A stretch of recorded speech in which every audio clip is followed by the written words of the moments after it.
Long before the first temple was carved, before the first story was written down, before Greece had a name, people across an unbroken sweep of land looked up at the same sky and whispered the same word. A name carried by migrating families, carved not in stone but in memory. A name that would fracture into Zeus, Jupiter, Tyr, Dyeus, Pitar, yet all pointing back to a single forgotten origin. Tonight, we follow that name, Dyeus, across 6,000 years of human movement, war, climate collapse and cultural transformation. We trace how one skier-father became 1,000 gods, how his memory survived even after his worship died, and how his echo lives in the modern words we speak every day.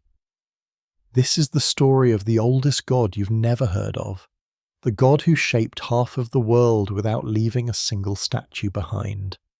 The Eurasian steppe over 4500 BCE, a landscape so vast it defies human comprehension, stretching from the Black Sea to the borders of China, an ocean of grass beneath an ocean of sky. Here in this seemingly empty wilderness, one of history's most profound transformations was taking place, though no one alive at the time could have understood its significance. The people who inhabited this world left no written records, built no cities, erected no monuments that would survive the millennia. Yet they created something that would outlast the greatest empires, a way of understanding the cosmos that would echo through human consciousness for thousands of years. The climate of the Pontic-Caspian steppe during this period was different from what we see today. Warmer, wetter, more hospitable to the massive herds of horses, cattle and sheep that provided the foundation of existence for the people who lived here. Archaeological evidence from hundreds of burial sites reveals a culture in transition, moving from settled agricultural communities to something unprecedented in human history. True pastoral nomadism enabled by the domestication of the horse. This wasn't merely an economic shift. It was a cognitive revolution that would reshape how humans understood their relationship with the world around them. The domestication of the horse, which occurred somewhere on these steppes around 4000 BCE, stands as one of the pivotal moments in human development, comparable to the invention of agriculture or the mastery of fire. But unlike those earlier transformations, which had occurred independently in multiple locations around the world, horse domestication appears to have happened once, in one place, among one group of people. The evidence comes from multiple sources: genetic studies of ancient horse remains, wear patterns on prehistoric horse teeth indicating the use of bits, and the sudden appearance of horse bones in human settlements in proportions that suggest domestication rather than hunting. What made horses so transformative wasn't simply their use as a food source or even as draft animals, though both were important. It was their role as in expanding the possible range of human movement and control over landscape. A person on foot might know intimately a territory of a few dozen square kilometres. A person on horseback could know and traverse hundreds of kilometres, could move herds across vast distances in search of pasture, could flee dangers and pursue opportunities that would have been impossible for pedestrian peoples. This mobility fundamentally altered the relationship between humans and their environment. For mobile pastoral peoples, certain aspects of the world take on profound significance that settled agricultural peoples might not share. The sky becomes more than a distant blue dome. It becomes the one constant in a life of movement, the unchanging reference point in a world of constant change. When your community moves dozens or hundreds of kilometres across featureless grasslands, navigating by the sun and stars becomes not merely useful but essential. The sky provides orientation in space and time. The sun's position marks the hours of the day and the seasons of the year. The stars wheel in predictable patterns that guide travellers across trackless landscapes. The weather, visible in cloud formations and wind patterns, determines whether your herds will thrive or perish. Archaeological excavations of settlements from this period reveal a material culture that reflects these priorities. Permanent structures are rare and simple, semi-subterranean pit houses that served as winter shelters. The craftsmanship and artistic energy of these people went instead into portable items, intricately decorated pottery, sophisticated metalwork in copper and early bronze, and above all, elaborate burial practices. The Kurgan tradition, burial under earthen mounds, appears during this period, with bodies often accompanied by ochre, grave goods, and in some cases sacrificed animals, especially horses. These burial practices tell us something crucial about how these people understood the cosmos. The dead were placed with their heads oriented toward the east, toward the sunrise, toward the daily rebirth of light. Ochre, a red pigment that may have symbolized blood and life, was scattered liberally in graves.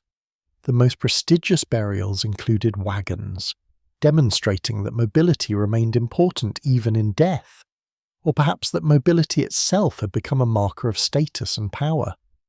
But the most telling evidence of this culture's worldview comes not from what they left behind, but from what they didn't. There are no temples from this period, no shrines, no obvious cult buildings. Religious practice appears to have been fundamentally different from what would later develop in sedentary civilizations. Instead of fixed sacred spaces, these people appear to have practiced their rituals in the open, under the sky itself. The sky was not a distant heaven where gods dwelt. It was the immediate visible manifestation of divine power and order. Climate data reconstructed from pollen cores, ancient lake sediments and glacial ice reveals that this was a period of relative warmth and stability, part of what paleoclimatologists call the Holocene climatic optimum. The grasslands were productive, supporting large herds and the human populations that depended on them. But this stability would not last forever, and the climatic changes that would eventually come would help drive the massive migrations that spread these people and their cultural concepts across much of Eurasia. The social structure of these early steppe societies can be partially reconstructed from burial evidence and comparative ethnography. Pastoral nomadic societies typically develop more hierarchical structures than most agricultural peoples, because control over large herds of mobile animals creates opportunities for wealth accumulation, and because the military advantages of horse-mounted warriors tend to concentrate power in the hands of warrior elites. The variation in burial richness during this period suggests that such hierarchies were already developing, though they had not yet reached the extreme inequality that would characterize later periods. The daily rhythm of life in these communities would have been governed entirely by natural cycles.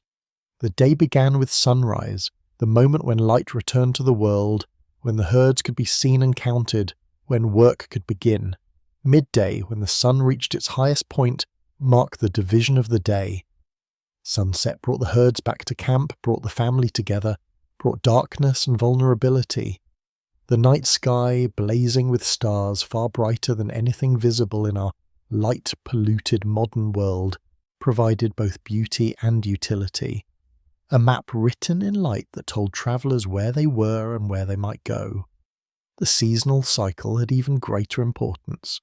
Spring brought the birth of new animals, the greening of the grass, the possibility of movement and expansion.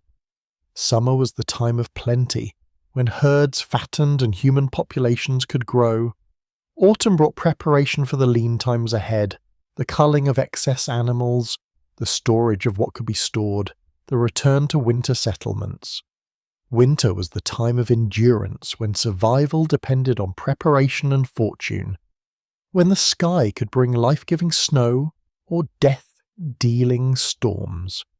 In such a world, the sky was not merely important, it was everything. It was the source of light and warmth, the bringer of rain and snow, the guide for travellers, the marker of time, the stage upon which the great drama of weather played out. To a person living in this world, the sky was clearly the most powerful force imaginable, more immediate and more obviously potent than the earth beneath their feet or the water they drank. The earth was passive, waiting to be shaped by what fell from above. Water came from the sky as rain or snow. Even fire, so crucial to human survival, came ultimately from the sun, that celestial fire that crossed the sky each day. It would be natural, almost inevitable, for people living in such conditions to conceive of the sky as somehow alive, somehow conscious, somehow purposeful, not as a metaphor or a poetic fancy, but as an immediate observation about the nature of reality.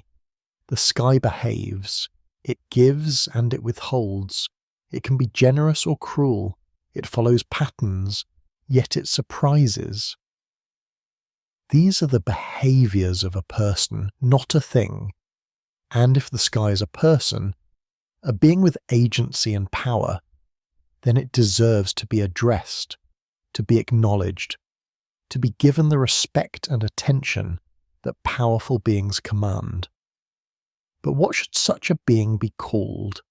Here we encounter one of the most profound insights of modern linguistics and comparative mythology. Across the vast territories that these steppe peoples and their descendants would eventually inhabit, from Ireland to India, from Scandinavia to the Mediterranean, different languages preserve different names for different gods. Yet when we trace these names back to their roots, when we apply the rigorous methods of historical linguistics, we find that many of them, not all, but many, converge on a single reconstructed word: Dyeus. This was not yet a personal name in the way that Zeus or Jupiter would later be personal names. It was more fundamental than that. The word Dyeus appears to derive from a Proto-Indo-European root meaning to shine or bright skis. It was simultaneously a description and an invocation, a statement of fact and an act of recognition. When a person on the prehistoric steppe looked up at the bright sky and said something approximating Dyeus, they were not just speaking about the sky. They were speaking to it, acknowledging its power and presence. We cannot know exactly what rituals or prayers these earliest people directed toward Dyeus. No prayers were written down because writing did not yet exist. No temples were built because the very concept of a temple, a house for a god, would have been alien to people whose religious practice took place under the open sky. But we can infer certain things from the persistence of patterns across later cultures that descended from this common root. Oaths, for instance, appear to have been particularly associated with the Sky Father. When people swear an oath under the open sky, calling upon heaven to witness their words, they are reenacting a pattern that appears across Indo-European cultures from Rome to India. The logic is clear. The sky sees everything. Nothing can be hidden from the gaze of the sun as it crosses the sky. To swear an oath under the sky is to make your words visible to the greatest witness, the witness who cannot be deceived or evaded. This concept appears so consistently across Indo-European cultures that it almost certainly dates back to the Common Period, to those steppe peoples who first conceived of the sky as a conscious, watching presence. Fatherhood, too, appears to have been intrinsic to the concept of Dyeus from the earliest period. Not fatherhood in a metaphorical sense, but literal fatherhood, the sky as the father of gods and humans, the progenitor whose light and rain made life possible. This makes logical sense in the context of ancient understanding of generation and fertility. The sun's warmth awakens life in the earth. Rain falling from the sky impregnates the earth, causing it to bring forth vegetation. The sky, in this understanding, is inherently masculine and active, while the earth is feminine and receptive. This gendered understanding of cosmic forces would persist throughout Indo-European mythologies, though it would be elaborated and complicated in various ways. The concept of fatherhood also carried social and moral implications. A father is not merely a progenitor, but a protector, a provider, a source of authority and justice. The sky, in watching over all things, takes on the role of cosmic father, the ultimate authority to whom all must answer. This paternal aspect would become particularly important as these societies developed more complex hierarchies and needed cosmic models to justify and explain earthly power structures. Yet we must be careful not to read too much of later mythology back into this early period. The Dyeus of the early steppe peoples was not Zeus, with his elaborate personality, his love affairs, his involvement in human politics. He was something simpler and more austere, the bright sky itself, acknowledged as powerful, watchful and paternal. He did not need myths or stories because his presence was immediate and obvious. Every clear day was a manifestation of Dyeus. Every storm that brought needed rain was his gift. Every drought was his withholding of favour. This brings us to an important distinction that must be understood to make sense of later developments. Dyeus was not a storm god. This might seem counterintuitive, since the sky is obviously the source of storms and many of the most powerful gods in later Indo-European mythologies. Zeus, Jupiter, Indra, Thor are strongly associated with storms, lightning and thunder. But the linguistic and mythological evidence suggests that the storm gods were separate figures distinct from the Sky Father. The Proto-Indo-European storm god appears to have been named something like Perkwunos, a name preserved in the Norse god Fjörgyn, the Slavic Perun, the Baltic Perkunas, and possibly in the Roman Juno, through the epithet Junoperonia. This god was associated specifically with the violent, active, destructive and life-giving aspects of storms, the thunder and lightning, the sudden downpour, the terror and exhilaration of the tempest. Dyeus, by contrast, was associated with the bright, clear sky, with daylight, with fair weather, with the regular and predictable movements of the sun. Why this distinction mattered becomes clearer when we consider the social and psychological functions these gods served. Dyeus, as the bright sky, represented order, regularity and watchful authority. He was associated with law, with oaths, with the stable structures of society. Perkwunos, as the storm, represented violent power, sudden transformation, and the breaking of equilibrium. He was a warrior's god, associated with battle fury and martial prowess. As Indo-European societies evolved from primarily pastoral to increasingly martial cultures, the balance between these two divine figures would shift dramatically. But in the earliest period, on those open steppes, Dyeus appears to have held primacy.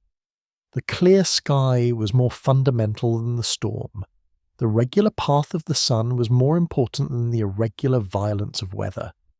Day after day, year after year, the sky performed its orderly progression, providing the stable framework within which life could exist. Storms were dramatic but occasional. Daylight was constant and essential. The people who first conceived of Dyeus had no way of knowing that they were creating something that would spread across half the world. They were simply responding to their environment, making sense of their experience, creating a framework for understanding the forces that govern their lives. But the mobility that horses gave them, combined with climate pressures that would eventually push them to migrate, meant that their way of understanding the world, including their understanding of the sky as a powerful, watchful father, would travel with them as they moved. And move they would. Over the next 2,000 years, the descendants of these steppe peoples would fan out across Eurasia in one of the largest migrations in human history, carrying with them their languages, their technologies, their social structures and their gods.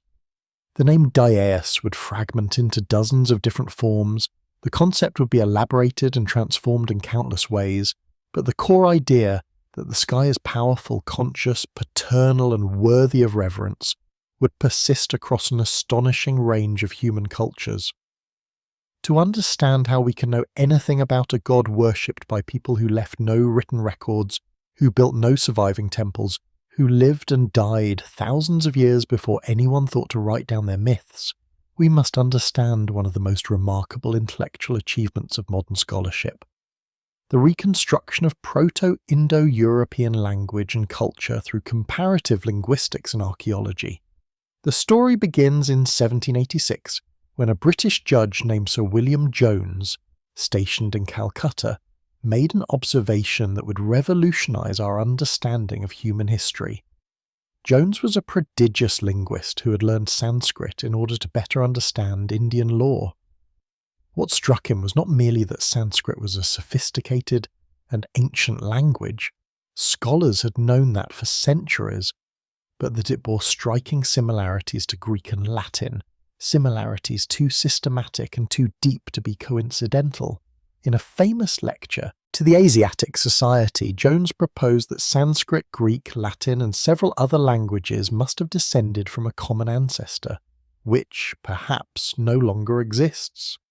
Jones was not the first to notice connections between European and Asian languages, but he was the first to articulate the principle clearly and to grasp its profound implications.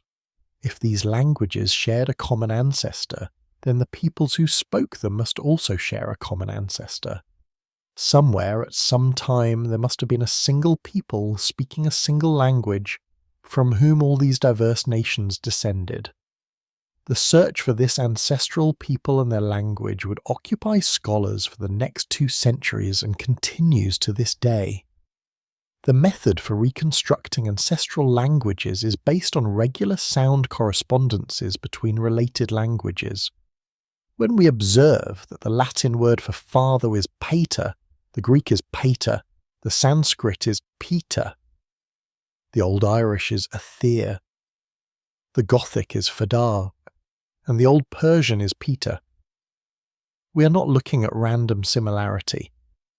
These words are too similar in too many languages, in too systematic a way, to be coincidence or borrowing. The logical conclusion is that all these words descend from a common ancestral word in a common ancestral language. By comparing thousands of such words across dozens of languages, and by applying rigorous principles about how sounds change over time, linguists have been able to reconstruct substantial portions of Proto-Indo-European, the language that all these modern languages descend from. This is not guesswork or speculation. The methods are rigorous, falsifiable, and have been tested and refined over nearly 2 centuries. When we say that the Proto-Indo-European word for father was probably something like ph2 ter, we are making a statement that has the same epistemological status as, say, a paleontologist's reconstruction of a dinosaur from fossil bones. We are using fragmentary evidence to reconstruct something that once existed but no longer survives intact. The same method that allows us to reconstruct vocabulary also allows us to reconstruct gods. When we observe that the Greeks worshipped Zeus, the Romans worshipped Jupiter, the Vedic Indians worshipped Dyeus, the Norse had a god called Tyr, and numerous other Indo-European cultures had sky gods with names that are clearly related, we can apply the same comparative method. These are not separate gods who happen to be similar. They are transformations of a single god, refracted through thousands of years of linguistic and cultural evolution. The evidence for Dyeus as a Proto-Indo-European god is particularly strong because it rests not merely on name similarities but on systematic sound correspondences. Consider the following cognates. The Greek god Zeus. The name appears in Greek as Zeus in the nominative case but Dios in the genitive, revealing the original dit root. The Roman god Jupiter, whose name is a contraction of Dew Pater, literally sky father. The Romans understood this meaning. The ancient etymologist Varro explicitly explained that Jupiter means helpful father. The Vedic Indian god Dyeus, whose name transparently means sky father in Sanskrit. Though not a major deity in the Vedic pantheon, Dyeus appears in the oldest hymns of the Rig Veda, explicitly identified as the sky and as father of other gods. The Germanic god Tyr, from Proto-Germanic Tiwaz, which derives from the same root as Dyeus. Though Tyr is a much reduced figure in Norse mythology, he retains associations with law and oaths that match the Indo-European sky father pattern. The Latin word Deus, God, the French Dieu, the Spanish Dios, the Italian Dio, all meaning God in general, but all deriving from the specific name Dyeus. The English word day, the German Tag, the Latin dies, all deriving from the same root referring to daylight, the bright sky. The English word divine, along with deity, Diana, diary, and dozens of other words in European languages, all preserving the ancient root. These are not loose similarities.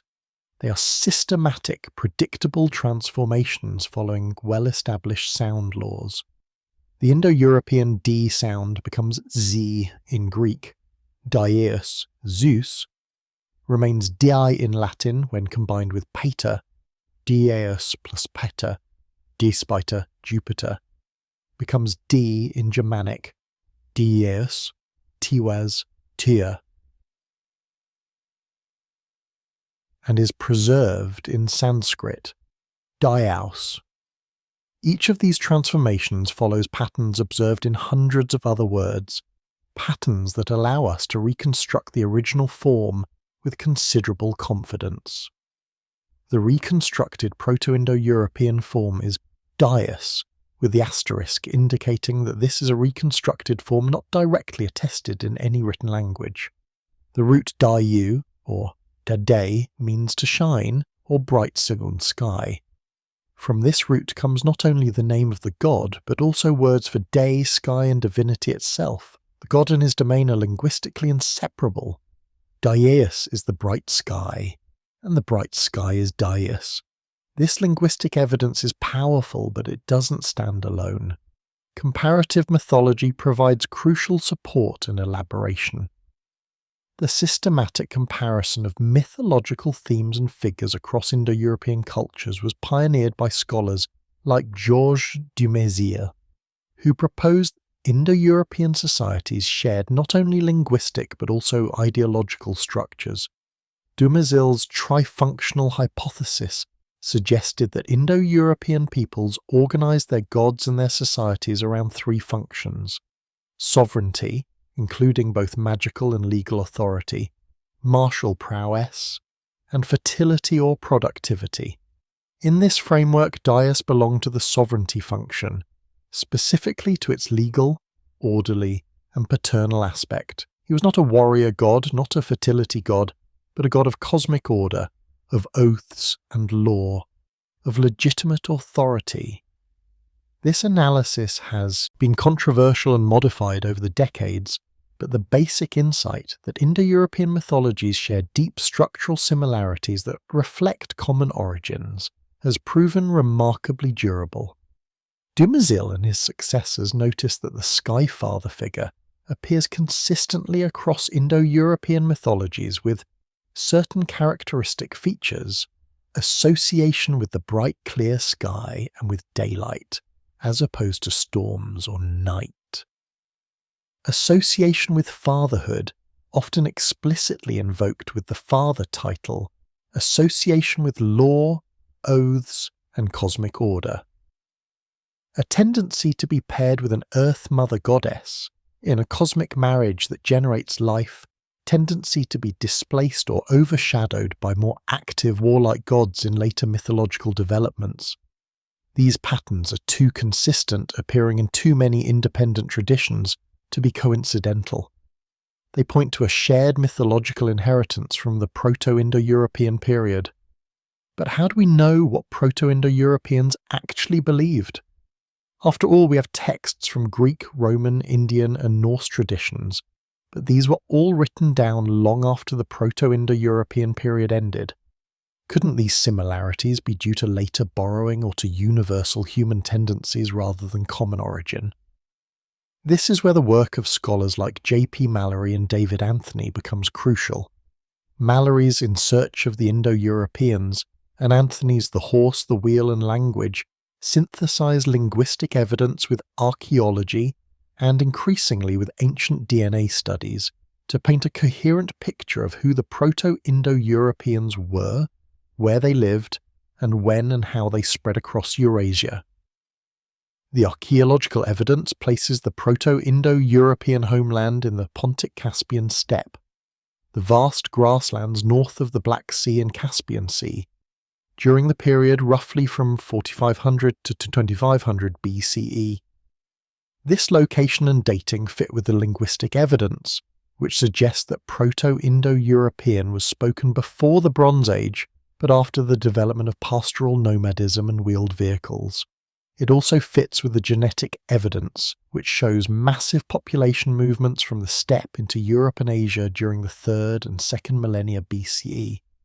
The people who first spoke Proto-Indo-European and first worshipped Dyeus were not mythical or legendary. They were real human beings, living in a specific place at a specific time, facing specific environmental and social conditions. They left behind kurgans, burial mounds, that archaeologists have excavated by the thousands. They left behind pottery with distinctive decorative styles. They left behind the bones of the horses they domesticated and the cattle and sheep they herded. They left behind weapons, tools, ornaments, and the remains of their settlements. What they did not leave behind were texts, because writing had not yet been invented, or at least had not reached the steppes. This is why linguistic reconstruction is so crucial. Language is a form of cultural transmission that preserves information across millennia with remarkable fidelity. When a population splits and migrates, their languages gradually diverge, but they retain traces of their common origin. These traces allow us to work backward, reconstructing not only words but also cultural concepts. The reconstruction of Dyeus is not an isolated achievement. Linguists have reconstructed hundreds of Proto-Indo-European words relating to kinship, animals, technologies, natural features, and abstract concepts. We know that Proto-Indo-Europeans had words for father, mother, brother, sister, son, daughter, grandfather, and grandmother. Because these words are preserved across numerous daughter languages, we know they had horses, cattle, sheep, dogs, and wolves.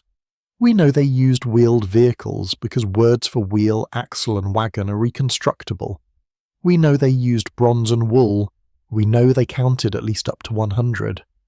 Similarly, we can reconstruct aspects of their mythology beyond just the name Dyeus.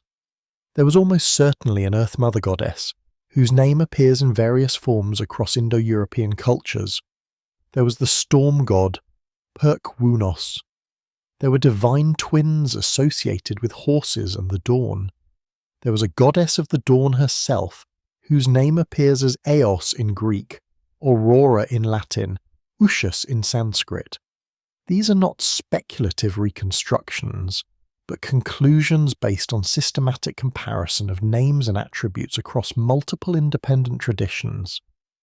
The methodology also allows us to identify borrowings and to distinguish between inherited features and later innovations.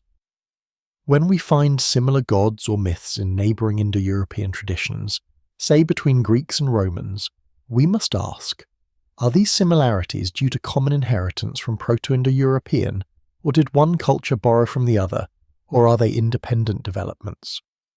Linguistic analysis helps answer these questions. If the names are cognates, words that regularly correspond according to established sound laws, then we're likely dealing with common inheritance. If the names are borrowed and borrowed words have different characteristics from inherited words, we're dealing with later cultural contact. In the case of Dyeus, the evidence overwhelmingly supports common inheritance. The name appears in geographically distant and culturally distinct Indo-European traditions, Greek, Roman, Germanic, Indo-Iranian, in forms that are clear cognates, not borrowings. Moreover, the associations with sky, day, fatherhood, and law appear consistently across these traditions, even though the specific myths and cults are quite different. Consider the Greek Zeus and the Vedic Dyeus Pitar. These gods evolved in cultures separated by thousands of kilometers and thousands of years of independent development.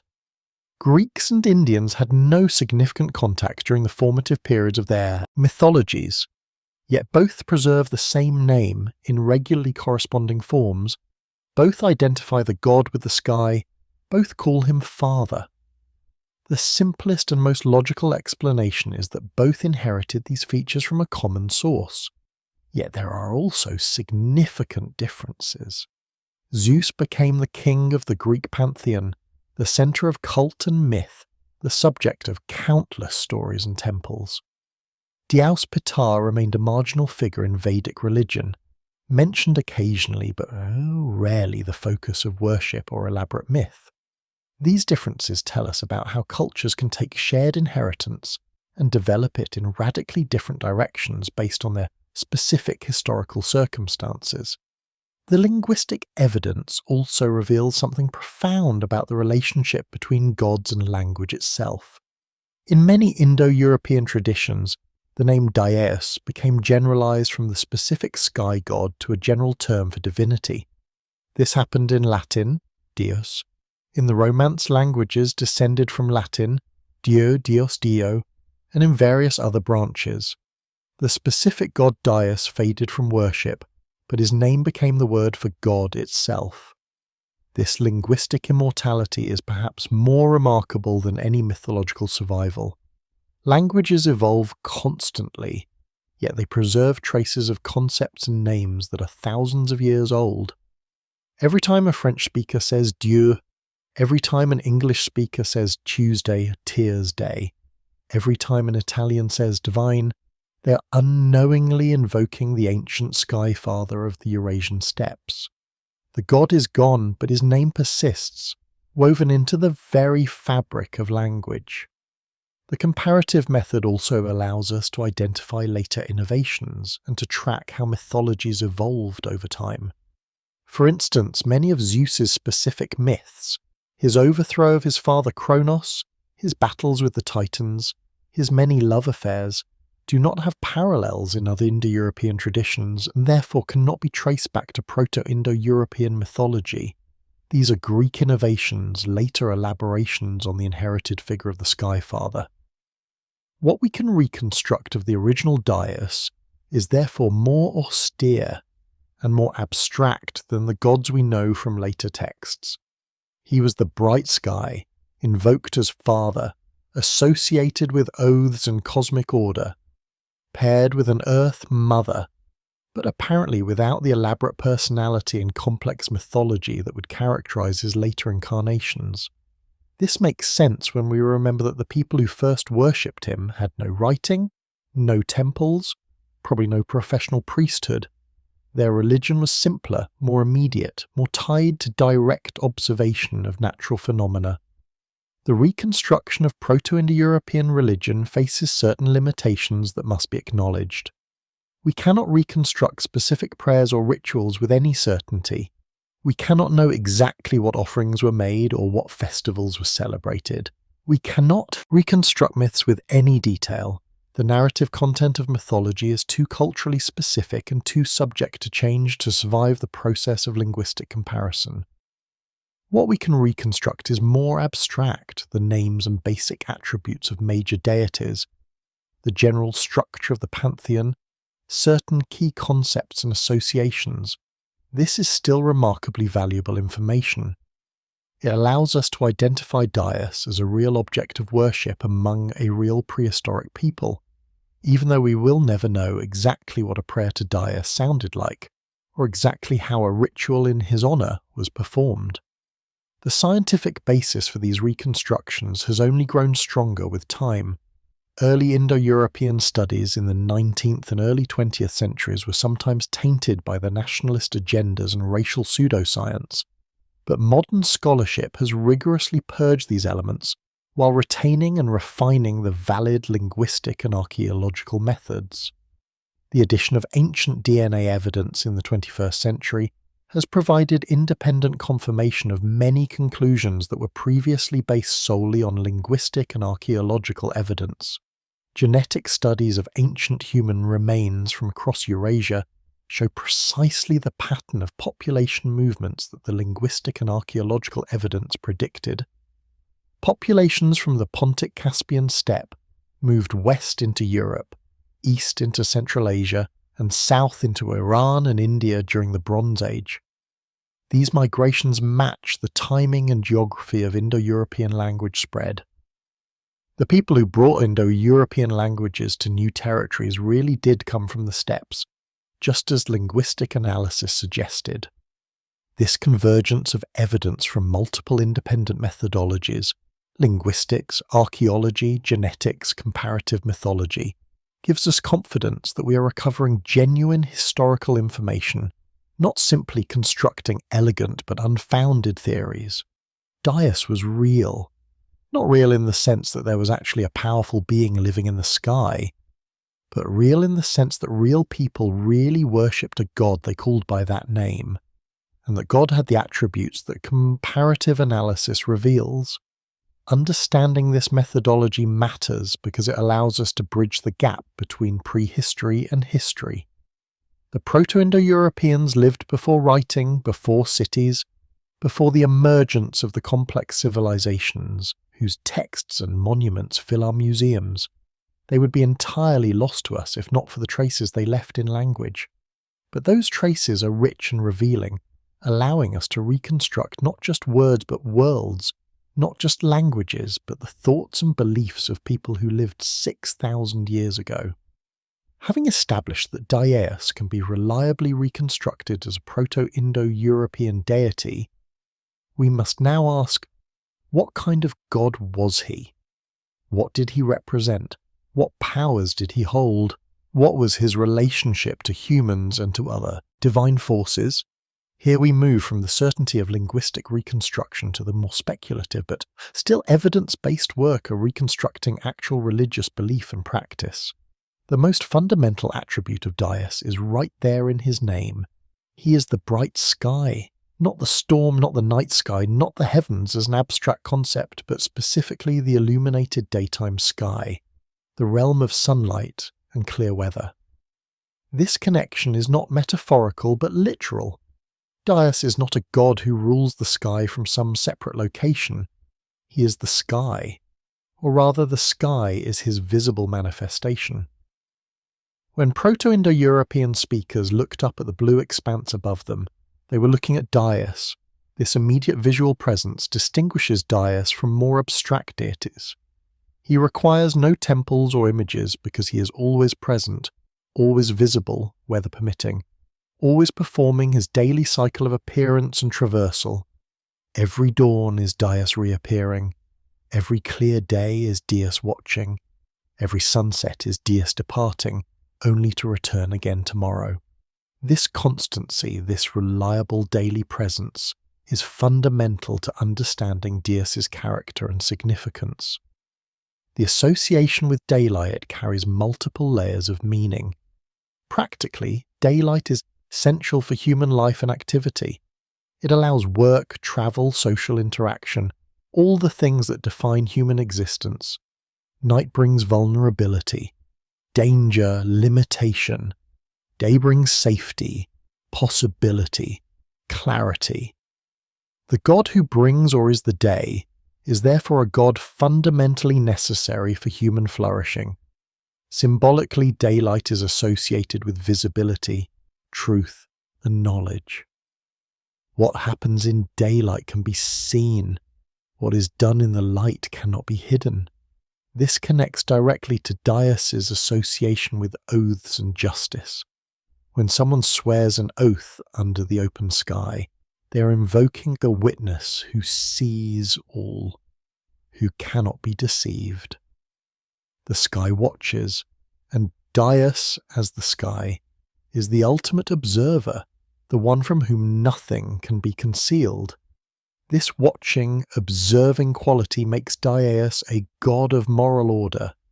In Proto-Indo-European society, as in many traditional societies, the maintenance of social order depended heavily on reputation and the keeping of oaths. In the absence of elaborate legal institutions, a person's word was their bond, and breaking an oath was among the most serious transgressions possible. By invoking Dyeus as witness to an oath, speakers were calling upon the most powerful possible guarantor of their truthfulness. Evidence for this association appears across Indo-European traditions. Zeus was invoked in Greek oath-taking, particularly in oaths of kingship and political significance. Jupiter presided over Roman oaths and treaties, and Roman consuls and generals took their oaths before his temple.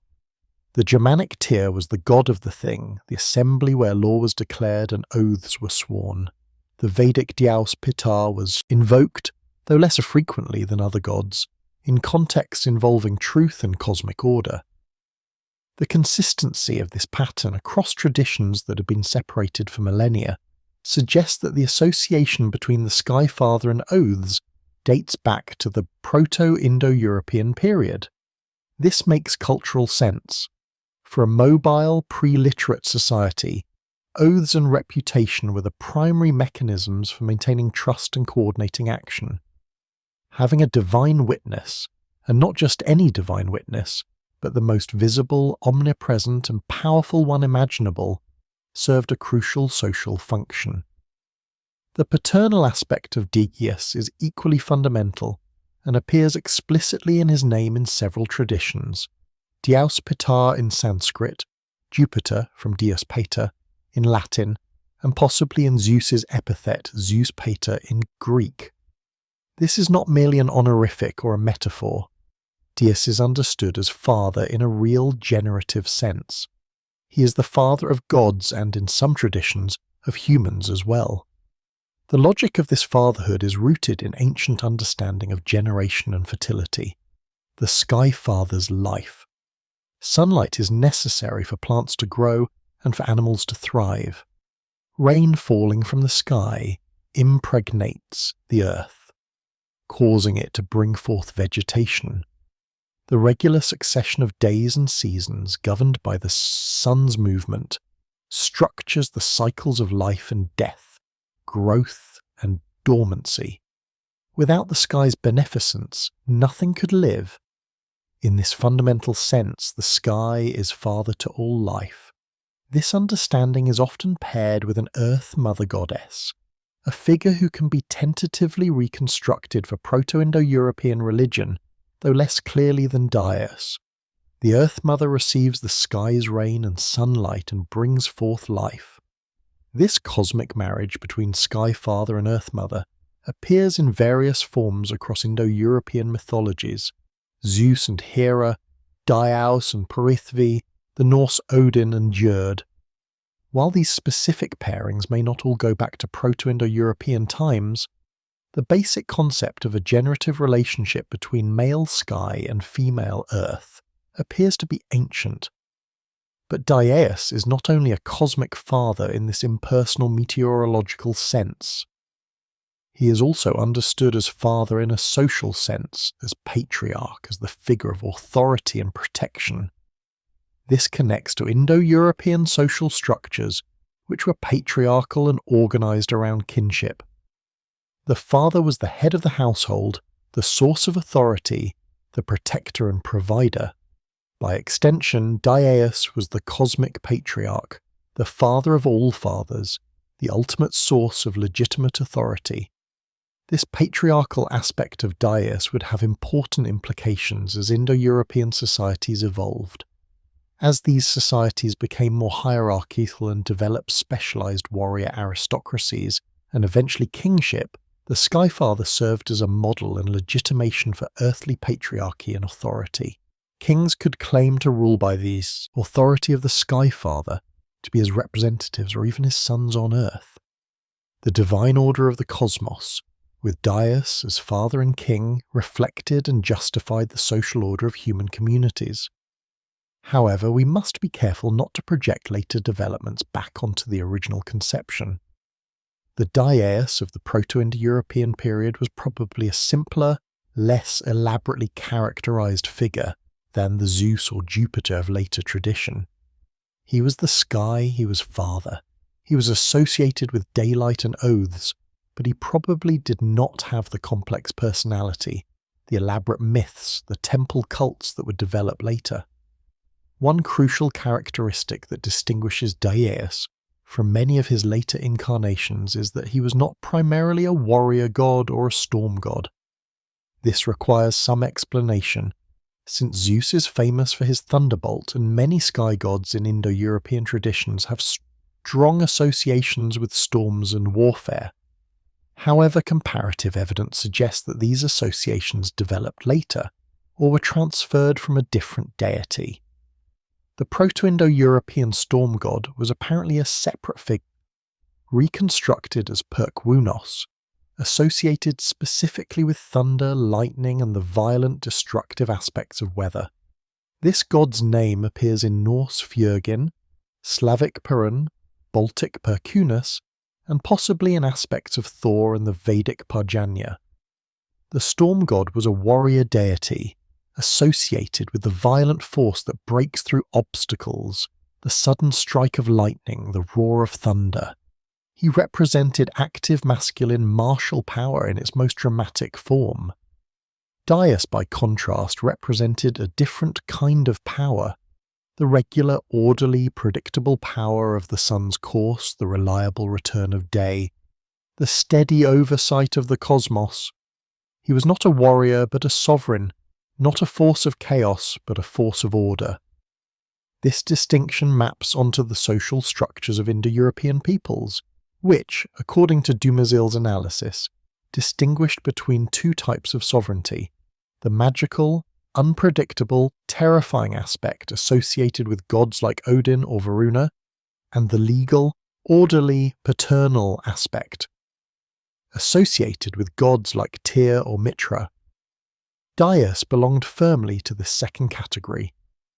As Indo-European societies militarized, as they came into conflict with other peoples, as warfare became increasingly important to their social organization and self-conception, warrior gods like Perkwunos, or his successors like Thor and Indra, became more prominent.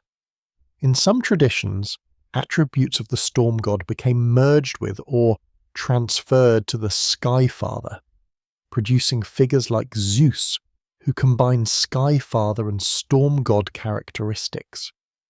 But the original Dyeus appears to have been something different, a god of clear skies and daylight, not of storms. This understanding helps explain why Dyeus's prominence varies so dramatically across Indo-European traditions, in traditions that maintained strong emphasis on law, oaths, and sovereign authority like Rome. The Sky Father remained central. In traditions that glorified warrior values above all else, like the Germanic peoples of the migration period, the Sky Father was overshadowed by more warlike deities. The god's prominence depended on how well his attributes fit with the values and needs of the specific society. What did worship of Dyeus actually look like? Here we move into still more speculative territory, but some inferences are possible based on later practices that show consistent patterns across Indo-European cultures. First, as already noted, there were probably no temples or cult buildings. Worship took place under the open sky, which was both the location of worship and the object of worship. This pattern of open-air worship, often on hilltops or in clearings, persisted in many Indo-European traditions long after temple building became common for other gods. Prayers to Dyeus were probably spoken aloud, directed upward toward the sky. The invocation of his name itself, Dyeus, was probably an important ritual act. In the Proto-Indo-European worldview, names held power, and to speak a god's name correctly was to invoke his presence and attention. The very act of naming connected human speech to divine reality. Offerings to Dyeus might have included libations poured onto the ground, ascending to heaven in the form of vapour or smoke, and animal sacrifices whose smoke rose skyward. Fire would have been particularly significant in worship of the Sky Father, since fire and sunlight were understood as related phenomena. Both were sources of light and heat, both transformed matter, both were somehow divine. The sacred fire maintained in many Indo-European societies, from Rome's Vestal fire to the Zoroastrian sacred flames, may connect to Skyfather worship, though this connection is speculative. Oath-taking was itself probably a form of worship, or at least a religious observance. When people gathered to make binding agreements, when warriors swore loyalty, when leaders made treaties, the invocation of Dyeus as witness transformed a social act into a religious one. The sky was present, watching, recording. To break an oath sworn under the sky was not merely a social transgression, but a sacrilege, an offence against the cosmic order that Dyeus embodied and maintained. The daily cycle of sunrise and sunset might have been occasions for brief acknowledgements or prayers. Imagine a herder rising before dawn, watching the eastern horizon lighten, seeing the first rays of sun break over the edge of the world. This moment, repeated daily, was the return of Dyeus, the renewal of light and possibility. A brief prayer or acknowledgement at sunrise and sunset would have been natural and probably widespread, though we have no direct evidence of specific practices. Seasonal observances probably acknowledge Dyeus' role in the yearly cycle. The summer solstice, when the sun reaches its highest point and daylight is longest, would have been a particularly significant time. The winter solstice, when daylight begins to return after the darkest days, would have been another. These solar festivals are nearly universal in human societies and certainly existed among Proto-Indo-Europeans, though exactly how Dyeus was invoked in them is unknown. One practice that may go back to the Proto-Indo-European period is the association of the Sky Father with hilltops and high places.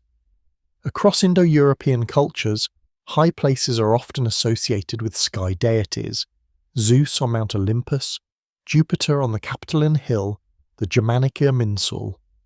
The logic is obvious. High places are closer to the sky, and worship performed on a hilltop takes place in a liminal space between earth and heaven, between human and divine realms. But we must be honest about the limits of reconstruction. We cannot know what specific prayers were recited, what specific rituals were performed, what specific myths were told about Dyeus. These aspects of religion are too culturally specific, too subject to innovation and local variation, to survive the process of linguistic and comparative reconstruction. What we can reconstruct is the core concept: the bright sky as a powerful, paternal, watchful being, worthy of reverence, invocation, and oath. To make this more concrete, imagine a specific moment, not as history, since we cannot know any specific historical moment, but as plausible reconstruction based on what we do know. A man on the western Eurasian steppe, around 4000 BCE, rising at dawn to check his herds. The sky is clear, the horizon brightening. He watches the sun emerge, that daily miracle that never fails, that has never failed as long as anyone can remember. He speaks a word, Dyeus, a name that is simultaneously an observation, bright sky, and an invocation, powerful one. Perhaps he pours a few drops of some precious liquid onto the ground. Perhaps he simply stands for a moment, acknowledging the return of light. Later, when agreements must be made with another family group, when boundaries must be defined and oaths sworn, the sky is invoked as witness.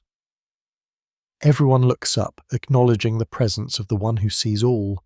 The oath is not just made between humans, but before Dyeus, guaranteed by his watching presence. To break such an oath would be to invite cosmic retribution, to violate not merely social trust, but the very order of reality. This is the God behind the name, behind the linguistic reconstruction, behind the comparative analysis. Not a being with elaborate mythology or complex personality, but a powerful presence, the bright sky itself understood as conscious, as watching, as paternal, as the foundation of order and truth. Dyeus was not created by theologians or elaborated by poets. He emerged from direct observation of the world, from the daily experience of living under the open sky, from the obvious and undeniable power of daylight and weather. This simplicity and immediacy made Dyeus powerful in his original context, but it also made him vulnerable to transformation as context changed, as societies evolved, as new ideas and new gods emerged. The story of what happened to Dyeus, how this simple, austere sky father became the elaborate gods of later civilizations, is a story of profound cultural transformation, of migration and adaptation, of continuity and change. It is to this story that we now turn. Around 3300 BCE, something unprecedented in human history began to unfold across the Eurasian steppes. Population groups who had lived relatively settled lives began to move, not in small groups seeking temporary pasture, but in massive waves of migration that would ultimately reshape the genetic, linguistic, and cultural landscape of half the world. This was the beginning of the Indo-European expansions, a series of migrations that would carry the descendants of the Proto-Indo-Europeans from the steppes to Greece and Ireland, to Persia and India, spreading their languages, technologies, social structures, and their gods across an enormous geographic range. The immediate causes of these migrations remain debated, but several factors appear to have converged to create conditions favouring mobility on an unprecedented scale. Climate data suggests that the Eurasian steppes became gradually drier during this period, potentially putting pressure on resources and making mobility increasingly necessary. The full domestication of the horse for riding, which appears to have been perfected around this time, gave steppe peoples unprecedented mobility and military advantage. The invention of wheeled vehicles, which can be dated to around 3500 BC based on both linguistic and archaeological evidence, allowed the transport of households and supplies across vast distances. And the development of early metallurgy, particularly in copper and bronze, gave those who possessed these technologies significant advantages in tools and weapons. But perhaps the most important factor was social and cultural rather than technological or environmental. Indo-European societies were patriarchal, patrilineal, and increasingly hierarchical. They valued mobility, martial prowess, and the acquisition of cattle and horses as markers of wealth and status. Young men in such societies faced a crucial problem: how to acquire the resources needed to establish a household and achieve adult status. In a relatively fixed territory, opportunities were limited. But migration offered new possibilities, new lands, new herds, new opportunities for advancement. The archaeological evidence for these migrations is overwhelming and comes from multiple sources.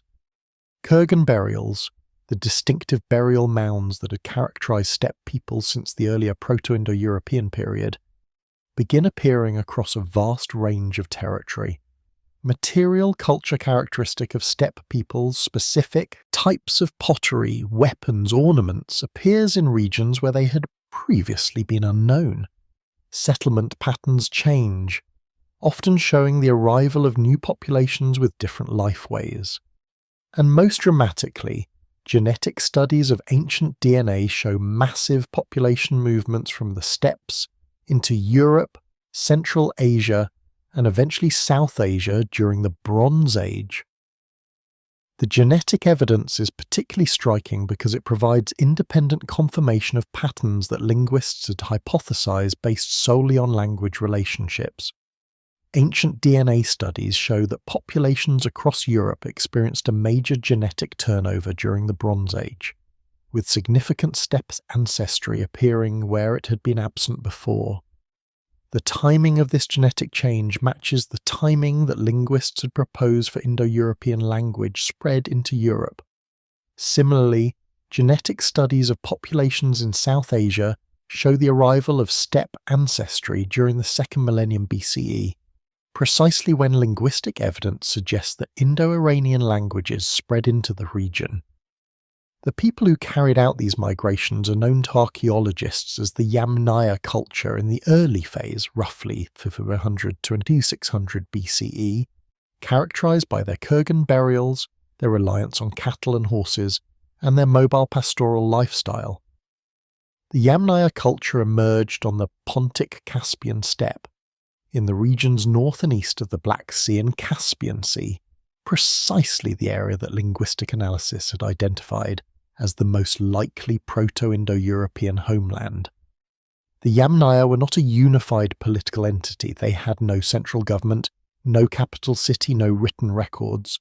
They were a cultural complex, a constellation of related groups sharing similar languages, similar material culture, similar social structures, and similar beliefs. But they had something that gave them enormous advantages when they moved into new territories: horses, wagons, metallurgy, and a social organisation centred on mounted warrior elites. The westward expansion into Europe can be tracked through multiple lines of evidence. Genetic studies show that populations in Central and Western Europe were transformed by the arrival of steppe ancestry, with in some regions more than half of the ancestry of later Bronze Age populations coming from steppe sources. This was not a gradual admixture through trade or occasional migration, but a major demographic event. Linguistic evidence shows that Indo-European languages, Celtic, Germanic, Italic, Greek, and others, were established across Europe by the middle of the Bronze Age. Archaeological evidence shows the spread of steppe-derived cultural practices, including specific burial customs, pottery styles, and metallurgical techniques. The process was not uniform or simultaneous. Different regions were affected at different times. Greece and the Balkans appear to have received Indo-European populations relatively early, possibly as early as 3000 to 2500 BCE, though the details are debated and complicated by multiple waves of migration. Central and Western Europe were transformed somewhat later, during the 3rd millennium BCE. Northern Europe saw the arrival of Indo-European language somewhat later still, though the precise chronology remains debate. These migrations were not necessarily violent conquests, though violence certainly played a role in some cases. The archaeological record shows evidence of destruction and conflict in some areas, but also evidence of peaceful coexistence and gradual assimilation in others. The reality was probably varied and complex. Some incoming groups arrived as conquerors, others as settlers moving into sparsely populated regions, still others as herders gradually moving westward over generations in search of pasture. Over time, incoming populations mixed with indigenous populations, producing the hybrid cultures that would emerge in Bronze Age Europe. What matters for our story is that wherever these migrating populations went, they carried their languages with them, and embedded in those languages were the names and concepts of their gods. A family group migrating westward from the steppes did not leave behind their understanding of the cosmos, their moral framework, their religious practices. They carried these things with them as surely as they carried their physical possessions.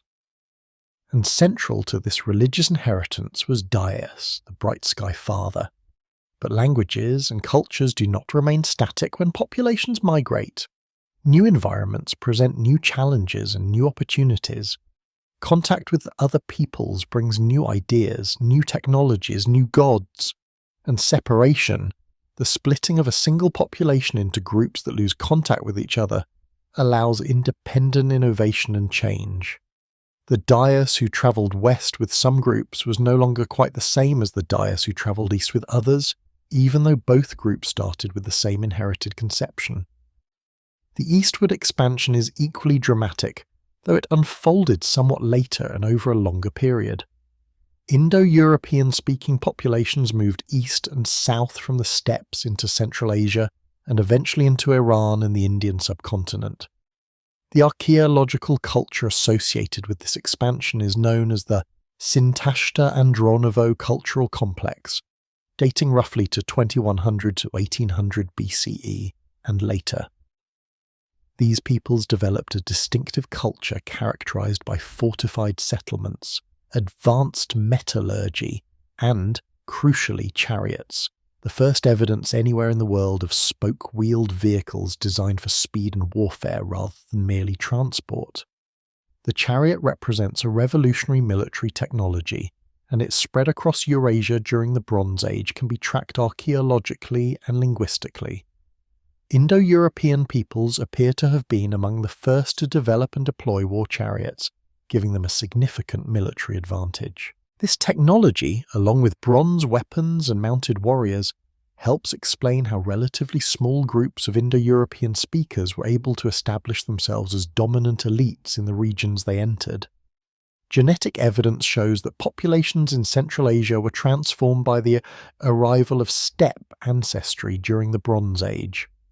Linguistic evidence shows that Indo-Iranian languages, which would later split into the Iranian and Indo-Aryan branches, developed in this region and then spread southward.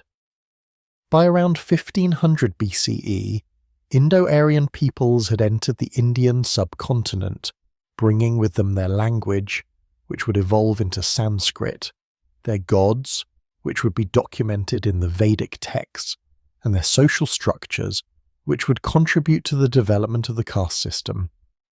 The Indo-Iranian branch of Indo-European is particularly important for our story because it preserves the name and concept of Dyeus in relatively conservative form.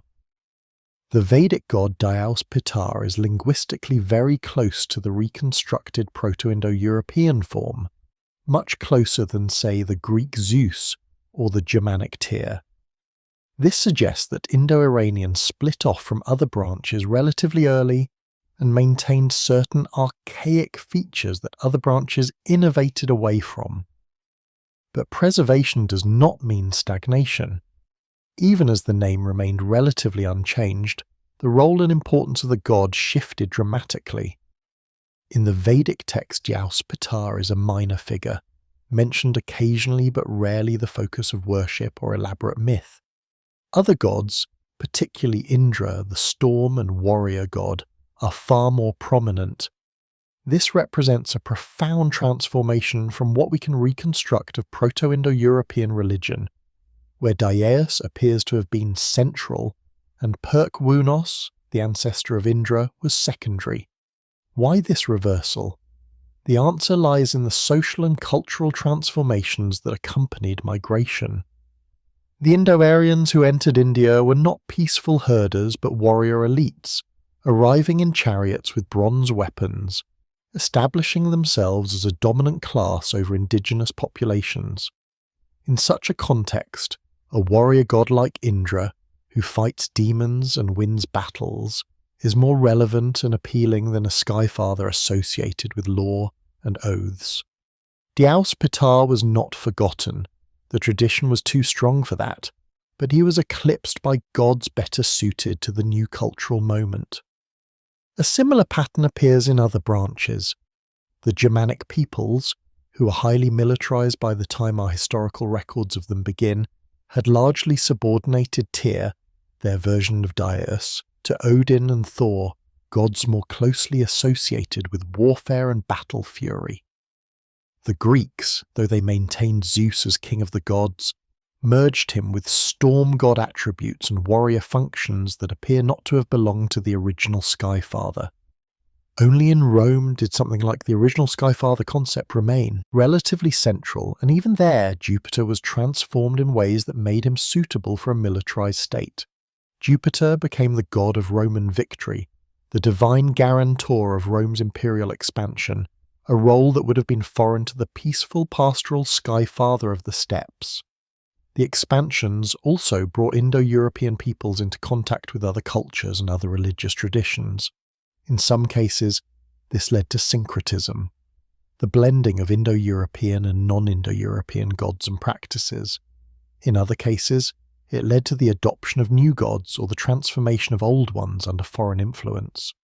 The religious landscape of Bronze Age Eurasia was complex and dynamic, with multiple traditions meeting, mixing, and mutually influencing each other. For example, when Indo-European peoples entered Greece and the Aegean, they encountered the sophisticated Minoan civilization of Crete and other indigenous cultures with their own gods and religious practices. The Greek religion that eventually emerged was a synthesis of Indo-European and pre-Indo-European elements. Some Greek gods are clearly Indo-European in origin: Zeus, Poseidon, whose name may relate to Lord in PIE, Hism, and others. But other Greek gods and goddesses, possibly Athena, Artemis, and certainly many local deities, appear to have non-Indo-European origins. The result was a richer and more complex religious system than pure Indo-European inheritance would have produced. Similar processes occurred in other regions. In India, Indo-Aryan religion eventually incorporated elements from indigenous traditions, producing the complex religious system documented in later Vedic and post-Vedic texts. In Iran, Zoroastrianism emerged as a radically reformed version of Indo-Iranian religion, keeping some Indo-European elements while innovating dramatically in others. In Rome, Etruscan and other Italic influences shaped the development of Roman religion even as Indo-European elements remained central. But through all these transformations and syncretisms, certain core Indo-European elements persisted, recognizable across vast distances and long spans of time. The figure of the Sky Father, however transformed, however displaced or subordinated, remained part of the religious landscape. His name, in its various evolved forms, continued to be spoken. His associations with daylight, fatherhood, and cosmic order, however overlain with other attributes and myths, did not entirely disappear. The expansions also had important social and political consequences that affected religion. As Indo-European societies grew larger and more complex, as they developed urban centres and state structures, religion became increasingly institutionalized. Professional priesthoods emerged, responsible for maintaining correct ritual and preserving religious tradition. Temples were built, transforming gods who had been worshipped under the open sky into dwelling gods who resided in sacred buildings. Written texts eventually recorded myths and hymns that had previously existed only in oral tradition. These developments affected different gods differently. Dyeus, as a god associated with the open sky and with simple direct observation, was in some ways ill-suited to temple religion and elaborate priestly hierarchies. He belonged to a simpler, more direct form of religious practice. As religion became more institutional and more complex, gods with more elaborate mythologies and more active roles in human affairs tended to become more prominent. Yet even as institutional religion developed, and even as other gods became more prominent in official cult, the Skyfather concept remained embedded in fundamental ways. The very word for God in many languages remained Dyeus or its cognates. The sky itself remained sacred, even if sacrifice and worship now took place within temple walls. Oaths continued to be sworn under the sky or in the name of the Skyfather, because that association was too fundamental to dislodge. The migrations also created the conditions for the later cross-cultural comparisons that would eventually allow modern scholars to reconstruct Proto-Indo-European religion. By spreading across such a vast territory and then losing contact with each other, Indo-European populations developed independently enough that their separate traditions counted as independent evidence. When scholars centuries later noticed that Greek Zeus, Roman Jupiter, Indian Dyeus Pitar, and Germanic Tyr were cognate names with similar associations, they were observing the divergent evolution of a shared inheritance. The migrations created the diversity that made reconstruction possible. By around 1500 BCE, the great expansions were largely complete. Indo-European languages and cultures were established across a territory stretching from Ireland to India, from Scandinavia to the Mediterranean. The unity of the original Proto-Indo-European world was shattered, fragmented into dozens of distinct societies speaking related but mutually unintelligible languages, practicing related but distinct religions. Dyeus, the Skyfather of the steppes, had become Zeus, Jupiter, Dyeus Pitar, Tyr, and others, still recognizably related but increasingly distinct. The next phase of the story would see these now separate traditions develop in increasingly independent ways, influenced by their specific historical circumstances, their geographic environments, their interactions with other cultures. The Bronze Age collapse, which we will examine next, would further fragment and transform these traditions, creating conditions for still more dramatic religious innovations and transformations. The Indo-European expansions did not happen all at once, nor did all groups maintain contact with each other as they moved. As populations migrated in different directions, seeking different territories and opportunities, they began to lose linguistic and cultural contact with each other. This separation was gradual at first. Neighbouring groups could still understand each other, still recognise their common origins, but over generations and centuries the gaps widened. Languages that had been dialects of a common tongue became distinct languages. Gods who had been shared became separate deities. A single cultural complex fragmented into many. This fragmentation can be tracked through linguistics, which reveals the branching pattern of the Indo-European language family. The first major split appears to have been between Anatolian languages, Hittite and the related languages of Bronze Age Anatolia, and all other Indo-European languages. This split probably occurred very early, perhaps as early as 4000 BCE, as some groups moved south across the Caucasus into Anatolia. The Anatolian branch is unusual in several respects, preserving some archaic features that other branches lost, but also lacking some innovations that other branches share. This suggests that it separated before certain changes occurred in the remaining Indo-European community. The Anatolian evidence is particularly important for understanding Proto-Indo-European religion, because Hittite, the best documented Anatolian language, provides our earliest written evidence for any Indo-European language. Hittite texts date back to around 1650 BCE, several centuries before Greek or Sanskrit texts. These texts include religious material, myths, prayers, ritual instructions that give us a window into Bronze Age Indo-European religion that is closer in time to the Proto-Indo-European period than any other written source. What do Hittite texts tell us about the Sky Father? The evidence is somewhat ambiguous. There is a Hittite weather god, Tahuna, who is clearly the head of the pantheon and whose name may be related to the storm god Perkwunos, rather than to Dyeus. However, some scholars have argued that elements of the Sky Father concept were transferred to Tahuna or merged with indigenous Anatolian deities.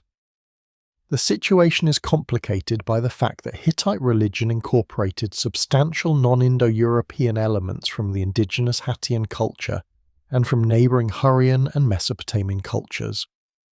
What we can say is that by the time of our earliest written evidence, even within a single Indo-European branch, the simple Sky Father concept had already undergone significant transformation and elaboration.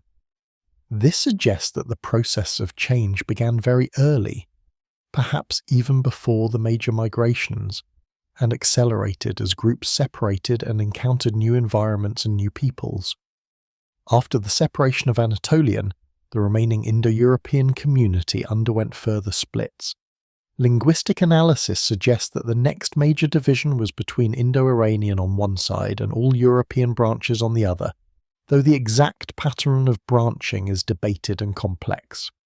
Indo-Iranian itself then split into two main branches: Iranian, spoken in Persia, and Central Asia, and Indo-Aryan, spoken in the Indian subcontinent. Each of these branches would develop its own version of the inherited religious system. The Indo-Iranian branch is particularly valuable for reconstructing Proto-Indo-European religion because it preserves many archaic features. Indo-Iranian split off relatively early, but maintained a conservative religious tradition that was eventually written down in the Vedic texts of India and the Avestan texts of Iran.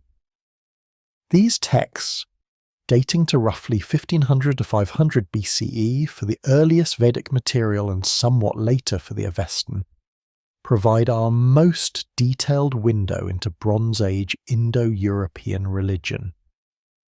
In Vedic religion, as documented in the Rig Veda and other early texts, Dyeus appears but is not prominent. He is invoked primarily in dual formulas together with Prithvi Mata, Earth Mother, acknowledging them as Father Sky and Mother Earth. A few hymns address Dyeus directly, praising him as the ancient father, as the one who established the cosmos. But he is not the focus of cult or elaborate mythology. He is present but backgrounded, like a respected ancestor who is acknowledged but no longer actively involved in family affairs. This minor role stands in stark contrast to what comparative analysis suggests about Proto-Indo-European religion, where Dyeus appears to have been central. What happened? The answer lies in the transformation of Indo-Aryan society and religion during and after the migration into India. The Indo-Aryans who composed the Vedic hymns were a warrior society, recently arrived in India with chariots and bronze weapons. Their religion emphasized gods who embodied warrior values and who actively intervened in battles and conflicts. Indra, the Vedic storm and warrior god, dominates the Rig Veda. More hymns are addressed to him than to any other deity. He is described as the dragon slayer, the fortress destroyer, the drinker of Soma who gains power for mighty deeds. He is dynamic, active, powerful in a way that is immediately relevant to a society engaged in warfare and conquest. Dyeus Pitar, by contrast, is static, distant, associated with ancient order rather than contemporary action. He is respected but not urgent, honoured but not particularly useful. This pattern, the overshadowing of the Skyfather by the storm warrior god, appears in multiple Indo-European branches, suggesting it reflects a general tendency as these societies militarized. But the specific form it took varied. In India, Dyeus Pitar became marginal, but was not eliminated or merged with other gods. His name and basic identity remained intact, even as his importance diminished. The Iranian branch took a different path, Zoroastrianism, which emerged in Iran sometime in the late Bronze Age or early Iron Age, represents a dramatic reform and reinterpretation of Indo-Iranian religion. The prophet Zoroaster or Zarathustra promoted Ahura Mazda as the one supreme god, reducing other traditional gods to the status of subordinate spirits or demons.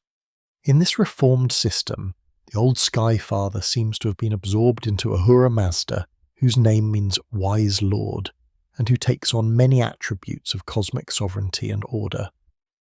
Whether Zoroaster was consciously reforming, or was himself building on earlier developments is debated. But the result was clear.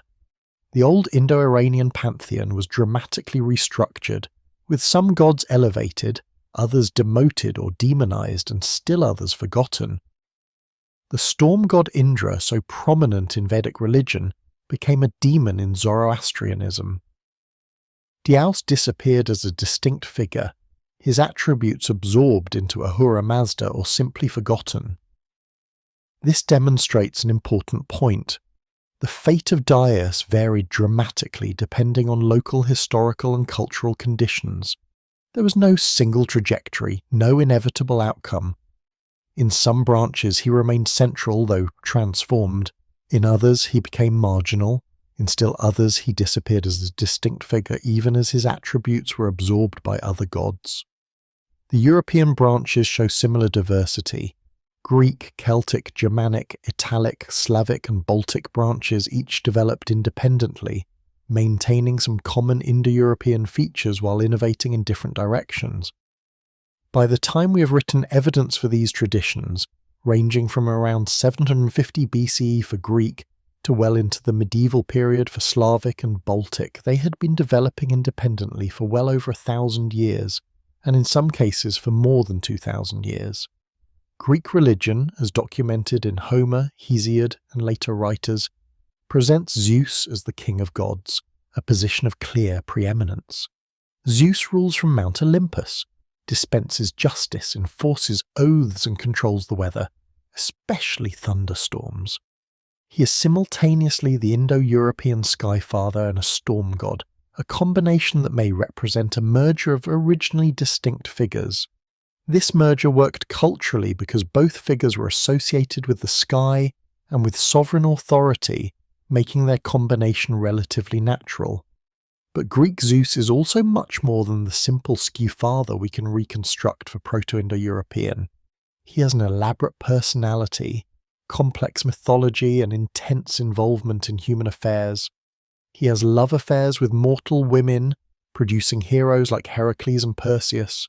He wars against the titans and giants, establishing and defending cosmic order. He intervenes in human conflicts, taking sides in wars and disputes. All of this goes far beyond what can be reconstructed for Dyeus. The Greek evidence also shows clear influence from pre-Indo-European Aegean cultures. Some aspects of Zeus's cult and mythology appear to derive from Minoan or other indigenous traditions, rather than from Indo-European inheritance. Zeus Kretiones, Zeus born in Crete, points to a tradition of Zeus's birth on Crete that is clearly not Indo-European. The Greeks themselves recognized that their religion was a synthesis, incorporating elements from multiple sources. The Italic branch, from which Latin and eventually the Romance languages descend, developed Jupiter as the supreme state god of Rome. Jupiter's name, Jupiter, from older Diaspita, from Deupater, is transparently Sky Father, and his associations with oaths, law and sovereignty clearly reflect Indo-European inheritance. But Jupiter was also transformed by specifically Roman cultural needs. He became the god of Roman state religion, the divine guarantor of Roman power and Roman destiny. His main temple on the Capitoline Hill was the symbolic centre of the Roman state. Roman generals celebrated triumphs in processions that ended at his temple. New consuls took their oaths before his shrine. This politicization of the Sky Father, his transformation from a cosmic principle to a national god, represents a significant development. It shows how religious concepts inherited from the prehistoric past could be adapted to serve the needs of complex state societies. Jupiter remained the Sky Father in name and in basic attributes, but he became much more specifically Roman, a patron god of one particular people and their imperial project. The Germanic branch, documented much later than Greek or Latin, presents a more complex and fragmented picture. By the time we have written evidence for Germanic religion, primarily from medieval Icelandic texts about Norse mythology, though with some earlier material from Roman and early medieval sources, Germanic peoples had been developing independently from other Indo-European groups for at least 2,000 years and had been influenced by centuries of contact with Celtic and later Roman cultures. The Germanic ski father is Tyr, Old Norse Tyr, from Proto-Germanic Tiwaz, whose name is a direct cognate of Dyeus. But by the Viking Age, Tyr was a relatively minor god, overshadowed by Odin, the one-eyed god of wisdom, magic and war, and Thor, the thunder god. Tyr retained associations with law, justice and courage. The Icelandic rune poem describes him as one-handed god and leavings of the wolf, but he was no longer central to cult or mythology. The story of Tyr losing his hand to the wolf Fenrir, while binding the wolf to prevent him from devouring the gods, may reflect the historical eclipse of Tyr by other gods. He sacrifices himself, or part of himself, for the greater good, but the result is his diminishment.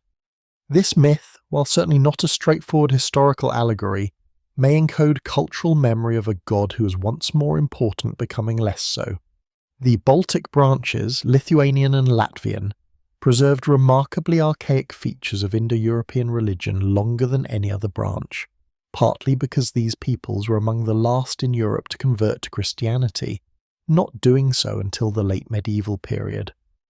Baltic religion included a sky god, but the evidence is fragmentary and complicated by centuries of Christian influence by the time it was documented. What we can say is that even in this conservative branch, the simple Sky Father concept had undergone significant transformation and elaboration. The Celtic branches, including Irish, Welsh and Gaulish traditions, are frustratingly difficult to reconstruct because we have no written texts in Celtic languages describing pre-Christian Celtic religion. What we know comes from later Christian scribes recording oral traditions, from classical writers describing Celtic peoples from the Outseed, and from archaeological evidence. There are suggestions of a sky god in various Celtic traditions, but identifying him clearly and tracing his attributes is challenging. All of this linguistic and cultural diversity developed from the single Proto-Indo-European starting point within roughly 2,000 years. This demonstrates both the stability and the plasticity of religious tradition. The stability.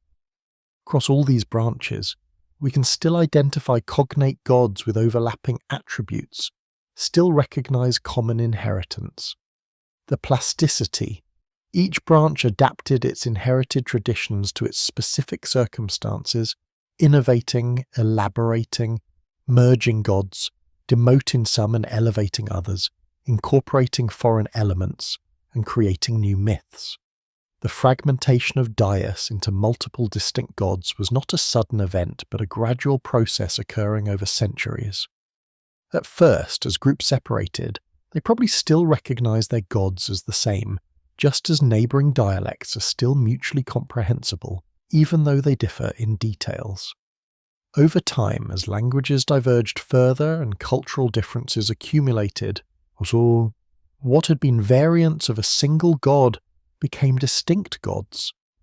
Greeks worshipping Zeus and Indians worshipping Dyeus Pitar would not have recognized that they were ultimately worshipping transformed versions of the same ancient Sky Father.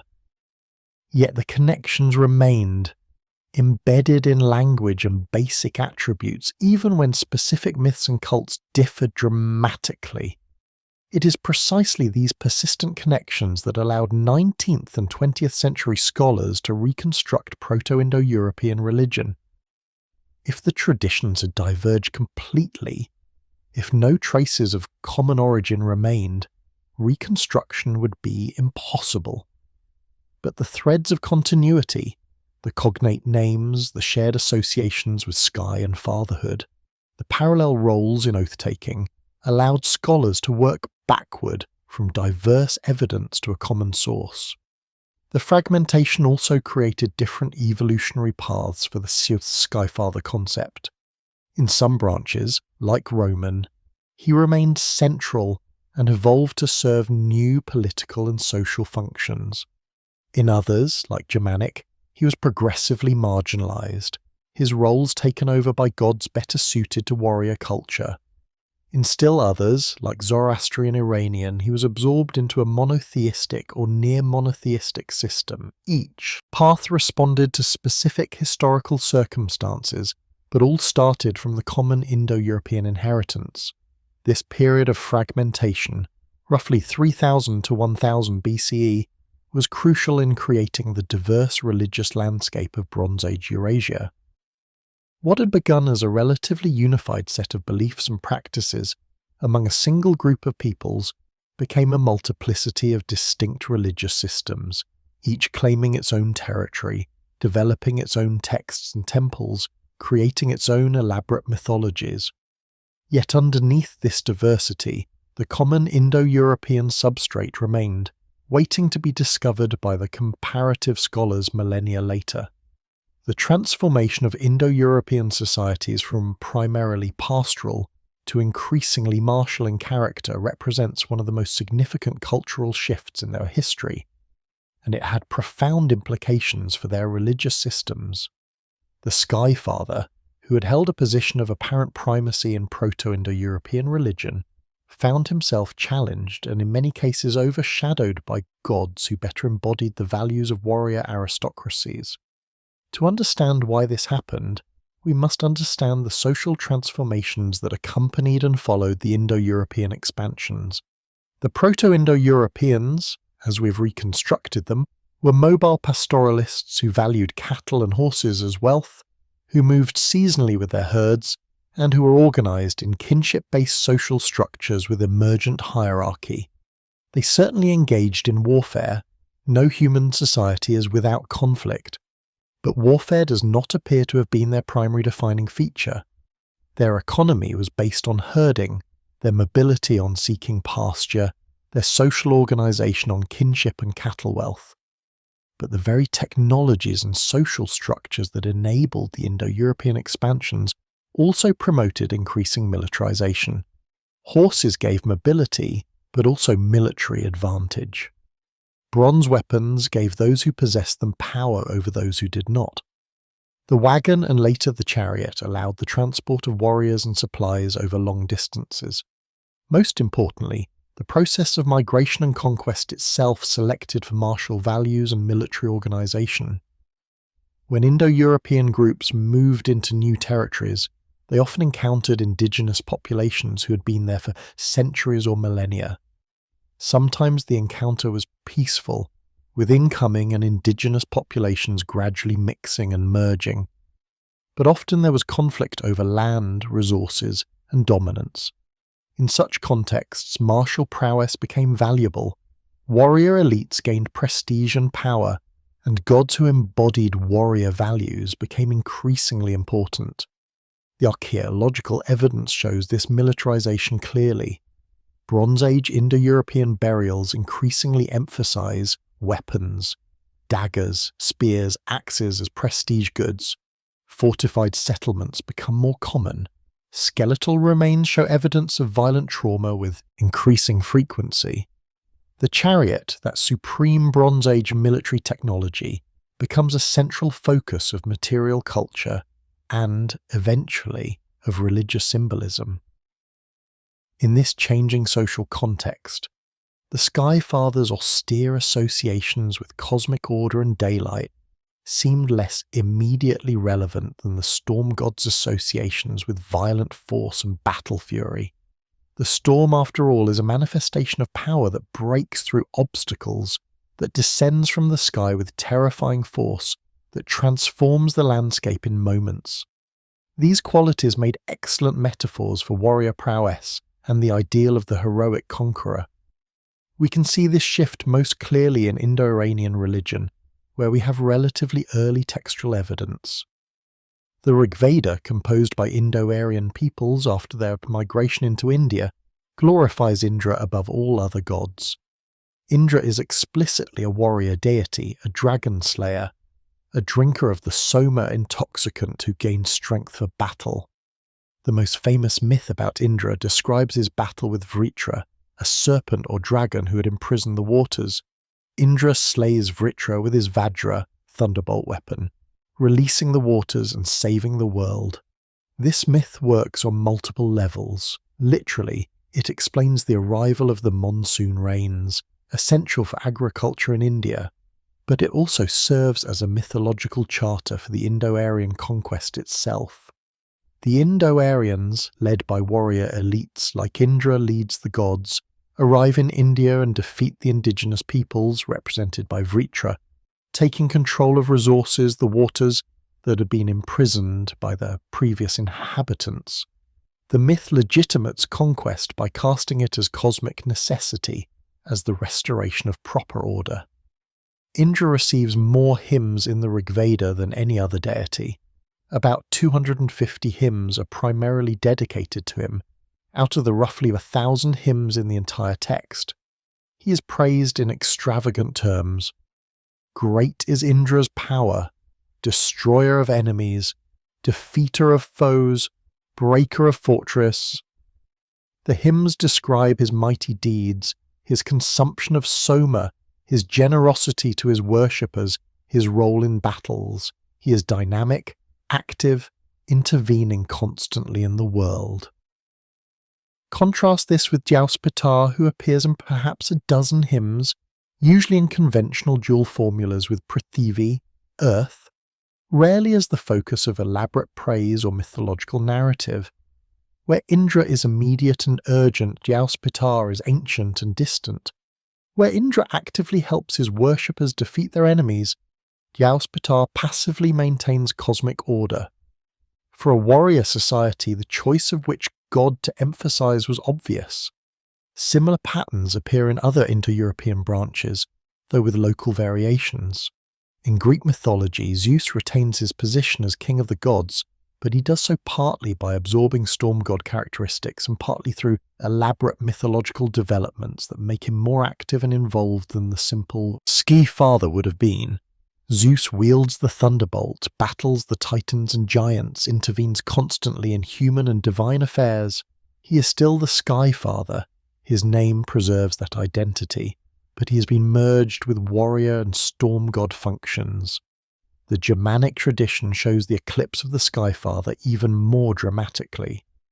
Tyr, the cognate of Dyeus, is a minor figure by the Viking Age, while Odin and Thor dominate the pantheon.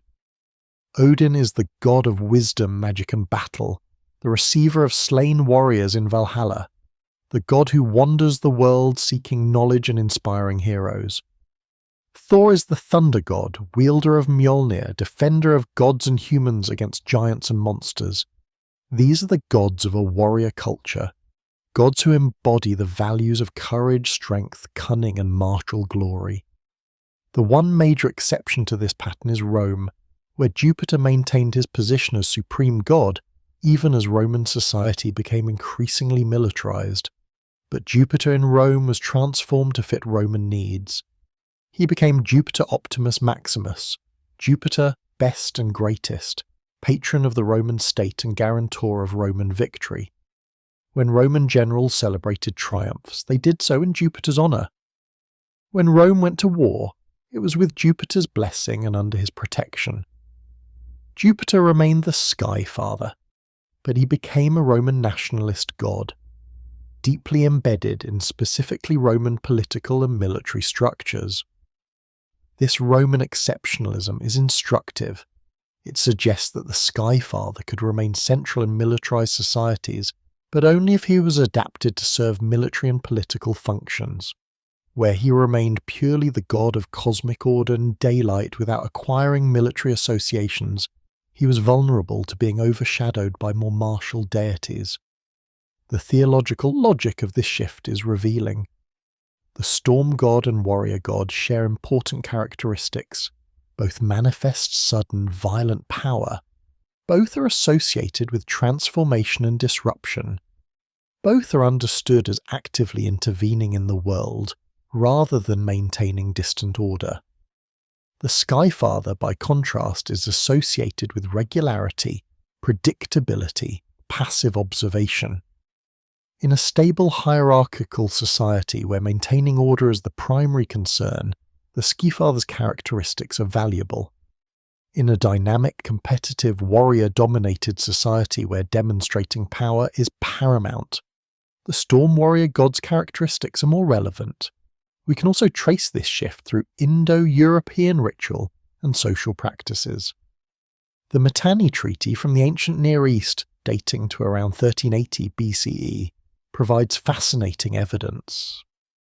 The Mitanni were a non-Indo-European people who had been ruled by an Indo-Aryan warrior elite, and the treaty they signed with the Hittites invokes several Vedic gods as witnesses: Mitra, Varuna, Indra, and the Nasatyas, divine twins. This is the earliest written evidence for Indo-Aryan gods predating the composition of the Rig Veda. What's striking is that Dyeus does not appear among the treaty gods. Indra does, the warrior god whose help in battle is desired. Mitra and Varuna appear, gods of contracts and cosmic order, appropriate for witnessing an oath. But the old Sky Father is absent. Even in this early context, he was apparently not seen as the most relevant deity for a military treaty between warrior elites. The Vedic texts also preserve evidence of specific warrior rituals centered on these active martial gods rather than on Dyeus Pitar. The Vajrapeya, drink of strength, and Rajasuya, royal consecration ceremonies, involve elaborate rituals calling on Indra and other gods to grant victory and power to kings and warriors.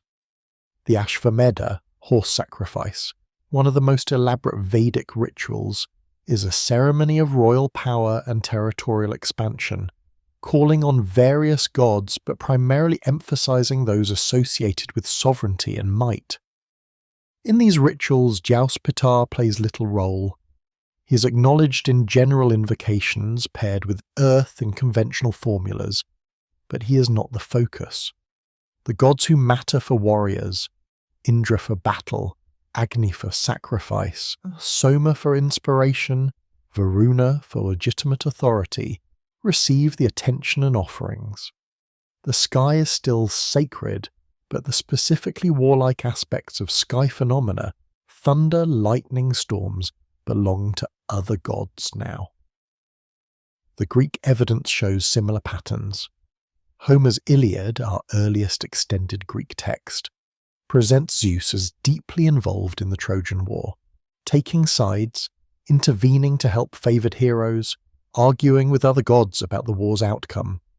He is not a distant cosmic principle, but an active participant in the central military conflict of Greek legendary history.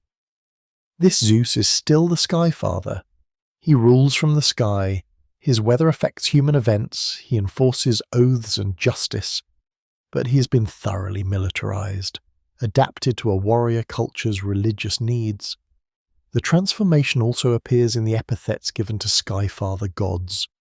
Greek Zeus is not only Zeus Pater, Father Zeus, but also Zeus Astrapios, of the lightning, Zeus Kourounos, of the thunderbolt, Zeus Peleus, of the city, Zeus Xenios, of strangers' guests. These epithets show the expansion of his functions and the incorporation of martial and storm characteristics alongside his original role as Sky Father. Roman Jupiter similarly acquired military epithets: Jupiter Imperator, Jupiter the Commander, Jupiter Stator, Jupiter the Stayer, who stops Roman retreat in battle, Jupiter Feretrius, to whom spoils of war are dedicated. These are not the epithets of a peaceful Sky Father, but of a god thoroughly integrated into Roman military culture and state power. The Norse evidence, though later, is equally revealing. The few references we have to Tyr show him as a god of law and justice, but also specifically of courage and sacrifice in battle. The story of Tyr losing his hand to bind the Fenris wolf demonstrates his willingness to sacrifice for the greater good, a warrior virtue. Yet even with these martial associations, Tyr was overshadowed by Odin and Thor, gods more fully embodying warrior ideals. Why did Odin and Thor succeed where Tyr did not? The answer may lie in their more complex and dynamic characters. Odin is a god of wisdom and magic as well as war, a shapeshifter and wanderer, a god of cunning and strategy, not merely brute force. Thor is a god of the common people as well as warriors, a defender against monsters, associated with protection and fertility as well as with battle. Both are active interventionist gods who respond to human prayers and needs. Tyr, despite his martial associations, remains more like the old Sky Father, respected but somewhat remote, honoured but not urgently needed. This raises an important theoretical point about religious evolution.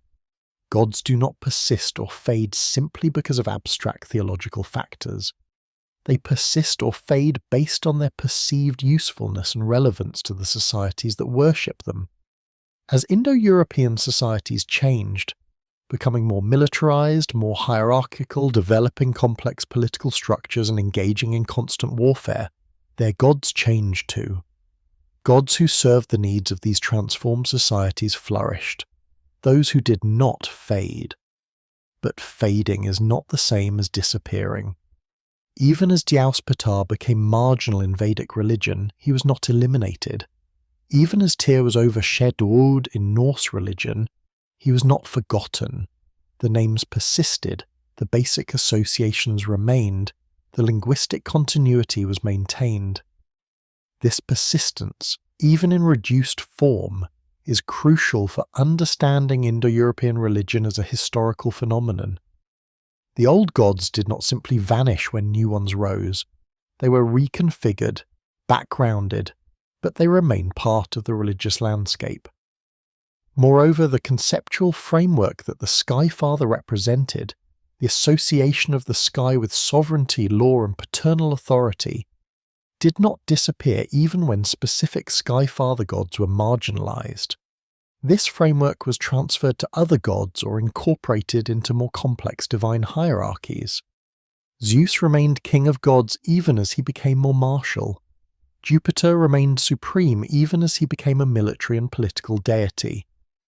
The idea that the sky represents ultimate authority and cosmic order persisted across Indo-European traditions, even when the original simple Sky Father conception was elaborated beyond recognition.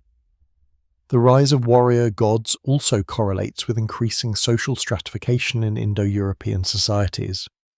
Warrior aristocracies, ruling over subject populations, needed religious justifications for their dominance.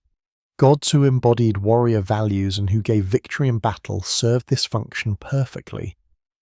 The myths of gods defeating monsters and establishing order through violence provided templates for earthly warriors and kings to understand and justify their own roles.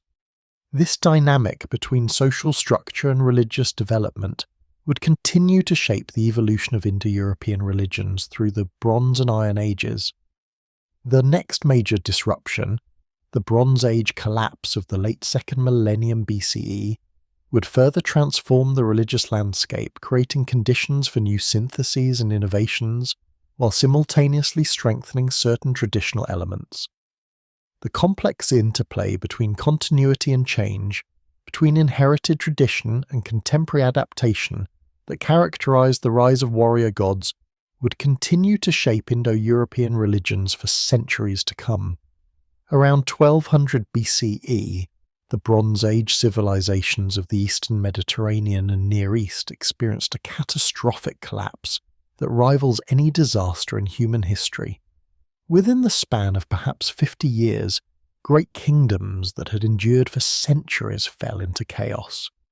The Hittite Empire in Anatolia, which had been one of the great powers of the Bronze Age, disintegrated completely, its capital Hattusa burned and abandoned. Mycenaean Greece, with its elaborate palaces and linear bureaucratic records, collapsed into a dark age that would last for centuries. The great trading systems that had connected the Eastern Mediterranean fell apart. Cities were destroyed, populations declined sharply, writing systems were forgotten, and the Bronze Age world order came to an end. This collapse did not happen uniformly or simultaneously everywhere, and its causes remain debated among scholars, but the general pattern is clear: a cascade of failures affecting climate, agriculture, trade, political stability, and military security brought down the interconnected palace-based systems of the late Bronze Age. For our purposes, what matters is how this collapse affected the religious traditions of Indo-European peoples, and specifically how it affected the worship and conception of the Sky Father. The collapse had multiple contributing causes. Climatic data shows a period of severe drought and cooling in the Eastern Mediterranean and Near East during the late 13th and early 12th centuries BCE. This would have caused agricultural failures, leading to famines and population movements. Archaeological evidence shows destructions at numerous sites, suggesting warfare and invasion, though whether these invasions were causes or consequences of the collapse is debated. Egyptian texts refer to attacks by sea peoples, groups whose origins remain mysterious but who apparently swept across the Eastern Mediterranean, attacking and destroying established kingdoms.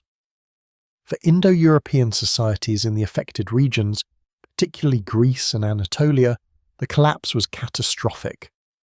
The Mycenaean Greeks had developed a sophisticated palace-based civilization by the late Bronze Age, with elaborate administrative systems documented in linear B tablets.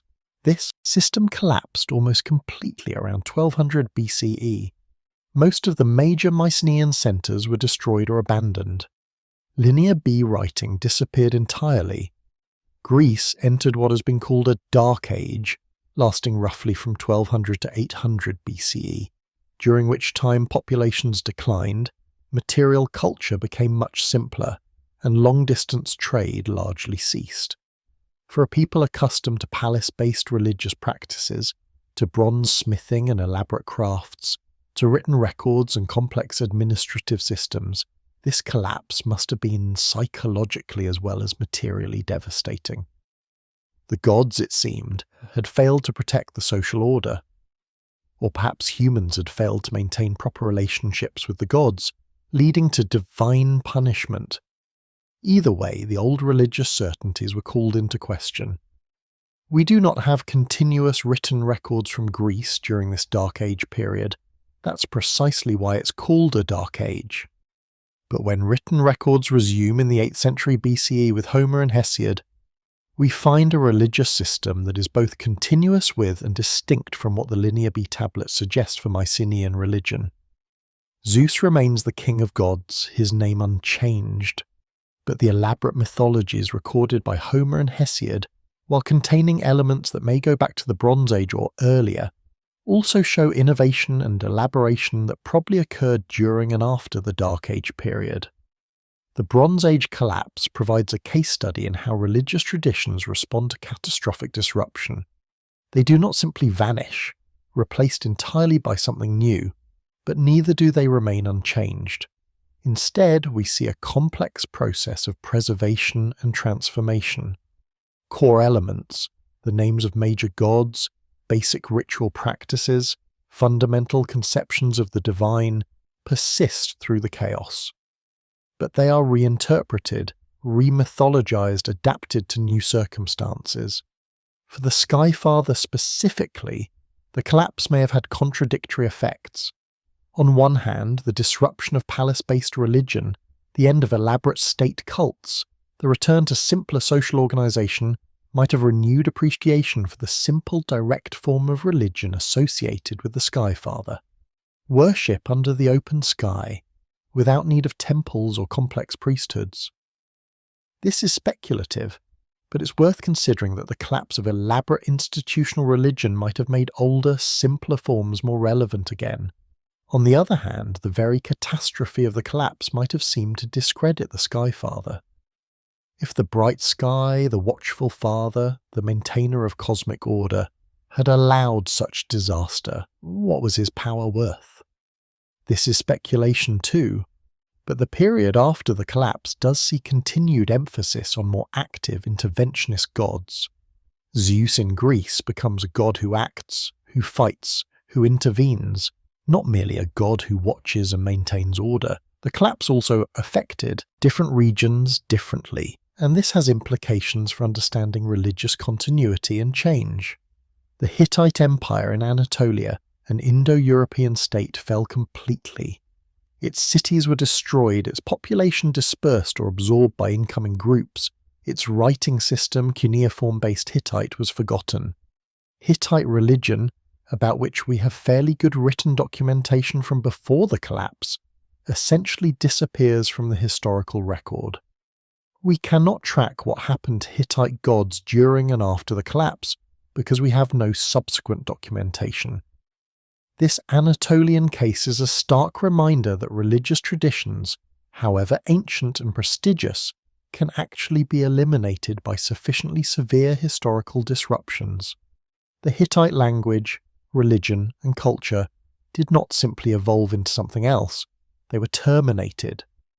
Speakers of Hittite languages presumably survived, but they appear to have been absorbed into other cultural and linguistic communities, losing their distinct identity. This is unusual in the Indo-European world. Most Indo-European groups maintained linguistic and cultural continuity despite disruptions, but it demonstrates that continuity is not inevitable. Greece, by contrast, maintained continuity through the collapse despite the severity of the disruption. Greek remained Greek, even though Linear B was forgotten, and alphabetic writing would not be adopted until the 8th century BCE. Zeus remained Zeus, even though specific cults and ritual practices may have changed dramatically. The oral tradition of epic poetry, which would eventually be written down as the Homeric poems, preserved mythological and cultural memory across the Dark Age. This preservation of core identity despite catastrophic disruption is remarkable and deserves consideration. Why did Greek identity persist when Hittite did not? Part of the answer lies in geography and demography. The Greek world, spread across the Aegean and its islands, was more fragmented and therefore more resilient to collapse. There was no single centre that could be destroyed to eliminate the whole system. Also, Greek populations appear to have remained largely in place, declining in numbers, but not being displaced or absorbed by other groups. Continuity of place allowed continuity of tradition. The collapse also created conditions for new religious developments. The breakdown of old certainties, the end of traditional authorities, the need to make sense of catastrophe, these are circumstances that often generate religious innovation. Prophets, reformers, and new cults emerge during and after periods of crisis, offering new explanations and new hopes. The Late Bronze Age and Early Iron Age saw the emergence of several important religious innovations in the Near East and Eastern Mediterranean, though tracing direct connections to the collapse is difficult. For Indo-European religion specifically, the post-collapse period sees increasing systematization and mythological elaboration. The Greeks developed the complex mythological tradition documented in Hesiod's Theogony and Homer's epics, a vast body of stories explaining the origins of gods, their relationships, their conflicts, and their interactions with humans. Some of these myths may be ancient, but the elaborate systematization appears to be post-collapse, emerging during the Dark Age and early Archaic period. This systematization served multiple functions. It made sense of the divine world, creating order out of chaos. It preserved cultural memory, encoding historical experiences and social values in mythological form. It provided entertainment and education, giving communities shared stories and shared frameworks for understanding their world. And it helped reconstruct religious authority after the collapse of palace-based systems. Bards and poets became the preservers and transmitters of religious knowledge. The collapse and subsequent Dark Age also severed Greece from Near Eastern cultural influences temporarily. During the Bronze Age, there had been extensive contact and cultural exchange between Mycenaean Greece, Anatolia, and the Near East. The collapse disrupted these connections. When contact resumed in the 8th century BCE, Greece had developed more independently, creating a religious and cultural tradition that was distinctly Greek even though it contained Near Eastern influences.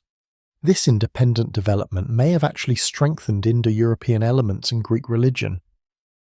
Without constant contact with the great imperial cultures of the Near East, Greek religion developed along its own trajectory, elaborating Indo-European mythological themes rather than adopting Near Eastern ones wholesale. Zeus remained clearly recognizable as the Indo-European skyfather, even though he acquired many additional attributes and elaborate myths. For Dyeus as Zeus, the period after the collapse was crucial in establishing his specific Greek character. The Zeus of Homer and Hesiod is a fully developed personality, a sky god who wields thunderbolts, a father of gods and humans, a king who rules from Olympus, a powerful but not all-powerful deity who must navigate relationships with other gods, a being who can be tricked or persuaded, but who ultimately maintains cosmic order. This is a far more elaborate conception than the simple bright sky father we can reconstruct for Proto-Indo-European religion, and the elaboration probably occurred largely during the centuries after the Bronze Age collapse. The collapse did not affect Indo-Iranian societies as directly, since they were geographically removed from the main areas of disruption, but they experienced their own transformations during roughly the same period. The Indo-Aryans had already migrated into India by the time of the collapse and were establishing their dominance there. The composition of the Rig Veda probably spans a period from before to after the collapse, though exact dating is debated. The Iranian branch was developing independently in Iran and Central Asia. What we see in the Vedic evidence is a religion that seems quite stable in its basic structure, but that is already showing the marginalization of Dyeus in favour of Indra and other more active gods. The crisis that affected the Mediterranean world did not touch India directly, but the dynamics of religious change, the preference for active interventionist gods over passive cosmic order gods, were operating there independently. The Bronze Age collapse also created conditions for new waves of migration and population movement. With the palace-based systems destroyed, populations were more mobile. New groups moved into previously settled areas. Indo-European groups that had been on the periphery of the Bronze Age world moved into vacuums left by the collapse. This is the period when Dorian Greeks apparently moved into southern Greece, when Phrygians moved into Anatolia, when various peoples called Sea Peoples by Egyptian sources moved across the Mediterranean. These population movements meant further mixing of peoples and further opportunities for religious syncretism and innovation. When different groups with related but distinct traditions came into contact, they could exchange gods and myths, creating more complex and elaborate religious systems. The Greek pantheon as we know it from the Archaic period shows evidence of this. Some gods are clearly Indo-European, others are probably pre-Indo-European Greek, still others may have been adopted from Anatolian or Phoenician traditions. For a priest or ritual specialist living through the collapse, the experience must have been profoundly disorienting. The elaborate temple rituals, the palace-sponsored festivals, the scribal traditions, all of this infrastructure of Bronze Age religion was swept away. How does one maintain proper relationships with gods when the traditional frameworks for doing so no longer exist? The answer appears to have been a return to more basic, more portable forms of religion. Oral tradition rather than written texts, open-air worship rather than elaborate temples, small community rituals rather than state-sponsored festivals. In this context, the simple forms of Skyfather worship might have actually had advantages. You do not need a temple to worship the sky. It is always present, always visible. You do not need complex rituals or professional priests. Anyone can look up and acknowledge the bright sky. The very simplicity that might have made Dyeus seem less impressive than more elaborate gods during prosperous times might have made him more accessible and more relevant during catastrophe.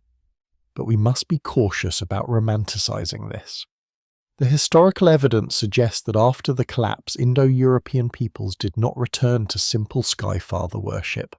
Instead, they developed or maintained complex polytheistic systems with elaborate mythologies. Zeus in Greece, the Vedic pantheon in India. These are not simple systems, but complex ones. The response to collapse was not simplification, but reconstruction of complexity on new foundations.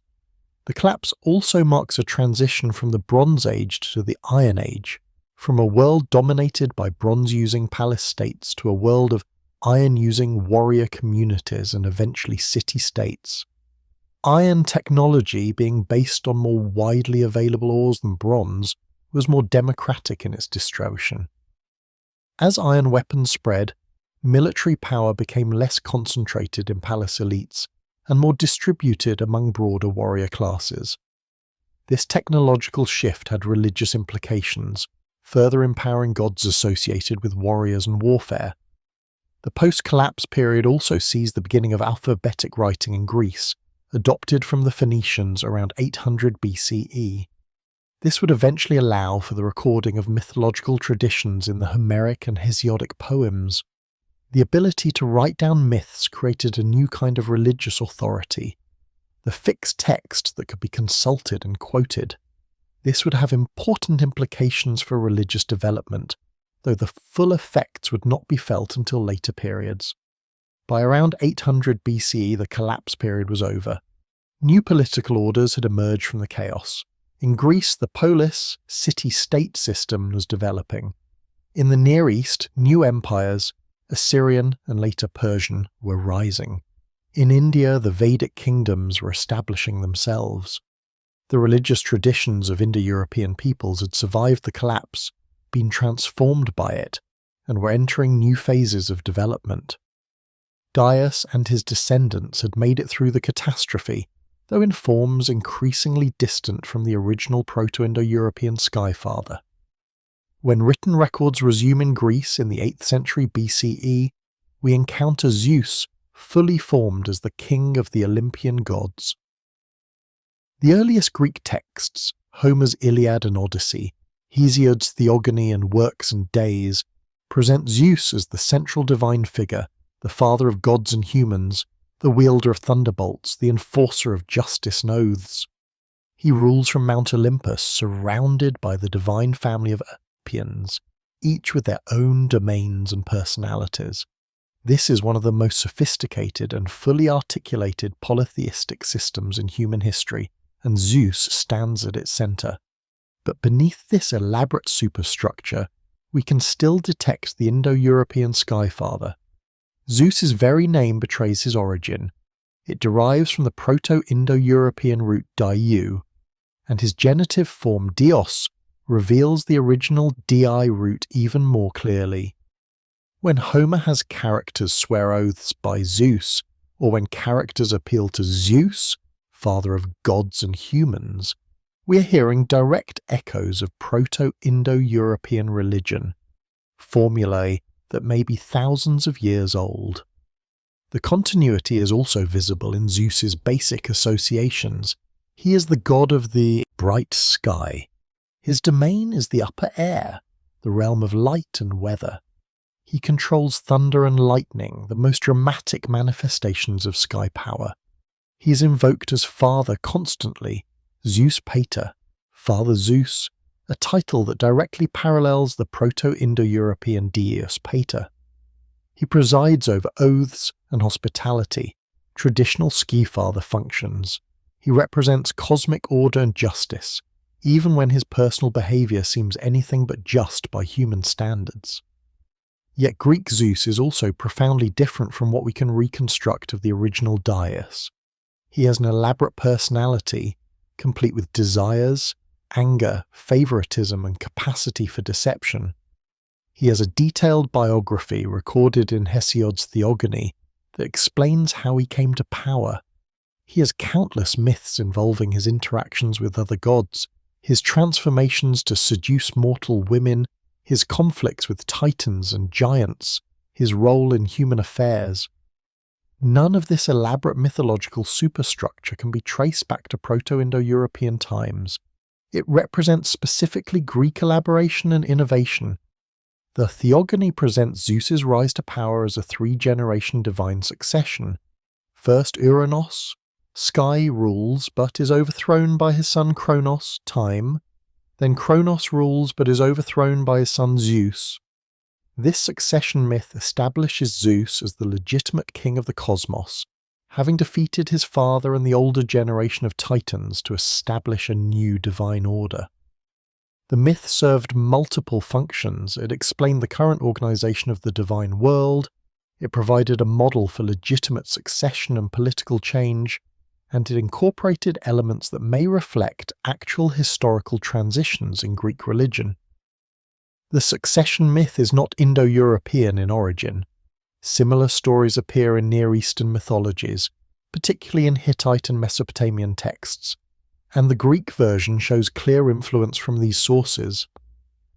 The castration of Uranus by Kronos parallels the Hittite myth of Kamabi castrating the sky god Anu. These Near Eastern influences entered Greek mythology probably during the Bronze Age, when Mycenaean Greeks had extensive contact with Anatolian and Near Eastern cultures. This demonstrates an important point about religious evolution. Traditions are not pure or static, but incorporate elements from multiple sources. Greek religion is Indo-European in its foundation. Zeus is clearly the Indo-European Skyfather, but it has been enriched and complicated by Near Eastern influences and by specifically Greek innovations. The result is something that is simultaneously conservative, preserving ancient names and associations, and creative, developing elaborate new myths and cults. Linear B tablets from Mycenaean Greece, dating to roughly 1450 to 1200 BCE, provide our earliest written evidence for Zeus. The name appears as Dyeus in various tablets, sometimes with epithets or in contexts that suggest cult activity. This evidence is fragmentary. The Linear B tablets are administrative records, not religious texts, but they confirm that Zeus was already a major deity in Mycenaean times. They also show that many other Olympian gods, Poseidon, Hera, Athena, Artemis, Dionysos, were already being worshipped in the Bronze Age, suggesting that the Greek pantheon was largely formed by this early period. But the Linear B evidence also shows differences from later Greek religion. Some gods who would be major in classical times are absent from the tablets, while some names in the solas do not correspond to known later gods. The religious landscape was still evolving, and the disruption of the Bronze Age collapse would accelerate and redirect that evolution. By the time of Homer in the 8th century BCE, Zeus had achieved his classical form. In the Iliad, he is the most powerful of the gods, though not omnipotent. Other gods can oppose him, and even humans can sometimes defy him, though not without consequences. He sits on Mount Olympus, a real mountain in northern Greece that served as the imagined home of the gods, watching events unfold in the Trojan War. He holds scales to determine the fates of heroes. He sends thunderbolts to express his anger. He makes decisions that affect the course of the war, though he's also bound by fate in ways that suggest there are limits even to his power. Homer's Zeus is deeply involved in human affairs. He has favourites among mortals and works to help them, though often in indirect ways. He has fathered numerous heroes, Heracles, Perseus, Helen, through unions with mortal women. These myths of Zeus's love affairs represent a distinctly Greek development. The Proto-Indo-European sky father was understood as father in a cosmic generative sense, the sky as father to all life, but Greek mythology literalized and personalized this fatherhood, creating stories of Zeus transforming himself into various forms to seduce or rape mortal women, producing demigod children who play crucial roles in Greek mythology. These myths served multiple functions in Greek culture. They connected leading families to divine ancestry. Many Greek aristocratic families claimed descent from Zeus through heroic intermediaries. They explained extraordinary human abilities. Heroes were strong, wise, or beautiful because they had divine parentage. They explored themes of divine power and human vulnerability. Mortals chosen by Zeus were exalted but also endangered, their divine connections bringing as much suffering as glory. The myths also reveal Greek anxieties about divine power and justice. Zeus is supposed to be the enforcer of cosmic justice, the punisher of hubris, the protector of suppliants and strangers. Yet his personal behaviour deceiving his wife Hera, using his power to satisfy his desires, often seems unjust. This contradiction is not resolved in Greek mythology, but is instead explored dramatically. Greek tragedy frequently deals with the apparent injustice of the gods, questioning whether Zeus truly represents justice or merely power. Yet Zeus's association with justice and oaths remained fundamental. In Athens, oaths were sworn in his name. Treaties between cities invoked Zeus Horkios, Zeus of oaths, as witness and guarantor. Zeus Xenios, Zeus of strangers' guests, protected the sacred relationship between host and guest. These functions directly continue the Proto-Indo-European Skyfather's role as overseer of social order and oaths. Even as Greek mythology elaborated Zeus's personality and adventures, his fundamental role as maintainer of cosmic and social order persisted. Zeus's cult in Greece took multiple forms across different cities and regions. At Olympia, he was worshipped as Zeus Olympios, and the Olympic Games were held in his honour every 4 years. These games brought together Greeks from across the Mediterranean world and served to reinforce Greek cultural unity. At Dodona in northwestern Greece, one of the oldest Greek oracle sites, Zeus was consulted through priests who interpreted the rustling of oak leaves. In Athens, Zeus had multiple temples and festivals, including the Dyasia, where he was propitiated to avert evil. These very cults demonstrate how Zeus was adapted to local needs while maintaining his overarching identity. He could be Zeus of the olive tree, Zeus of the city, Zeus who sends rain, Zeus who protects travellers, different aspects emphasized in different contexts, while the core identity as Sky Father and Divine King remained constant. This flexibility allowed Zeus worship to remain relevant across different Greek communities and different historical periods. The artistic representations of Zeus also reveal Greek conceptions of him. In sculpture and vase painting, Zeus is typically depicted as a mature, bearded man of great physical power and dignity. He holds the thunderbolt, his characteristic weapon and symbol. An eagle, associated with high-flying power and keen vision, is his sacred bird. Oak trees, strong and long-lived, are sacred to him.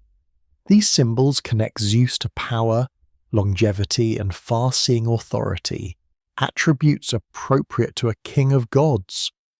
The famous statue of Zeus at Olympia, created by the sculptor Phidias in the 5th century BCE and considered one of the 7 wonders of the ancient world, portrayed the god seated on a throne, made of gold and ivory, towering over viewers. The statue no longer survives, but ancient descriptions emphasize its majesty and the sense of divine presence it conveyed.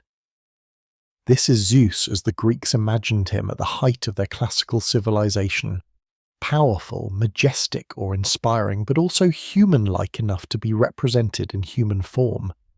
Philosophical treatments of Zeus add another dimension. Early Greek philosophers, beginning with Xenophon in the 6th century BCE, criticized traditional mythology for depicting gods as all too human, with morally dubious behaviors. Some philosophers began to reinterpret Zeus as a more abstract principle. Zeus as cosmic order, as rationality, as the organizing principle of the universe. The Stoics, in particular, would develop a philosophical theology that identified Zeus with divine reason, logos, pervading the cosmos. This philosophical reinterpretation represents yet another transformation of the Sky Father. From the immediate presence of the bright sky in Proto-Indo-European thought, to the mythologically elaborate king of gods in Homer and Hesiod, to an abstract philosophical principle representing cosmic order and rationality, each stage built on the previous one while transforming it. Yet the name remained constant, and the core association with the sky and with cosmic order persisted even through radical reinterpretations. The Greek case demonstrates several important principles about religious continuity and change. First, names and basic associations can persist across enormous spans of time, even as specific beliefs and practices change dramatically. Zeus is recognizably the descendant of Dyeus, yet Greek Zeus worship would have been unrecognizable to a Proto-Indo-European herder. Second, religious traditions synthesize elements from multiple sources rather than remaining pure. Greek Zeus incorporates Indo-European, Near Eastern, and specifically Greek elements. Third, religious concepts are remarkably flexible and can be adapted to serve different needs. Zeus served pastoral, warrior, civic, imperial, and philosophical needs at different times and in different contexts. The survival of Zeus into the Roman period and beyond demonstrates remarkable staying power. When the Romans conquered Greece, they identified Zeus with their own Jupiter and allowed Greek Zeus cults to continue. When Christianity became dominant in the Roman Empire, Zeus worship was eventually suppressed, but Zeus remained present in literary tradition, studied by educated Christians who read Homer and Hesiod. When Renaissance humanists revived classical learning, Zeus returned to cultural prominence as a mythological and literary figure, if not as an object of worship. Today, Zeus remains one of the most recognizable figures from ancient mythology. Stories about him are taught in schools, retold in literature and film, used as cultural references. The name itself has entered common language.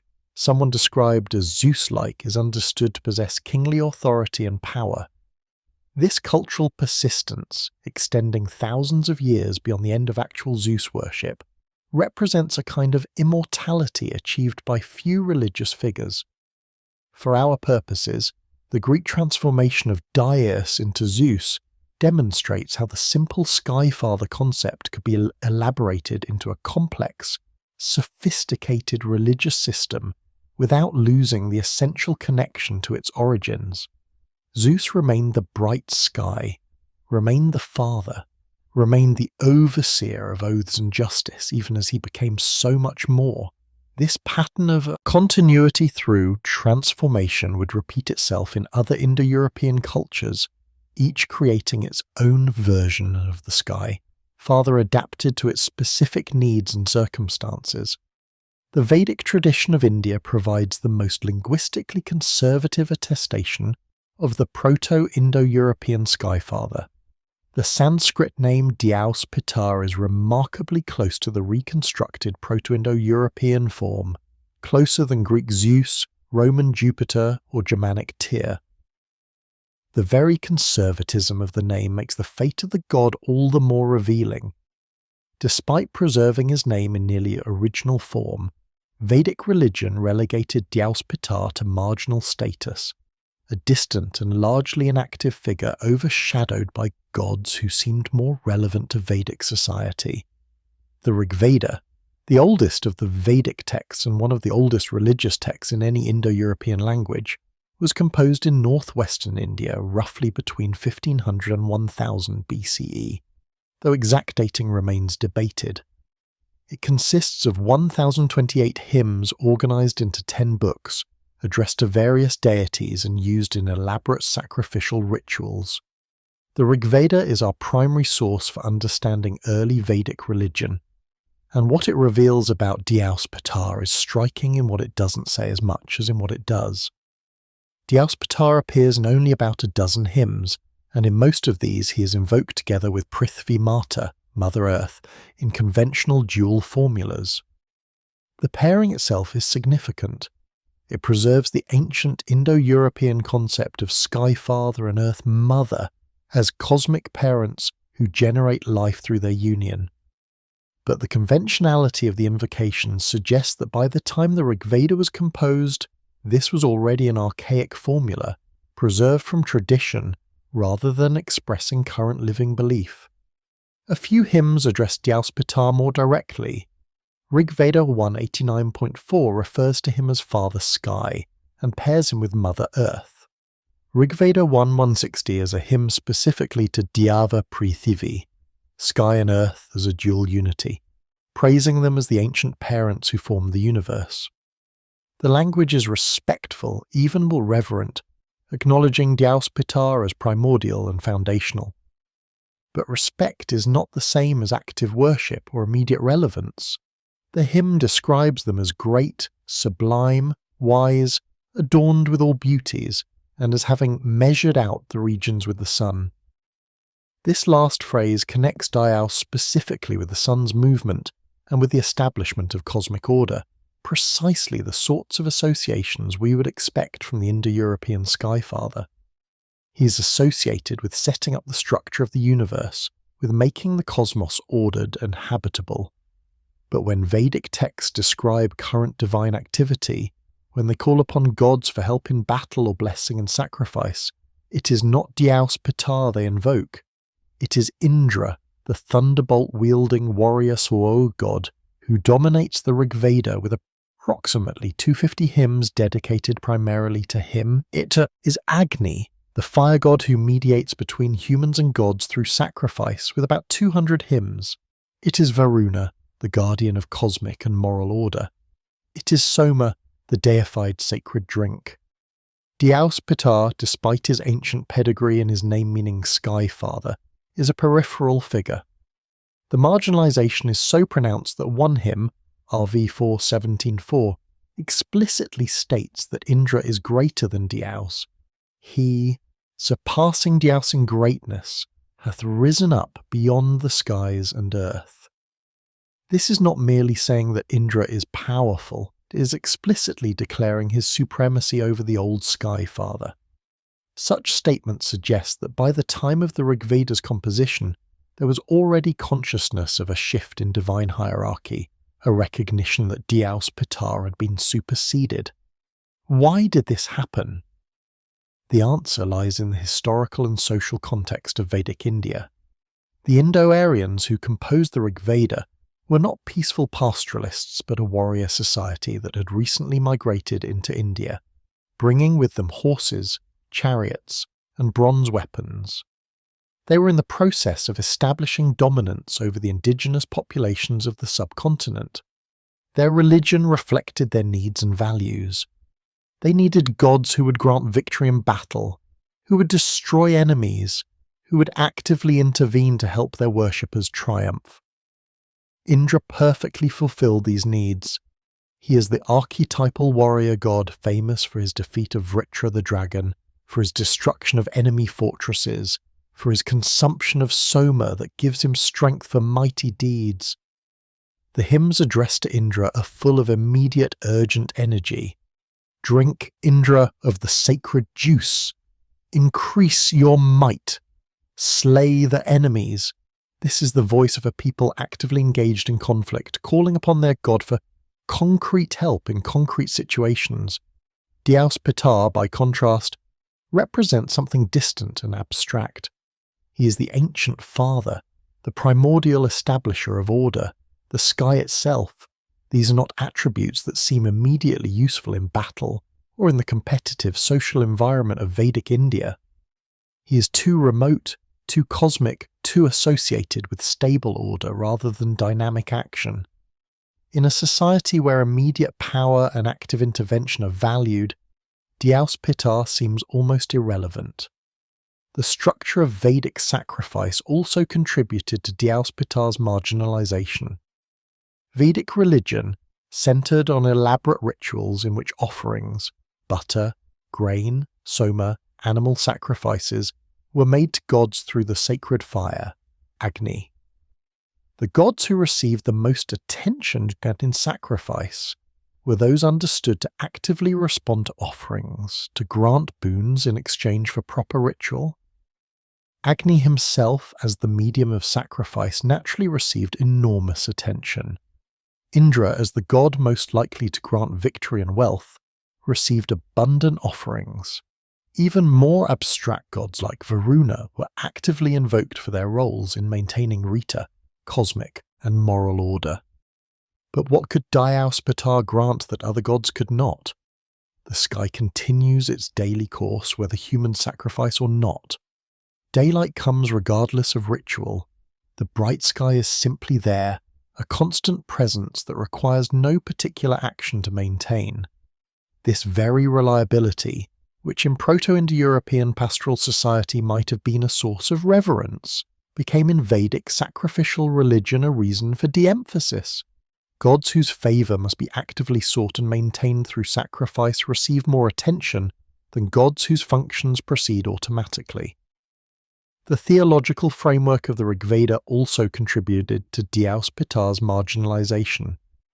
While the Rig Veda is polytheistic, recognizing many gods, it also shows tendencies toward what scholars call henotheism, the practice of elevating whatever god is being addressed at a particular moment to supreme status. Hymns to Indra might proclaim him the greatest of all gods. Hymns to Agni might make similar claims for him. Hymns to Varuna might elevate him above all others. This flexibility allowed worshippers to focus intense devotion on specific gods for specific purposes. But this henotheistic tendency works against gods like Dyeus Pitar, who are understood as ancient and primordial, but not actively engaged. It's difficult to elevate Dyeus Pitar to supreme importance in the moment of sacrifice, when he is not understood to be actively intervening. His supremacy, if he has any, is of the past. He is the ancient father, the original establisher of order, but not of the present moment when help is needed. The Vedic cosmological framework also evolved in ways that diminished Dyeus Pitar's role. In later Vedic thought, as expressed in the Brahmanas and Upanishads, abstract principles like Brahman, ultimate reality, or Rita, cosmic order, became more important than individual deities. The personal gods of the Rig Veda were increasingly understood as manifestations or aspects of deeper, more abstract principles. In this philosophical development, Dyeus Pitar, already marginal, faded further into the background. The social structure of Vedic society also affected divine hierarchies. The Vedic texts were composed by and for a priestly class, the Brahmins, who specialized in the elaborate rituals required to maintain proper relations with the gods. This professionalization of religion favored gods whose worship required complex rituals and specialized knowledge. Indra, with his numerous epithets and the elaborate summer rituals associated with him, fit this pattern. Dyeus Pitar, whose worship in earlier times might have consisted of simple acknowledgement of the sky, did not. The Indo-Iranian branch, before it split into Indian and Iranian traditions, appears to have already begun the process of elevating warrior gods over the Sky Father. The Mitanni Treaty, discussed earlier, invokes Indra but not Dyeus. This suggests that even in the common Indo-Iranian period, before the separation that produced Vedic and Avestan traditions, the warrior god was already more important than the Sky Father for purposes of oaths and state rituals. The Iranian branch took this even further. In Zoroastrianism, the reformed religion established by the prophet Zarathustra, Indra became a demon, Deva, while Ahura Mazda, whose name means wise lord and who may incorporate some attributes of the old Sky Father, became the supreme and eventually only god. Zoroastrianism represents a radical monotheistic, or at least quasi-monotheistic, reform of Indo-Iranian polytheism, reversing the valuation of many traditional gods. That Dyeus Pitar does not appear even as a demon in Zoroastrian texts suggests he had already faded so completely that he wasn't even worth demonizing. Comparing Indian Dyeus Pitar with Greek Zeus highlights different evolutionary paths from the same starting point. Both preserve the name of the Proto-Indo-European Sky Father. Both are understood as father figures and as connected to the sky, but Greek religion elevated Zeus and elaborated his mythology and cult, making him central to Greek religious life. Indian religion marginalized Dyeus Pitar, preserving his name and basic identity, but making him peripheral to actual worship. The difference reflects different historical and social circumstances. Greek religion developed in a context where a sky father king of gods fit well with emerging city-state politics and eventually with imperial power. Zeus could be adapted to serve these functions while maintaining his sky father identity. Indian religion developed in a context where warrior values, elaborate sacrificial ritual, and eventually philosophical abstraction shaped religious development. None of these favoured the simple sky father, so he was politely set aside, honoured as an ancestor, but not actively engaged. Yet Dyeus Pitar was never entirely forgotten. His name persisted in the language. The Sanskrit word Dyeus continues to mean sky or heaven. He continued to be invoked in the conventional pairing with Prithvi. Later, Hindu texts occasionally mentioned him, though more as a remote ancestor of the gods than as an active deity. In Hindu cosmology, Dyeus became associated with Svarga, the heaven of Indra, losing independent identity but not entirely disappearing. The Vedic evidence also preserves other traces of the Indo-European Sky Father beyond the figure of Dyeus Pitar himself. The concept of the sky as a realm of gods, of heaven, as the dwelling place of the blessed dead, of the sky as witness to oaths. All these Indo-European concepts persist in Vedic and later Hindu thought, even though Dyeus Pitar himself is marginal. The conceptual framework outlasted the specific deity. Later, Hindu devotional traditions, bhakti, would develop intense personal relationships with gods like Vishnu and Shiva, neither of whom is a sky father figure in the Indo-European sense, though both incorporate some cosmic father attributes. The Hindu tradition thus moves still further from the old Indo-European sky father pattern, though it retained some elements transformed beyond recognition.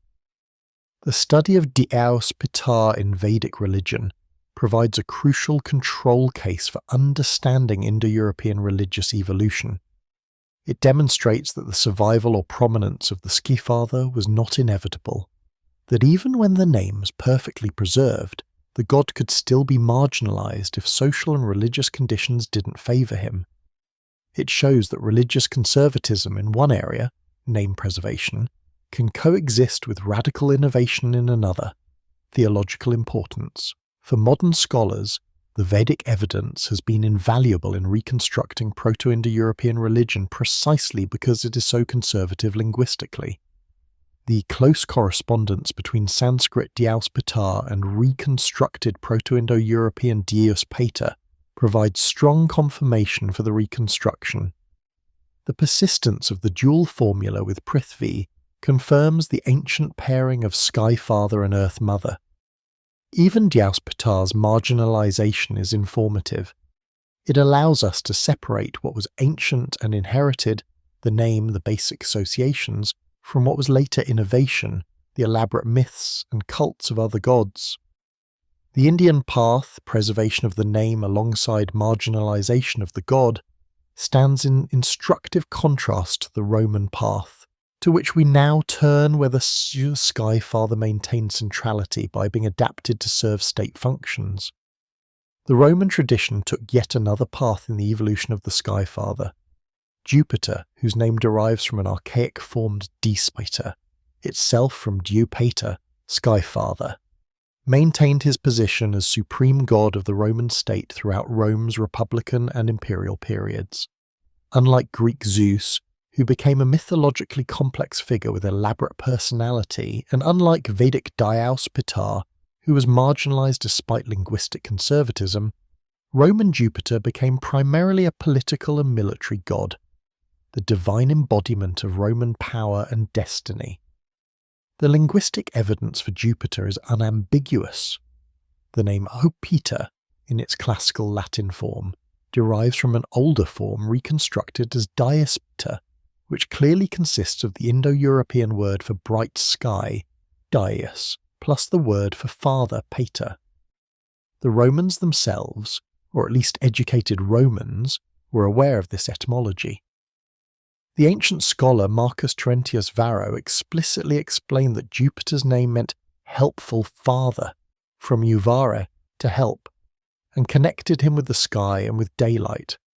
But while the name preserved the ancient Sky Father identity, the function of Jupiter in Roman religion was shaped by specifically Roman historical and political developments. From very early times, Jupiter was the supreme god of the Roman state, and his cult was intimately connected with Roman political institutions and military power. This politicization of the Sky Father distinguishes Roman religion from most other Indo-European traditions. The earliest Roman Jupiter cult is difficult to reconstruct because Rome's actual origins are obscured by legend and by lack of contemporary written sources. Roman tradition held that Rome was founded in 753 BCE, but this date is probably legendary. What we can say is that by the time of the early Roman Republic, 509 BC onward, Jupiter was already the supreme state god, worshipped on the Capitoline Hill in a temple he shared with Juno and Minerva, the so-called Capitoline Triad. The temple of Jupiter Optimus Maximus, Jupiter best and greatest on the Capitoline Hill, was the religious centre of the Roman state. It was here that Roman consuls took their oaths of office at the beginning of their term. It was here that the Senate met in times of crisis. It was here that triumphal processions, the elaborate celebrations granted to victorious generals, culminated with the general dedicating spoils of war to Jupiter. This last function is particularly significant. The triumph was the highest honour the Roman state could grant, and it was explicitly religious in character. The triumphant general dressed in the garb of Jupiter, purple toga, gold crown, face painted red like Jupiter's cult statue, and processed through Rome to Jupiter's temple. The message was clear. Roman military victory was achieved with Jupiter's aid and under his authority, and the victorious general was, for that moment, Jupiter's earthly representative. Jupiter's epithets reveal his functions in Roman religion. Jupiter Optimus Maximus, best and greatest, was his primary title, emphasizing his supreme position. Jupiter Imperator, Jupiter the commander, acknowledged his role as divine general, granting victory to Rome. Jupiter Stator, Jupiter the Stayer, referred to his role in stopping Roman retreat in battle. According to legend, Romulus vowed a temple to Jupiter Stator during a battle where Roman forces were faltering. Jupiter Feretrius, to whom spoils of defeated enemy kings were dedicated, received the ultimate military offerings. These militaristic and political functions might seem far removed from the pastoral sky father of the steppes, but the connection is not entirely arbitrary. The Indo-European sky father was associated with oaths and legitimate authority. Roman Jupiter took these associations and intensified them, making them serve the needs of an expansionist state. Jupiter guaranteed Roman oaths, witnessed Roman treaties, granted victory to Roman armies. He was still the sky father. Weather omens were crucial in Roman religion, and Jupiter's primary attribute was the thunderbolt. But he had become specifically the Roman sky father, patron of Roman power. Roman state religion was highly formalized, with elaborate rituals and priestly colleges responsible for maintaining proper relations with the gods. The pontiffs, augurs, and other priestly groups ensured that rituals were performed correctly, that oaths were properly sworn, that omens were correctly interpreted. This formalization and professionalization of religion was characteristic of Roman culture more generally, with its emphasis on law, precedent, and correct procedure. Within this system, Jupiter occupied the supreme position. He was not necessarily the most popular god. Gods like Mars, war, Venus, love, and Mercury, commerce, may have received more individual devotion, but he was the most important for state functions. When the Roman state acted collectively, it acted under Jupiter's authority and with his blessing, or so it hoped. The formulas used in Roman religion preserve traces of ancient Indo-European practice. Roman oaths, like oaths in other Indo-European cultures, invoked Jupiter as witness. Treaties between Rome and other states were witnessed by Jupiter. The fetial priests, responsible for declaring war and making treaties, performed elaborate rituals that called upon Jupiter to punish Rome if it violated its oaths. This continued the Indo-European sky father's role as overseer of oaths and guarantor of truthfulness. Weather divination practiced by the augurs also connected Jupiter to his role as sky god. The augurs observed and interpreted signs in the sky, particularly the flight of birds, but also thunder and lightning. Before any major public action, augurs took the auspices, from avis specere to look at birds, to determine whether Jupiter favoured the action. Unfavourable signs could postpone public business, military campaigns, even elections. The sky remained the visible manifestation of divine will, just as in earlier Indo-European tradition. The Romans also preserved the association between Jupiter and oak trees, a connection found in Greek Zeus worship and probably going back to Indo-European times.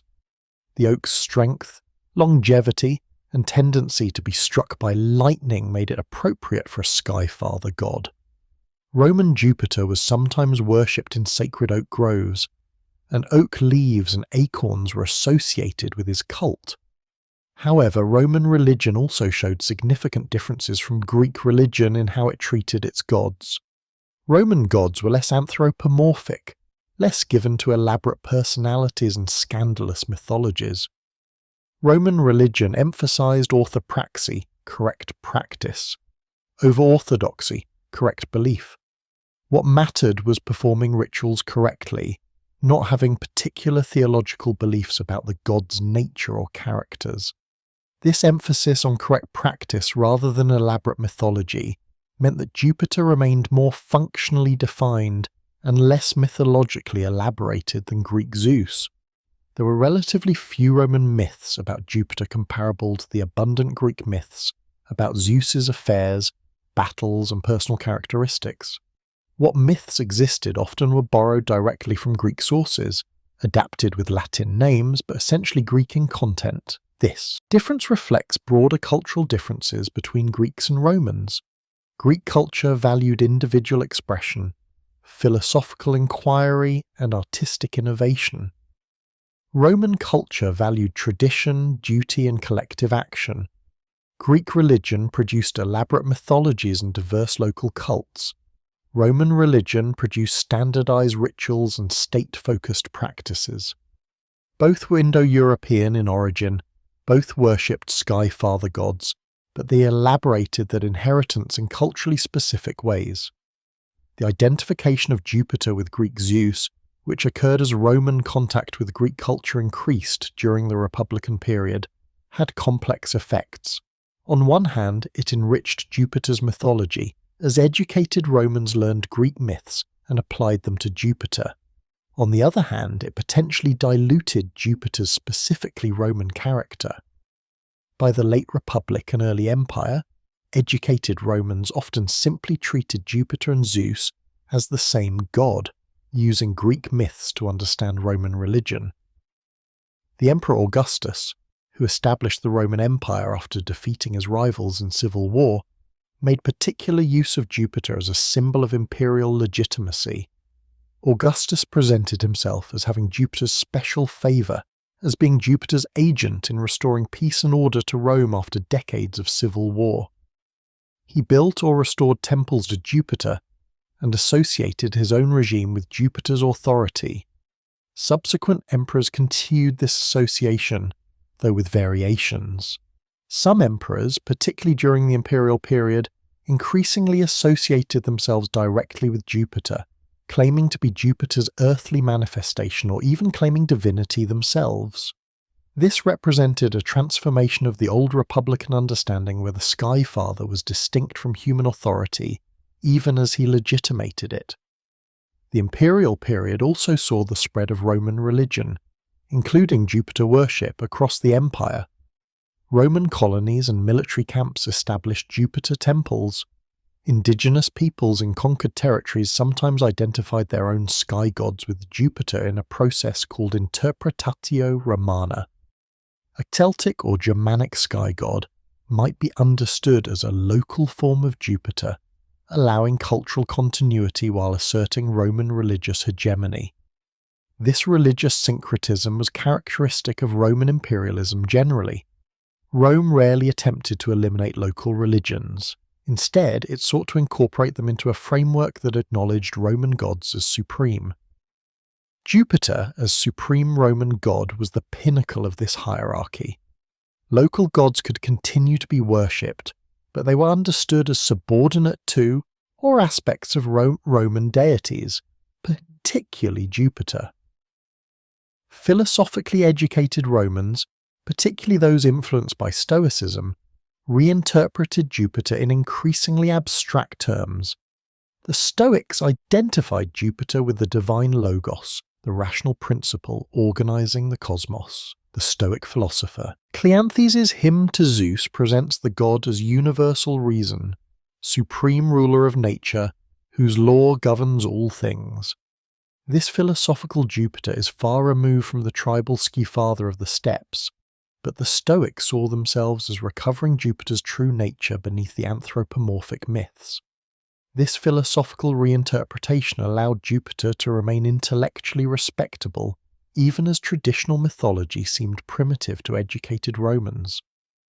By understanding Jupiter as cosmic reason, as natural law, as the organizing principle of reality, philosophers could maintain their religious duties while transforming Jupiter's meaning into something compatible with their philosophical commitments. The crisis of the 3rd century CE, when the Roman Empire nearly collapsed under pressure from invasions, civil wars, and economic disruption, raised questions about Jupiter's power and favour. If Jupiter was Rome's protector, why was Rome suffering?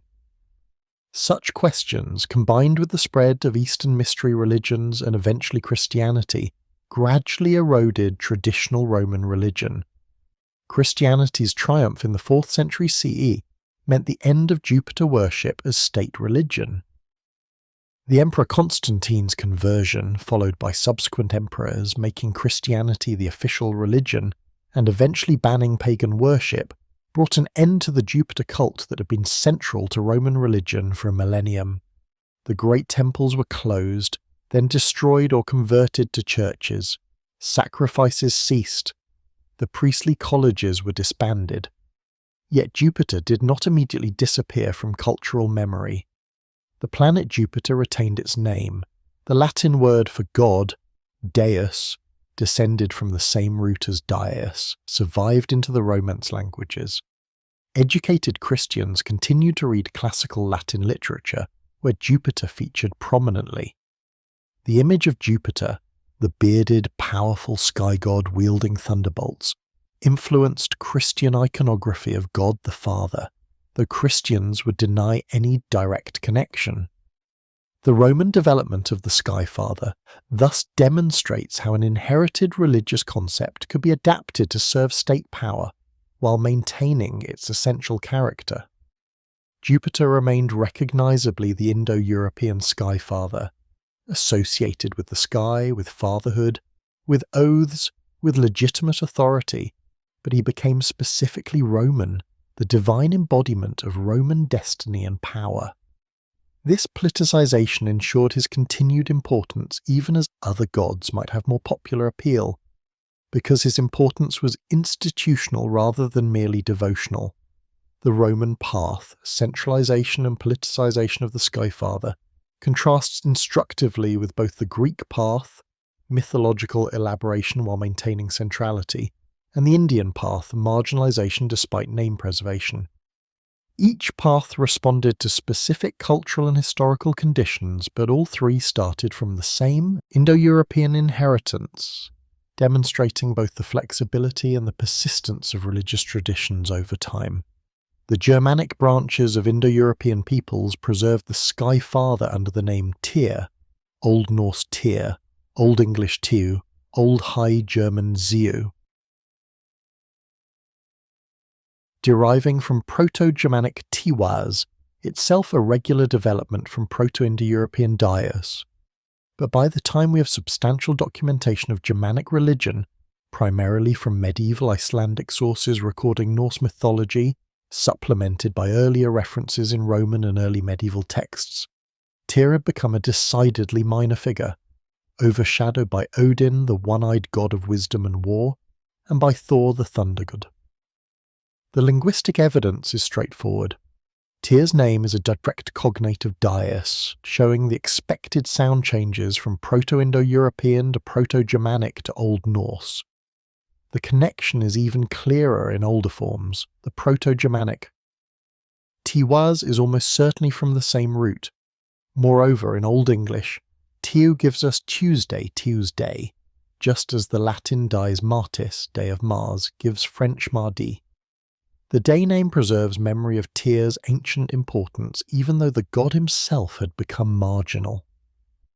The Roman historian Tacitus, writing about Germanic peoples in his Germania, 98 CE, mentions a god he calls Mars, but notes that Germanic peoples especially honour him, suggesting that this god had particular importance. Many scholars believe Tacitus's Mars was actually Tyr, since Tacitus used the Roman practice of identifying foreign gods with Roman equivalents, interpretatio Romana. If this identification is correct, it suggests that Tyr was still a major god among Germanic peoples in the 1st century CE, associated with war and receiving particular veneration.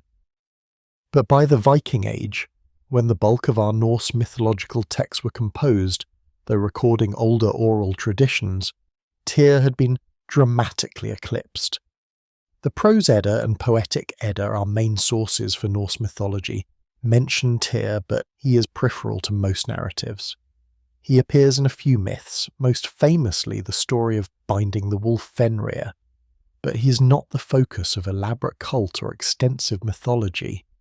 The Fenrir myth is particularly significant and may encode cultural memory of Tyr's decline. According to the story, the gods knew that the wolf Fenrir, son of Loki, would grow to become a terrible threat. They decided to bind him with magic fetters. Fenrir, suspicious, agreed to be bound only if one of the gods would place his hand in Fenrir's mouth as a pledge of good faith. Tyr was the only god brave enough to do this. When Fenrir realized the fetter was magical and couldn't be broken, he bit off Tyr's hand. The wolf was bound, but Tyr was maimed. This myth can be read on multiple levels. Literally, it explains why Tyr is called one-handed in Norse sources. Symbolically, it demonstrates Tyr's courage and his willingness to sacrifice for the greater good. He loses his hand so that the world can be protected from Fenrir's eventual rampage at Ragnarok, but it can also be read as reflecting Tyr's historical diminishment. He sacrifices himself, or part of himself, and the result is his permanent diminishment. He remains a god still honoured for specific functions, but he is incomplete, maimed, no longer whole. The myth also associates Tyr with law and justice. His sacrifice is necessary to bind a lawbreaker. Fenrir breaks his oath not to resist if one of the gods places their hand in his mouth. This connects to Indo-European Skyfather associations with oaths and cosmic order. Tyr in Norse sources is called the god of the Thing assembly, where law was declared and disputes were settled. When Norse peoples gathered for their assemblies, they did so under Tyr's auspices, continuing the ancient Indo-European association between the Skyfather and legitimate legal authority. But why was Tyr overshadowed by Odin and Thor? The answer lies in the values and needs of Viking Age Scandinavian society. This was a highly militarized culture that valorized courage in battle, success in raiding, and glory through martial deeds. It was also a culture that valued cunning, wisdom, and magical knowledge. Odin embodied both sets of values. He was the god of battle fury and of rune magic, of warriors and of poets, of death in battle and of esoteric wisdom. Thor, meanwhile, was the defender of gods and humans against giants, the wielder of the mighty hammer Mjolnir, a god of strength and protection. Both Odin and Thor offered what Tyr did not: active, dramatic intervention in human affairs. Odin received slain warriors in Valhalla, inspiring heroes and granting victory. Thor protected humans from supernatural threats with his mighty hammer. They were dynamic, immediate, relevant to the concerns of Viking Age warriors. Tyr, associated with law and just authority, seemed less immediately useful in a culture where might often made right, and where raiding was an honourable profession.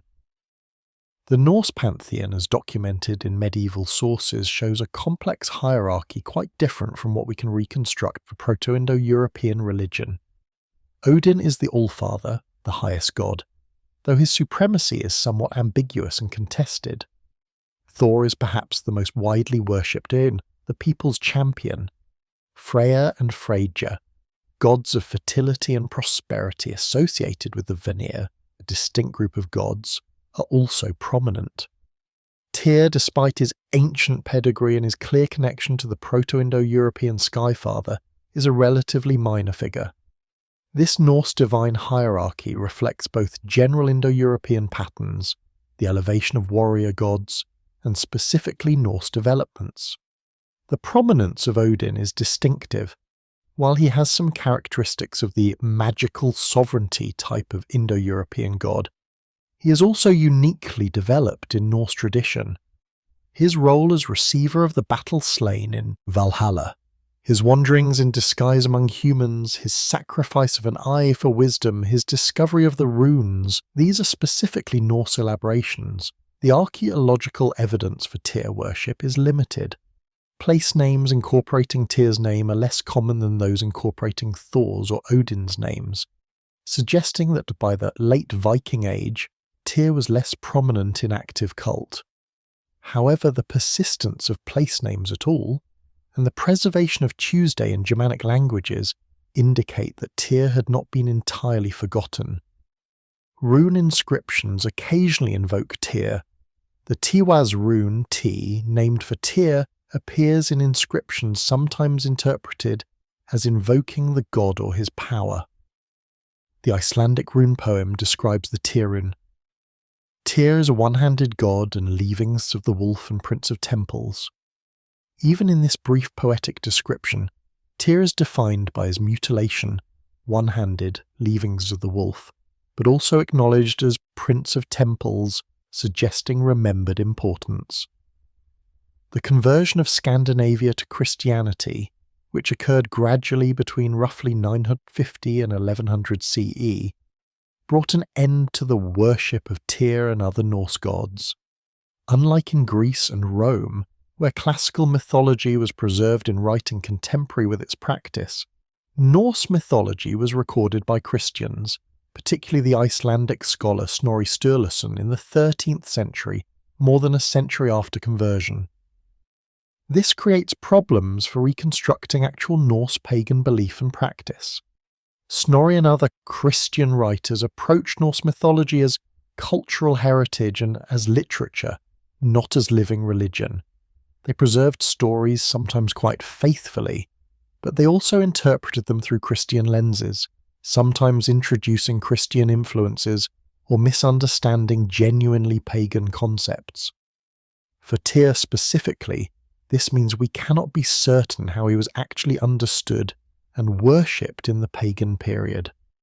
We know he was less prominent than Odin and Thor by the Viking Age, but we cannot be certain of the details of his cult or the full extent of his mythological connections. Comparative evidence suggests that Tyr was probably more important in earlier Germanic religion. The fact that Tacitus may have identified him with Mars in the 1st century CE, the day name evidence, and the fact that his name is a direct cognate of the Pie Sky Father all point to earlier prominence. The pattern seen across Indo-European cultures, the Sky Father being overshadowed by warrior gods as societies militarized, appears to have occurred in Germanic culture as well, perhaps relatively late compared to other branches. The relationship between Tyr and the sky is less explicit in Norse sources than the relationship between Zeus and the sky, or between Dyeus Pitar and the sky. The Norse sources don't emphasize Tyr as a sky god, though his name demonstrates that connection linguistically. This may reflect the fact that in Norse religion, the sky as such was not particularly emphasized as a divine realm. Norse cosmology focused more on the horizontal division between different worlds, Midgard for humans, Asgard for gods, Jotunheim for giants, than on a vertical division between earth and sky. However, the association with law, with assemblies, and with legitimate authority all connect Tyr to the Indo-European Skyfather pattern. These functions make sense for a god whose origin is as the all-seeing sky. The sky watchers, judges, witnesses, exactly the qualities needed in a god who oversees law and justice. The Germanic material also raises interesting questions about the relationship between Tyr and the thunder god Thor. In most Indo-European traditions, the Sky Father and the Storm Thunder god appear to be separate figures that sometimes merged. In Norse tradition, we have Tyr, the Sky Father, and Thor the Thunder god as clearly separate deities, with Thor being much more prominent. Yet Thor, not Tyr, is associated with the sky in practical terms. It is Thor's thunders and lightning that come from the sky, Thor who controls the weather that affects humans. This suggests that in Germanic tradition, the functional separation between Skyfather and Storm God was maintained even as the Skyfather was relegated to minor status. Thor took over the active, interventionist aspects of sky power, the thunderstorms, the lightning, the weather that immediately affects human life, while Tyr retained the more abstract, legal, and orderly aspects. Neither alone is equivalent to the original Indo-European Skyfather. Between them, they divide as attributes. The Anglo-Saxon material, while even more fragmentary than Norse sources, provides some additional evidence for Tyr worship in England before the conversion. Place name evidence, runic inscriptions, and occasional references in early medieval texts confirm that a god cognate with Norse Tyr was worshipped among Anglo-Saxons. But as in Scandinavia, this god appears to have been secondary to other deities, particularly Woden, Anglo-Saxon Odin, and Thunor, Anglo-Saxon Thor. The survival of Tyr in cultural memory after Christianization was limited. Unlike classical mythology, which continued to be studied and referenced throughout the Christian Middle Ages and Renaissance, Norse mythology largely faded from educated consciousness until its rediscovery in the modern period. Tyr, already marginal in the pagan sources, became even more obscure. Modern revivals of interest in Norse mythology, beginning in the Romantic period and continuing to the present, have brought renewed attention to Tyr and other Norse gods.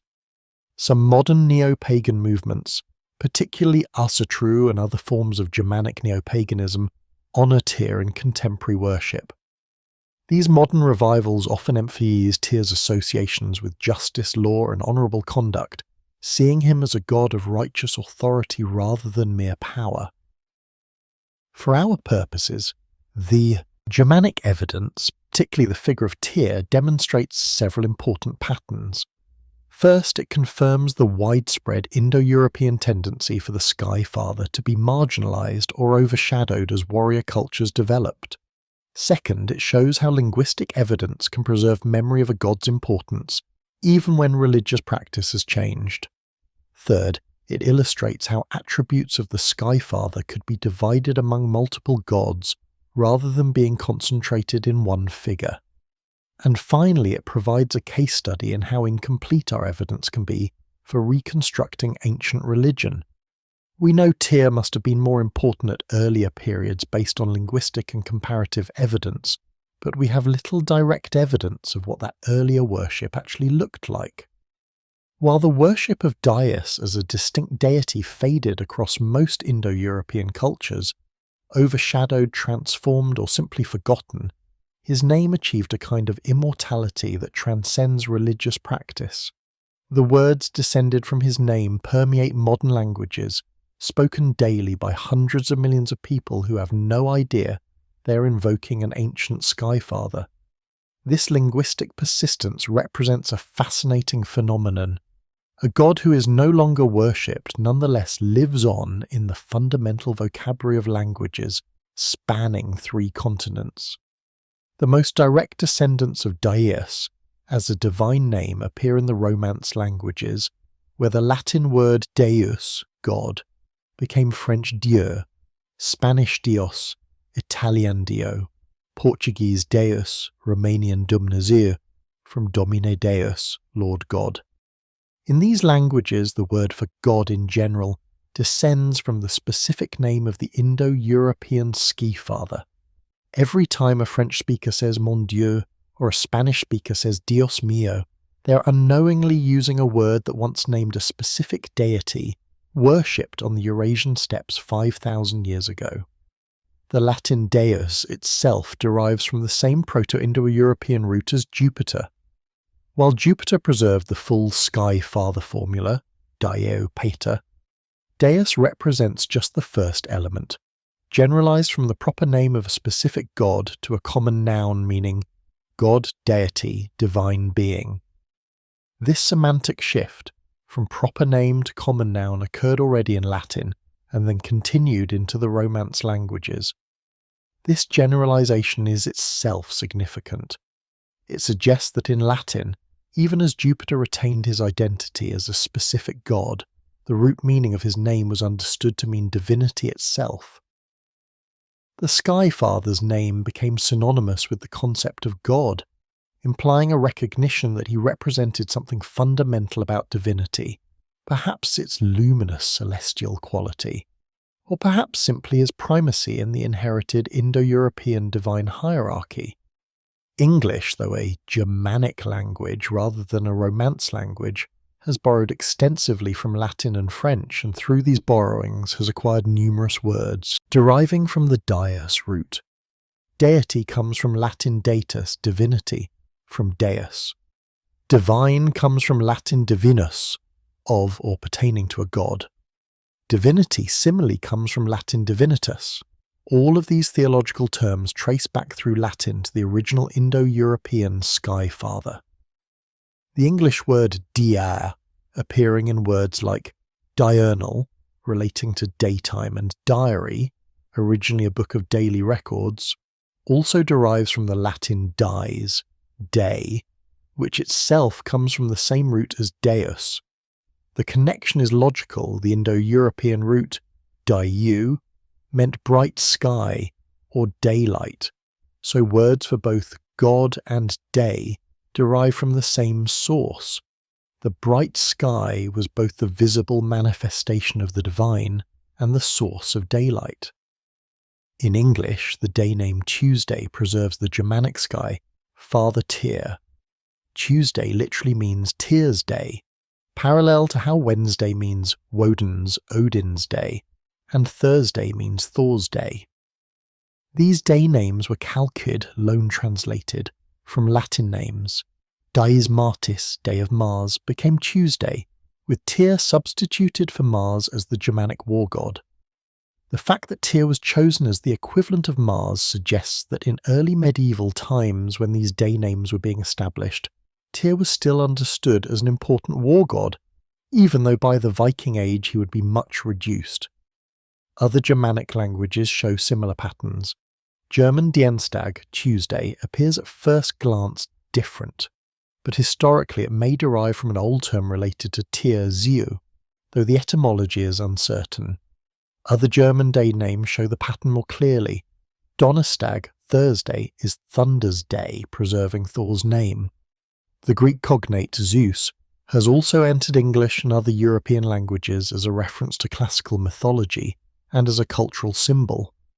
While English speakers don't use Zeus as a word for God in general, they do use it as a proper name in contexts where classical Greek culture is referenced, and they use Zeus-derived phrases in various contexts. The scientific name for an oak tree species, Quercus, Latin for oak, connects to Zeus through his association with oak trees, showing how far-reaching these ancient connections can be. In Sanskrit and modern Indo-Aryan languages descended from it, the situation is more complex. The word Dyeus continues to mean sky or heaven in Sanskrit and its descendants, though it is not typically used as a general word for God. Hindi and other modern Indo-Aryan languages have developed different words for God, often borrowed from Persian or Arabic, like Hindikuda from Persian, or using different Sanskrit terms like Bhagwan, meaning Lord or Blessed One. But the word for sky heaven in Hindi, Akash, though now the common word, exists alongside awareness of Dyeus in classical contexts. The Iranian languages show different development. The Zoroastrian reform transformed the religious landscape so thoroughly that the old Indo-European divine names were largely replaced or reinterpreted. The word for God in modern Persian is Khoda, or Khuda, which ultimately derives from a different root meaning self-created or self-existing. However, scholarly and religious contexts sometimes preserve older forms and connections. The Baltic languages, Lithuanian and Latvian, preserve words related to the Indo-European skyfather, though the exact forms and meanings vary. Lithuanian Dievas means God, clearly cognate with Latin Deus and the same PE root.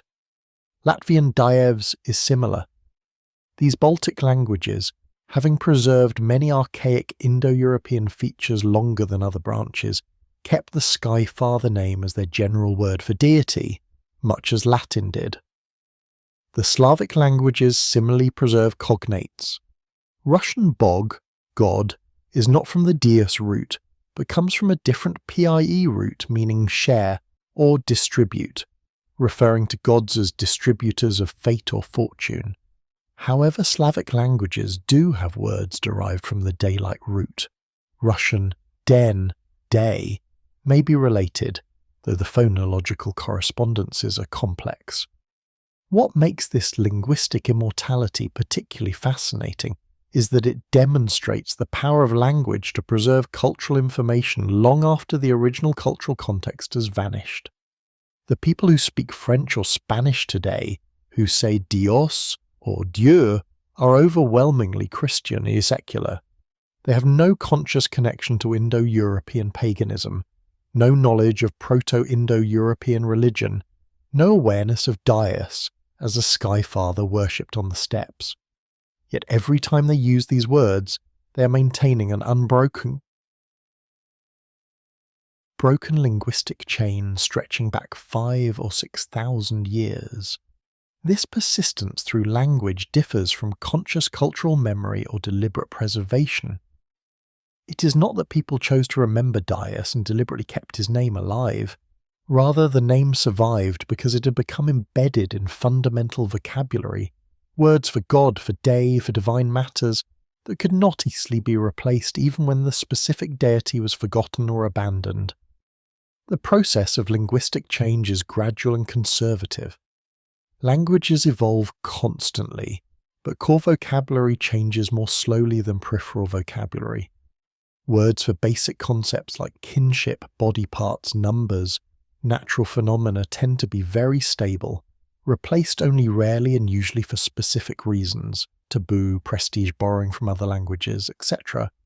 By becoming a word for God in general rather than remaining merely the name of one specific god, the Dyeus root entered this core vocabulary, making it resistant to replacement.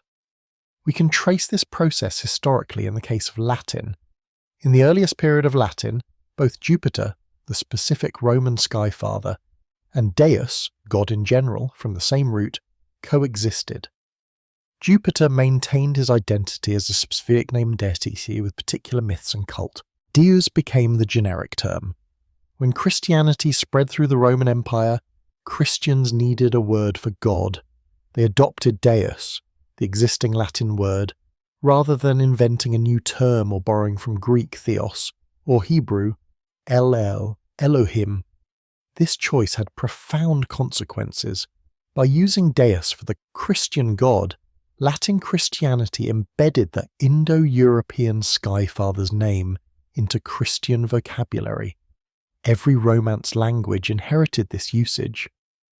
When Romance-speaking missionaries spread Christianity to other peoples, they sometimes taught that Deus was God's name, not just a common noun. Even today, Romance language catechisms and theological works use these Dyeus-derived words for the Christian God. The irony is rich. A deity whose worship Christianity explicitly rejected, Roman paganism was eventually forbidden under Christian emperors, nonetheless contributed his name to the Christian vocabulary.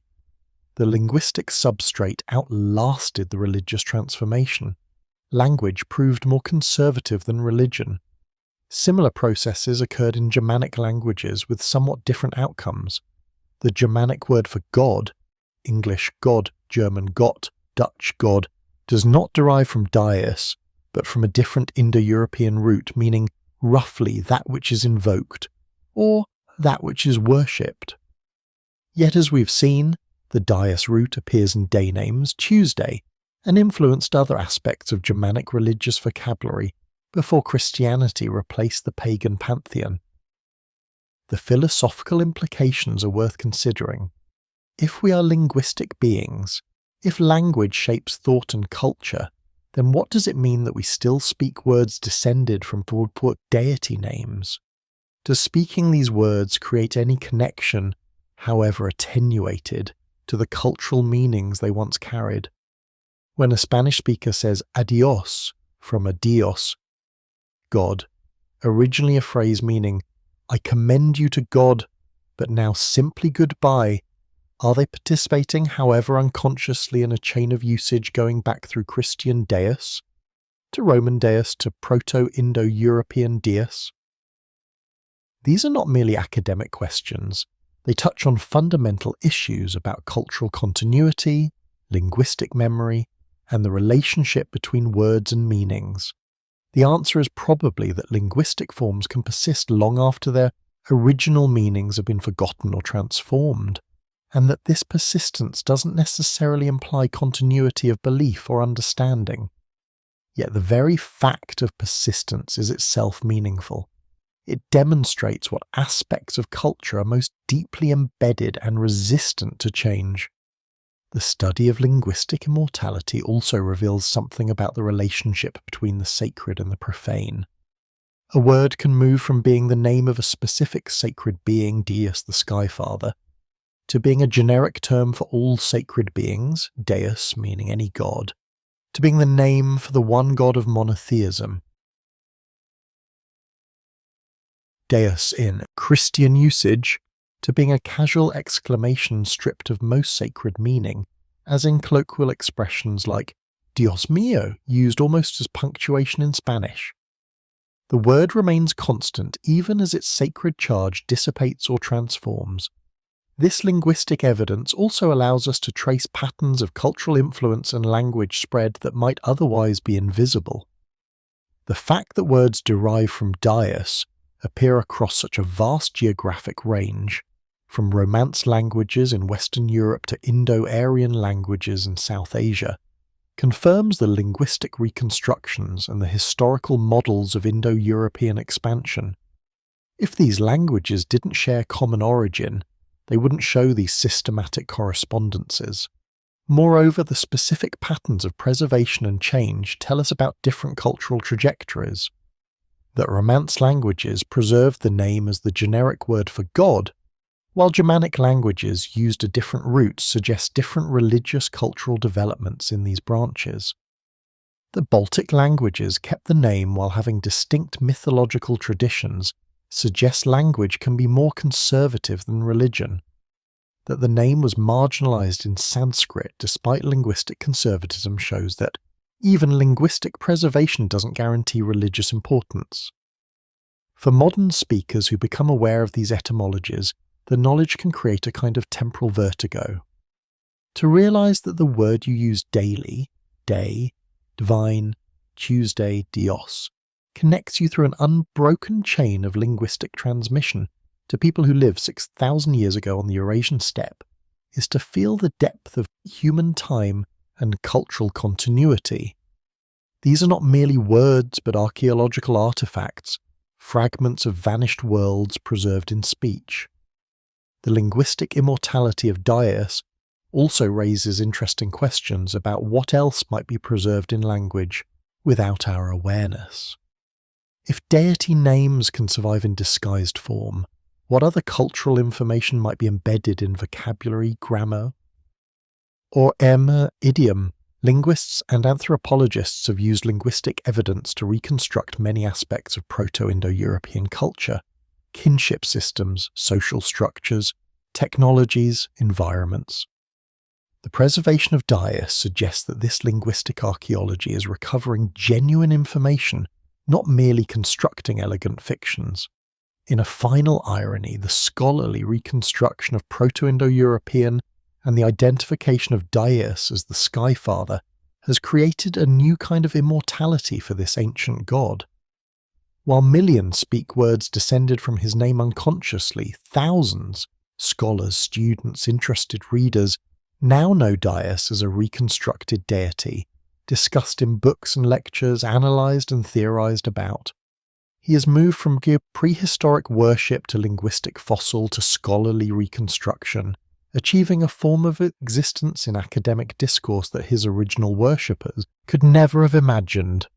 This scholarly attention represents yet another transformation of the Sky Father, from immediate presence, the bright sky itself, to elaborate mythological figure, Zeus, Jupiter, to linguistic fossil, Deus, Dia, Tuesday, to reconstructed prehistoric deity, Dyeus, with asterisk indicating scholarly reconstruction.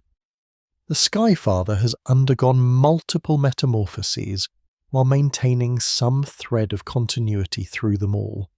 The name and something of the concept survives each transformation, testifying to the remarkable persistence of cultural patterns through time. The question of why Dyeus as a distinct, actively worshipped deity faded from most Indo-European religious traditions, despite his apparent importance in Proto-Indo-European religion, deserves systematic examination. The answer is not simple, nor is it uniform across all Indo-European cultures, but certain patterns emerge that illuminate how religious traditions change, and how gods can lose prominence or be forgotten even when their linguistic traces persist. The most fundamental reason for Dyeus' marginalization in many traditions relates to the transformation of Indo-European societies from primarily pastoral to increasingly martial. As discussed earlier, warrior gods like Indra, Thor, and eventually even Zeus in his storm god aspect offered active intervention, dramatic power, and immediate relevance to militarized societies. Dyeus, as the bright sky, represented constancy, order, and watchful oversight, important but not dramatic, enduring but not urgent. This preference for active, interventionist deities over more passive, cosmic order deities reflects a broader pattern in religious history. Gods who are understood to act, to give victory, to heal illness, to grant prosperity, tend to receive more active worship than gods who simply are. Dyeus was the bright sky, and the bright sky simply is, returning reliably each day regardless of human prayer or sacrifice. This very reliability, which might have inspired reverence in a pastoral context, became a kind of disadvantage in contexts where active divine intervention was desired. The development of more complex religious systems also contributed to Dyeus' eclipse. As Indo-European societies grew more sophisticated, their religions became more elaborate. Specialized priesthoods developed, responsible for complex rituals. Temples were built, creating architectural and artistic expressions of religious devotion. Mythologies became more intricate, with elaborate stories explaining divine relationships and cosmic history. In this development, gods with richer mythologies and more complex cults tended to flourish, while simpler gods were sidelined. Dyeus, as we can reconstruct him, was relatively simple.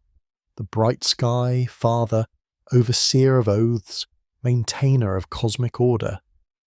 This simplicity served well in the context of mobile pastoral peoples practicing religion under the open sky, but it provided less material for mythological elaboration, less justification for elaborate temple cults, less need for specialized priestly knowledge.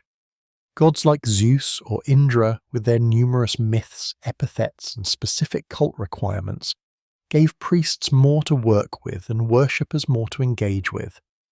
The architectural shift from open-air worship to temple-based religion also disadvantaged Dyeus. When the primary form of worship is under the open sky, the sky father god is immediately present. You are literally in his presence when you worship. But when religion moves into temples, when gods are represented by cult statues within buildings, the immediacy of the sky is lost. A god whose essential manifestation is the open sky doesn't translate well to temple worship. This is not to say that sky gods couldn't have temples. Obviously Zeus, Jupiter, and others did. But these gods had been transformed, given elaborate mythologies and anthropomorphic representations that made them suitable for temple worship. The simple sky father concept without this elaboration was less suitable. Where Dyeus remained relatively unelaborated, as with Vedic Dyeus Pitar or Germanic Tyr, he tended to remain marginal in temple-based religious systems. The rise of more abstract theological thinking also affected Dyeus' status. As Indo-European peoples developed philosophical and theological systems, the naive identification of the god with the physical sky became intellectually problematic. Educated Greeks and Romans increasingly understood Zeus, as Jupiter, as ruling the sky rather than being the sky, as inhabiting heaven rather than being synonymous with it. This abstraction transformed these gods into something different from the original Skyfather, even as they maintained nominal continuity with him. In traditions where this abstraction proceeded further, particularly in Indian philosophical developments, the personal gods of the Vedas themselves became less important than abstract principles like Brahman, ultimate reality, or Dharma, cosmic law. In such contexts, even a major god like Indra could become somewhat marginalized, let alone an already minor figure like Dyeus Pitar. The Skyfather concept, rooted in immediate observation of natural phenomena, was vulnerable to being superseded by more abstract theological principles. Syncretism and cultural contact also played roles in transforming or obscuring Dyeus. When Indo-European peoples encountered other cultures with different religious traditions, they often identified foreign gods with their own, or adopted foreign gods wholesale. This could lead to the attributes of the Skyfather being distributed among multiple gods, or to foreign sky gods being identified with and eventually replacing indigenous ones. For example, in the Hellenistic period, when Greek culture spread across the Near East following Alexander's conquests, Greek Zeus was identified with various local gods, Egyptian Ammon, Phrygian, Sabazios, and others. These identifications enriched Zeus's cult but also complicated his identity, making him less distinctly the Indo-European Skyfather, and more a cosmopolitan deity incorporating elements from multiple traditions. The development of monotheistic or near-monotheistic religions represented the most dramatic transformation. Zoroastrianism in Iran elevated Ahura Mazda to supreme or sole divine status, eliminating or demonizing other traditional Indo-Iranian gods. Dyeus disappeared entirely in this reform, either absorbed into Ahura Mazda or simply abandoned. Later, Christianity, Judaism and Islam spread across territories where Indo-European religions had previously dominated, replacing polytheistic systems wholesale.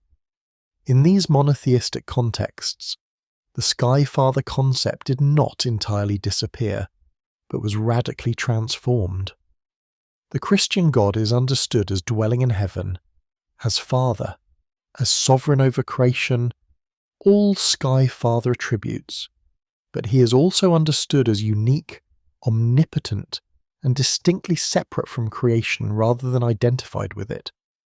The sky is his creation, not his body or manifestation.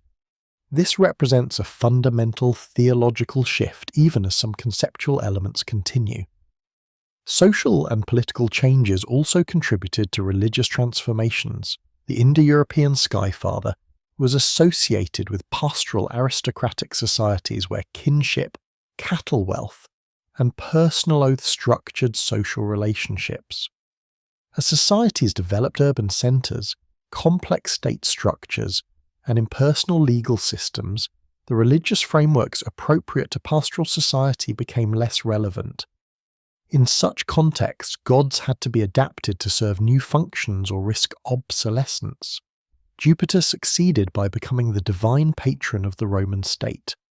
Zeus succeeded by becoming the king of a complex divine bureaucracy mirroring human political structures. But Dyeus, in his simple pastoral form, the watching sky, the cosmic father, the witness to oaths between kinsmen, belonged to a world that was disappearing. The role of literacy and textual fixation should not be underestimated. In oral cultures, religious tradition is fluid, adapting constantly to contemporary needs while maintaining some continuity with the past. But once myths and religious practices are written down, they become fixed, subject to study and interpretation, but less easily changed wholesale. The gods who were prominent when texts were being written down had an advantage. They were preserved in canonical texts that continued to be studied even if actual worship changed. Dyeus Pitar appears in the Rig Veda, but only marginally, suggesting he was already minor when the texts were composed. Had the Vedic text been composed earlier, when Dyeus Pitar was presumably more important, his literary afterlife might have been richer. Similarly, if Germanic religion had been documented in writing during a period when Tyr was more prominent, we might have more elaborate myths and cult descriptions for him.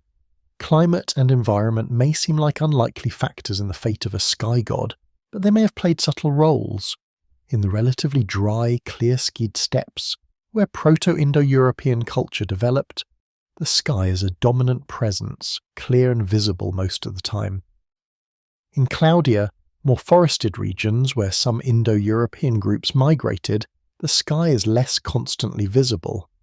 This might have reduced the immediacy and obviousness of sky worship, making room for gods associated with other natural features, forests, seas, mountains, to gain prominence. This is speculative, but it's worth noting that Skyfather gods seem to maintain more importance in Mediterranean and Near Eastern regions, Zeus, Jupiter, where clear skies are common, while being more marginalised in cloudier Northern Europe, Tyr. This could be coincidence, or it could reflect the simple fact that people naturally focus religious attention on what they regularly observe and experience.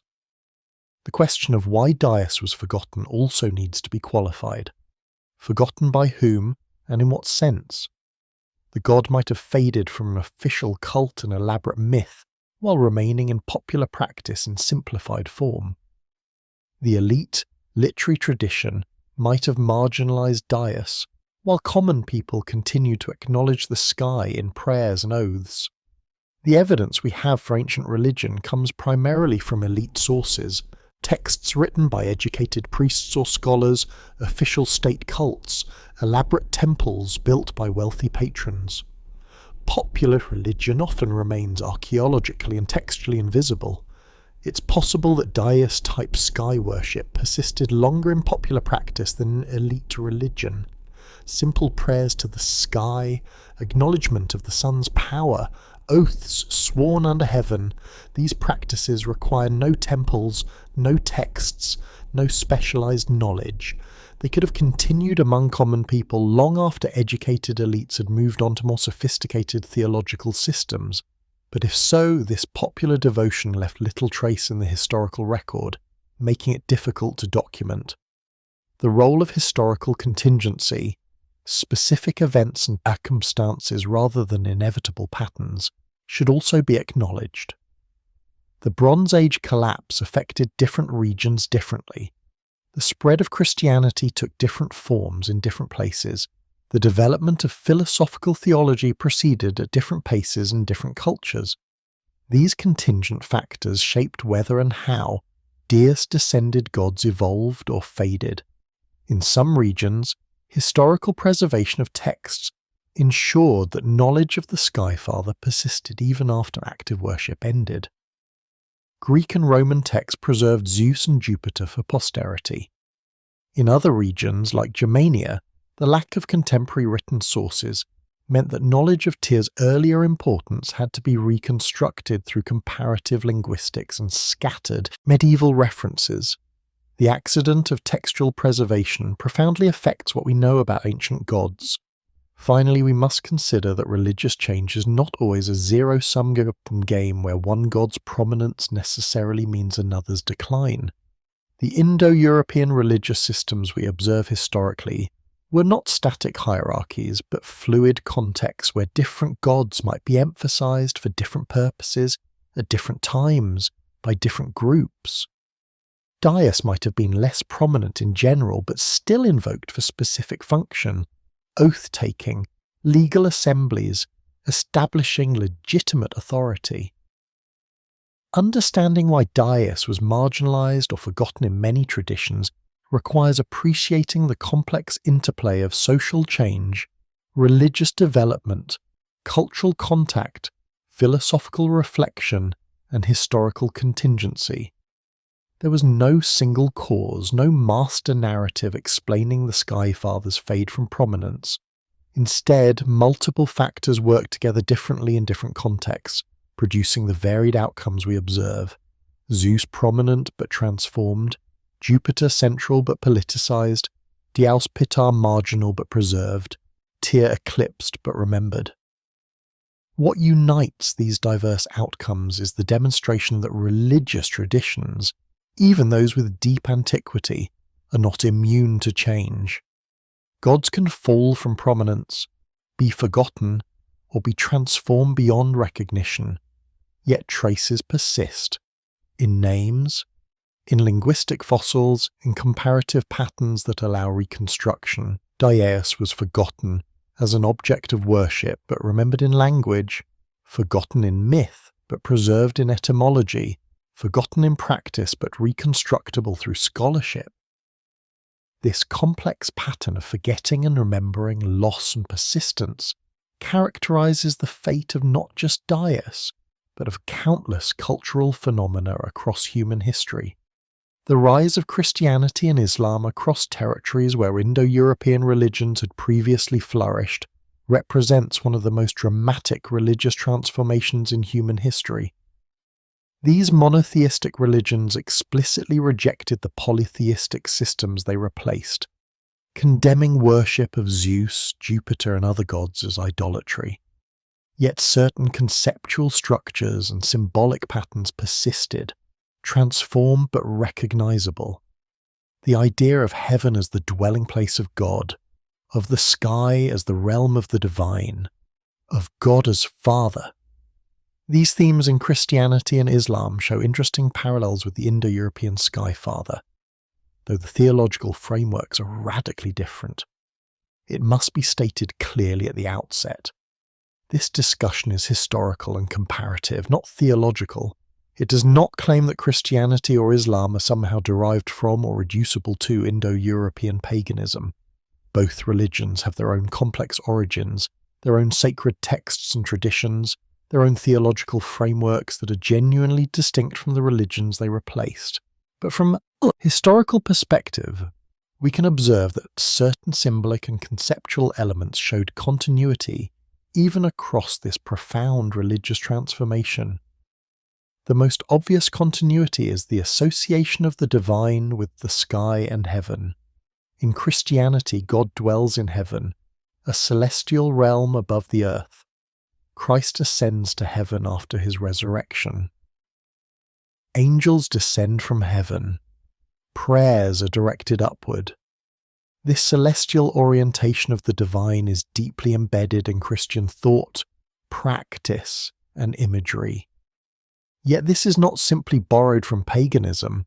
The Hebrew Bible, from which Christianity emerges, already associated God with heaven. The opening of Genesis describes God creating heaven and earth. The Psalms frequently reference God in heaven. Jesus teaches his disciples to pray, "Our Father, who art in heaven." This heavenly dwelling of God is biblical and Judaic, not Indo-European.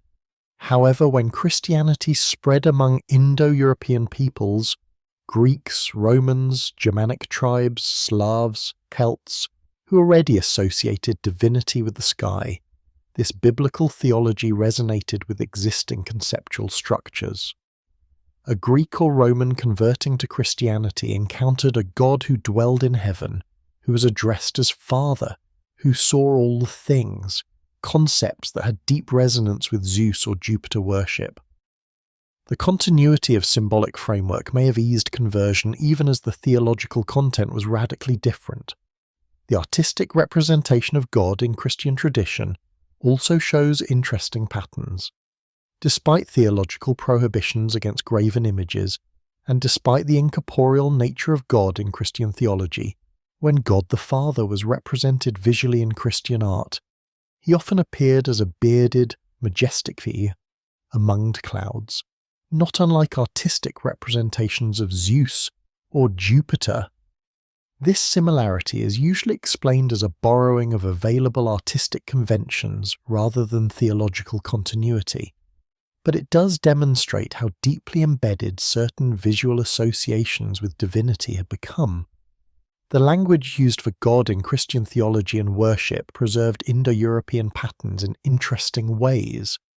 As discussed earlier, the Romance languages use words derived from Dyeus, Dieu, Dios, Dio, for the Christian God. Every time a Christian prayer in French or Spanish invokes God, it uses a word descended from the Indo-European Sky Father. This linguistic continuity exists despite radical theological discontinuity. God as Father is essential to Christian theology. Jesus teaches his followers to address God as Father, and the doctrine of the Trinity defines one person of God as Father. This paternal imagery resonates with Sky Father concepts, though in Christianity it carries different theological freight. The Father is not Father in the sense of cosmic progenitor who physically generates life, but rather in the sense of loving parent who cares for creation and to whom believers relate personally. Yet, for people converting from paganism to Christianity, the paternal language would have been familiar. Jupiter was pater, father. Zeus was invoked as father. To hear that the Christian God was also father would have created conceptual bridges, even as the nature of that fatherhood was understood differently. The moral authority of the Christian God, his role as judge, as enforcer of oaths, as witness to truth, also parallels Skyfather functions. The Skyfather watched all things and punished oath-breakers. The Christian God similarly sees all, judges all, demands truthfulness. The Ten Commandments include prohibitions against false witness and taking God's name in vain, essentially prohibitions against oath-breaking and misusing divine witness. These parallels should not be overstated. Christian theology developed these concepts within its own framework, not by borrowing from paganism. But when Christians preach to pagan audiences about a God who sees all things and demands truth, they were addressing peoples whose traditional religions already included such concepts. The resonance may have made the new religion more comprehensible, if not more immediately acceptable. The saints in Catholic and Orthodox Christianity, while theologically distinct from polytheistic deities, functionally served some similar roles: specialized intercessors for specific needs, patrons of particular places or occupations, beings who had once been human but now dwelt in heaven with enhanced powers.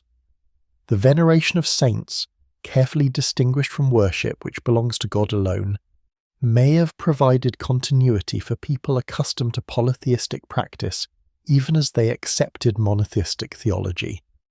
Interestingly, Protestant Christianity, which rejected saint veneration, found other ways to maintain sacred connection to place and community through biblical typology, covenant theology, and providential history. The need to understand divine action in specific local terms persisted even when the framework for expressing it changed. Islam presents a somewhat different case, emerging in Arabia outside traditional Indo-European territory, but eventually spreading across formerly Indo-European regions including Persia, Central Asia, and parts of India. Islamic theology emphasizes God's transcendence and unity, Tawhid, even more strongly than Christianity, and explicitly rejects any comparison between God and created things, including the sky.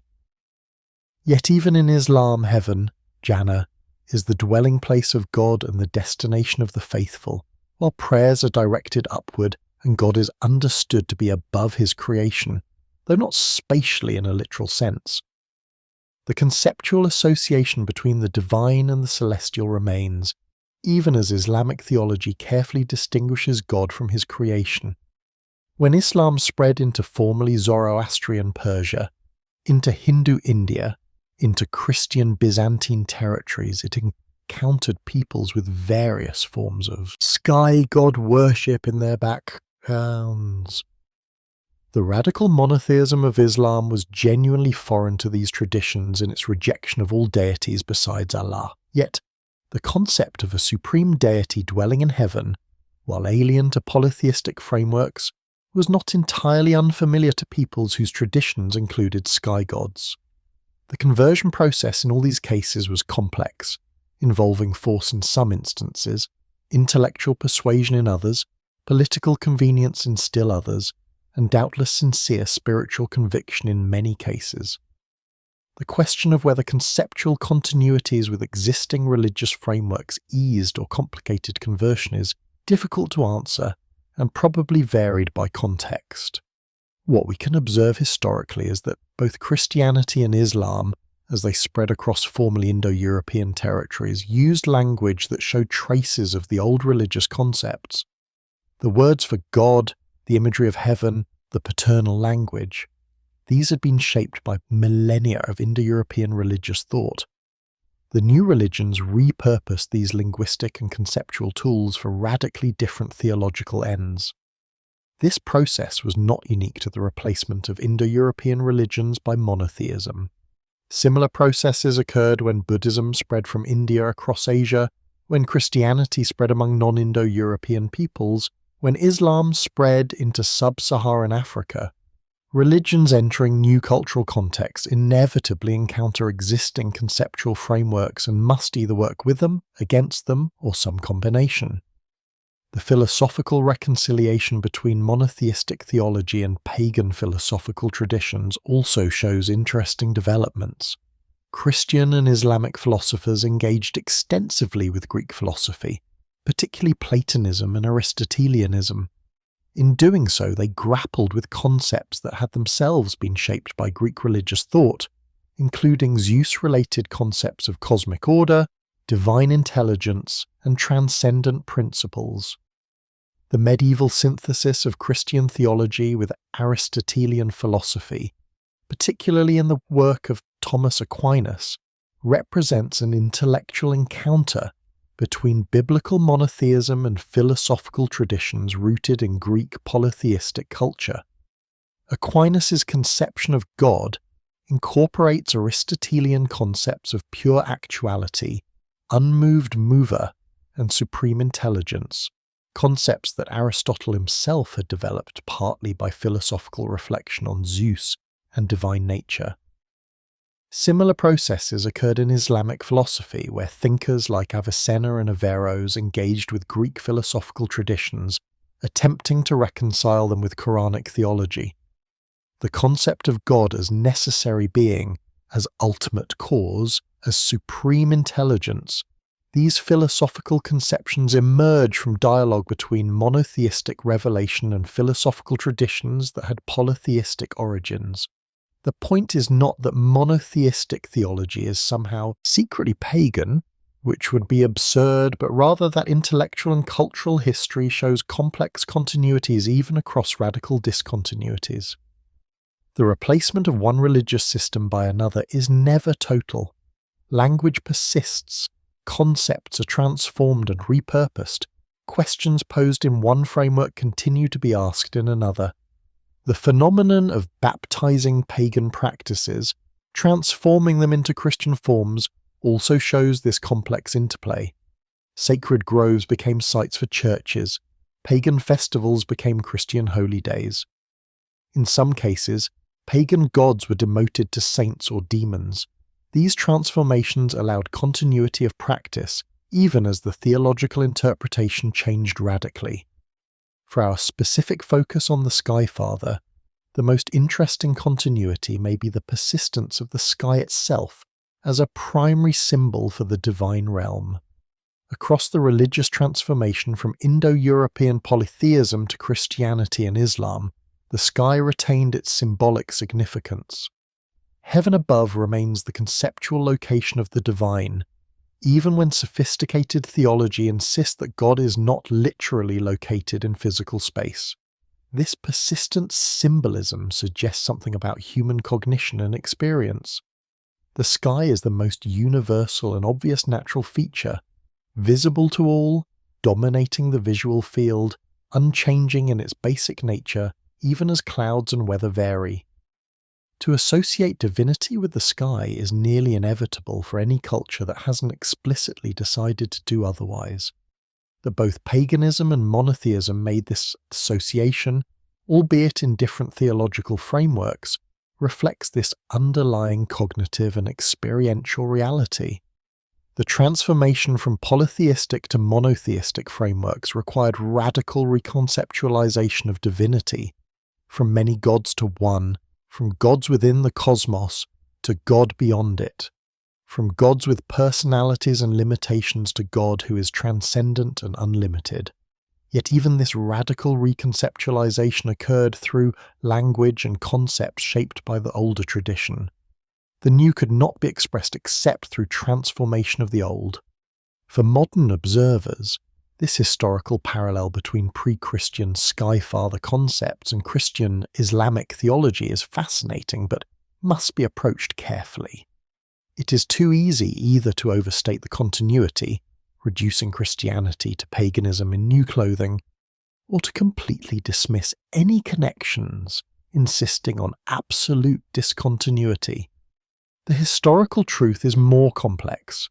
Genuine discontinuity in theological content combined with surprising continuity in linguistic forms and symbolic frameworks.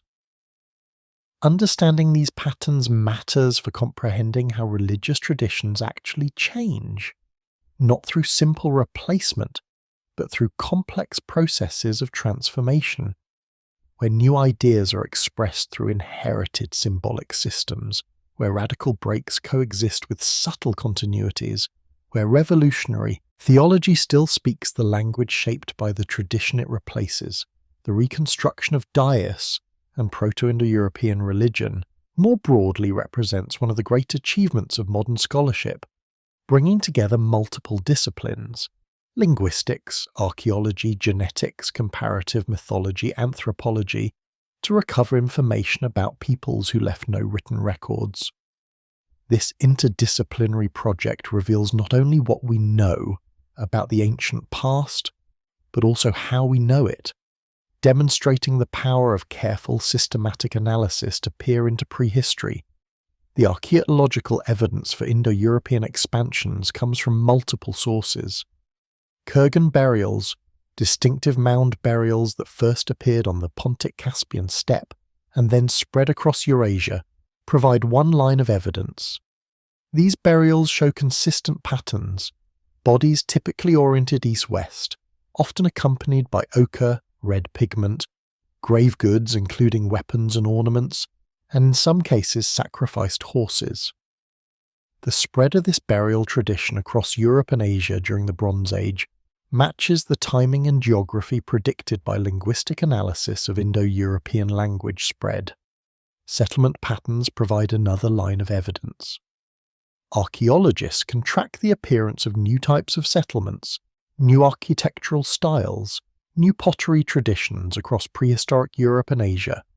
When these new patterns appear in regions where they were previously unknown, at times matching linguistic reconstructions of Indo-European migrations, it suggests population movements rather than mere cultural diffusion. Pottery styles are particularly valuable because they are abundant in the archaeological record, highly variable culturally, and not easily traded over long distances. When a distinctive pottery style appears suddenly in a new region, it usually indicates the arrival of new people who brought their ceramic traditions with them. The Yamnaya horizon, characterized by specific pottery types, burial practices, and settlement patterns, spread from the steppes westward into Europe and eastward into Asia during the Bronze Age, providing material evidence for population movements reconstructed from linguistic data. Metallurgy offers another crucial line of evidence. The development of bronze metallurgy, requiring copper and tin to be combined in specific ratios, represented a significant technological advance. The spread of bronze working techniques across Eurasia can be tracked archaeologically, and this spread correlates with Indo-European migrations. The Indo-Europeans were not the only people to develop bronze metallurgy. It was invented independently in the Near East, but they were important in spreading it across Eurasia. Horse domestication represents one of the most significant archaeological markers of Indo-European culture. The evidence for domestication includes changes in horse teeth consistent with bit use, changes in horse populations suggesting selective breeding, and the appearance of horse bones in settlement deposits in proportions suggesting that horses were being kept rather than merely hunted. This evidence first appears on the steppes, precisely where linguistic analysis places the Proto-Indo-European homeland. Wheeled vehicles provide another crucial technological marker. Archaeological evidence for wheeled transport, including preserved wheels, wagon parts and images of wagons, appears in the 4th millennium BCE in the steppe region. The reconstruction of Proto-Indo-European vocabulary includes words for wheel, axle, and wagon, confirming that these technologies were known to the Proto-Indo-Europeans. The spread of wheeled vehicle technology across Eurasia matches the spread of Indo-European languages. Ancient DNA analysis has revolutionized our understanding of prehistoric population movements in recent years. By extracting and analyzing DNA from ancient human remains, geneticists can track population movements, admixture, and demographic changes with remarkable precision. These genetic studies have provided striking confirmation of models based on linguistic and archaeological evidence. Studies of European populations show massive genetic change during the Bronze Age, with significant steppe ancestry appearing where it had been absent before. This steppe ancestry, genetic markers characteristic of populations from the Pontic-Caspian steppe, appears across Europe during precisely the period when linguistic analysis suggests Indo-European languages were spreading. The genetic and linguistic evidence converge on the same conclusion: significant population movements from the steppes into Europe during the Bronze Age. Similar genetic evidence has been found in South Asian populations, showing the arrival of steppe ancestry during the 2nd millennium BCE, matching the linguistic evidence for the spread of Indo-Aryan languages into India. These genetic studies provide independent confirmation of historical models that were previously based solely on linguistic and archaeological data.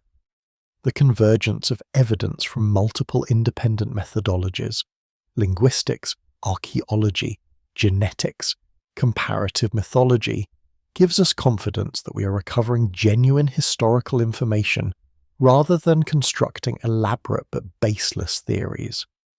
When different types of evidence, analysed using different methods by different researchers, all point to the same conclusions about past population movements and cultural connections, we can be reasonably confident in those conclusions.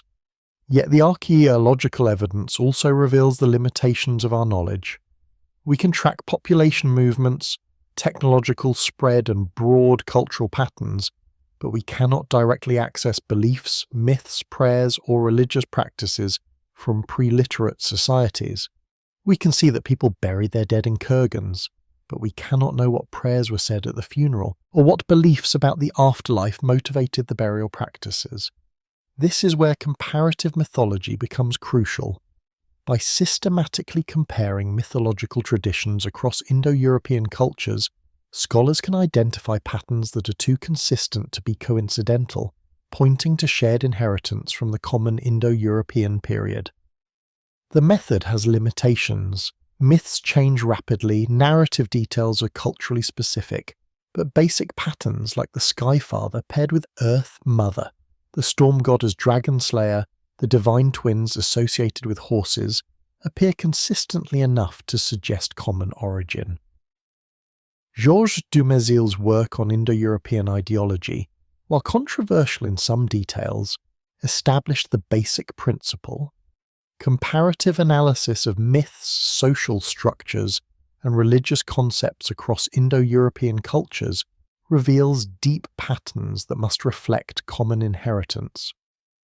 Dumézil's trifunctional hypothesis that Indo-European societies organized gods and social roles around three functions — sovereignty, military force, and productivity — has been modified and debated, but the underlying insight that comparative analysis reveals shared structures remains valid.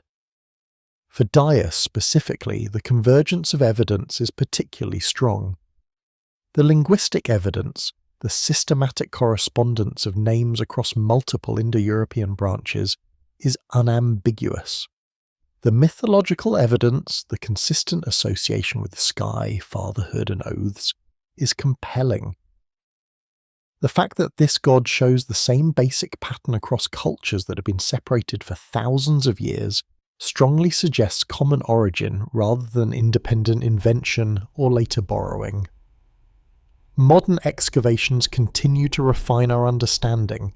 Each new kurgan excavated, each ancient settlement studied, each ancient DNA sample analysed adds to the picture, Recent discoveries have confirmed hypotheses, complicated others, and opened new questions. The field remains dynamic, with new methodologies and new evidence constantly emerging. The digital revolution has also transformed how archaeological and linguistic data can be analysed. Databases compiling information from thousands of archaeological sites, computational methods for analysing linguistic relationships, statistical techniques for evaluating genetic data. These tools allow researchers to analyse vast amounts of information systematically, revealing patterns that would be impossible to see through traditional methods alone.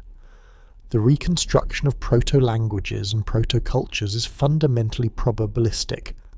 We cannot be absolutely certain about any specific detail, but we can evaluate the probability of various reconstructions based on the evidence available. A reconstruction supported by systematic sound correspondences across multiple language branches, consistent mythological patterns, appropriate archaeological context, and genetic evidence has high probability of being essentially correct. A reconstruction based on isolated similarities or speculative leaps has low probability. The case of Dyeus represents one of the more secure reconstructions. The name is solidly reconstructed based on regular sound correspondences across numerous branches. The basic attributes, sky, fatherhood, oaths, are consistently attested. The cultural context, pastoral nomadic society on the Eurasian steppe, early Bronze Age, is supported by multiple lines of evidence. We cannot reconstruct specific myths about Dyeus, or specific prayers addressed to him, but we can be confident that a deity with this name and these basic attributes was important in Proto-Indo-European religion. The limits of archaeological evidence must also be acknowledged. Religious practices that leave no material traces cannot be directly recovered. Open-air worship, oral traditions, prayers and songs, none of these leave archaeological deposits. We can infer their existence from later practices and from the general patterns of pre-literate societies, but we cannot recover specific content. The archaeology of religion is necessarily partial, reconstructing public ritual and material cult more easily than private devotion or mythological narrative. One modern excavation illustrates these principles well. When archaeologists excavate a Kurgan burial from the Bronze Age steppe, they find material remains, skeletal remains that can be analysed for diet, disease and genetic relationships, grave goods that reveal technological capabilities and aesthetic preferences, the structure of the burial itself that demonstrates labour investment and social organisation. But they do not find religious beliefs directly. Those must be inferred from patterns, the consistent east-facing orientation suggesting beliefs about sunrise or rebirth, the ochre suggesting symbolism of blood or life, the inclusion of animals suggesting beliefs about the afterlife or sacrifice. By comparing patterns across multiple burials, across different regions and time periods, archaeologists can identify widespread shared practices that likely reflect shared beliefs. When these archaeological patterns align with patterns reconstructed from linguistic and mythological evidence, the confidence in reconstruction increases. The Kurgan burials oriented towards sunrise align with the linguistic reconstruction of a sky father associated with daylight. The convergence is not proof in a mathematical sense, but it provides strong historical confirmation. The archaeology of memory, recovering how prehistoric peoples understood and organized their worlds, requires synthesizing multiple types of evidence and acknowledging areas of uncertainty. We will never have the same kind of detailed knowledge of Proto-Indo-European religion that we have of classical Greek or Roman religion, which is documented in abundant contemporary texts, but we can recover meaningful information about beliefs and practices that shaped prehistoric societies and that continue to influence modern cultures through linguistic and mythological inheritance. The modern academic field studying Indo-European culture and religion brings together researchers from many backgrounds: linguists, archaeologists, geneticists, anthropologists, historians of religion.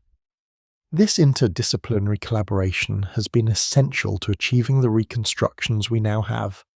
No single discipline could have reconstructed Dyeus or Proto-Indo-European religion.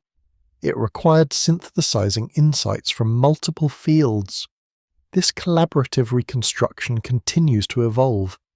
Each generation of scholars refines methodologies, discovers new evidence, and revises earlier conclusions. The reconstruction of Proto-Indo-European culture and religion today differs in important details from the reconstructions of previous generations, incorporating new archaeological discoveries, genetic data unavailable to earlier researchers, and refined linguistic methods. Future generations will doubtless further refine our current understanding.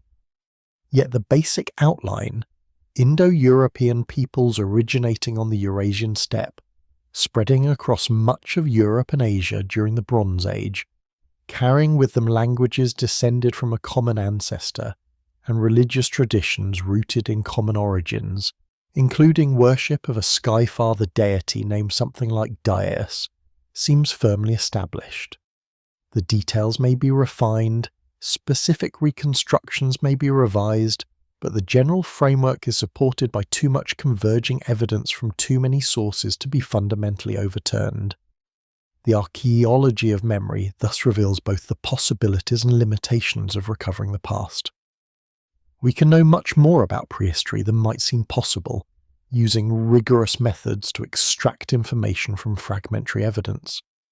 But we must also accept that much will remain unknown, that certainty is often unavailable, and that the reconstructed past is always provisional, subject to revision in light of new evidence or better analytical methods. This combination of genuine knowledge and acknowledged uncertainty characterizes all good historical scholarship.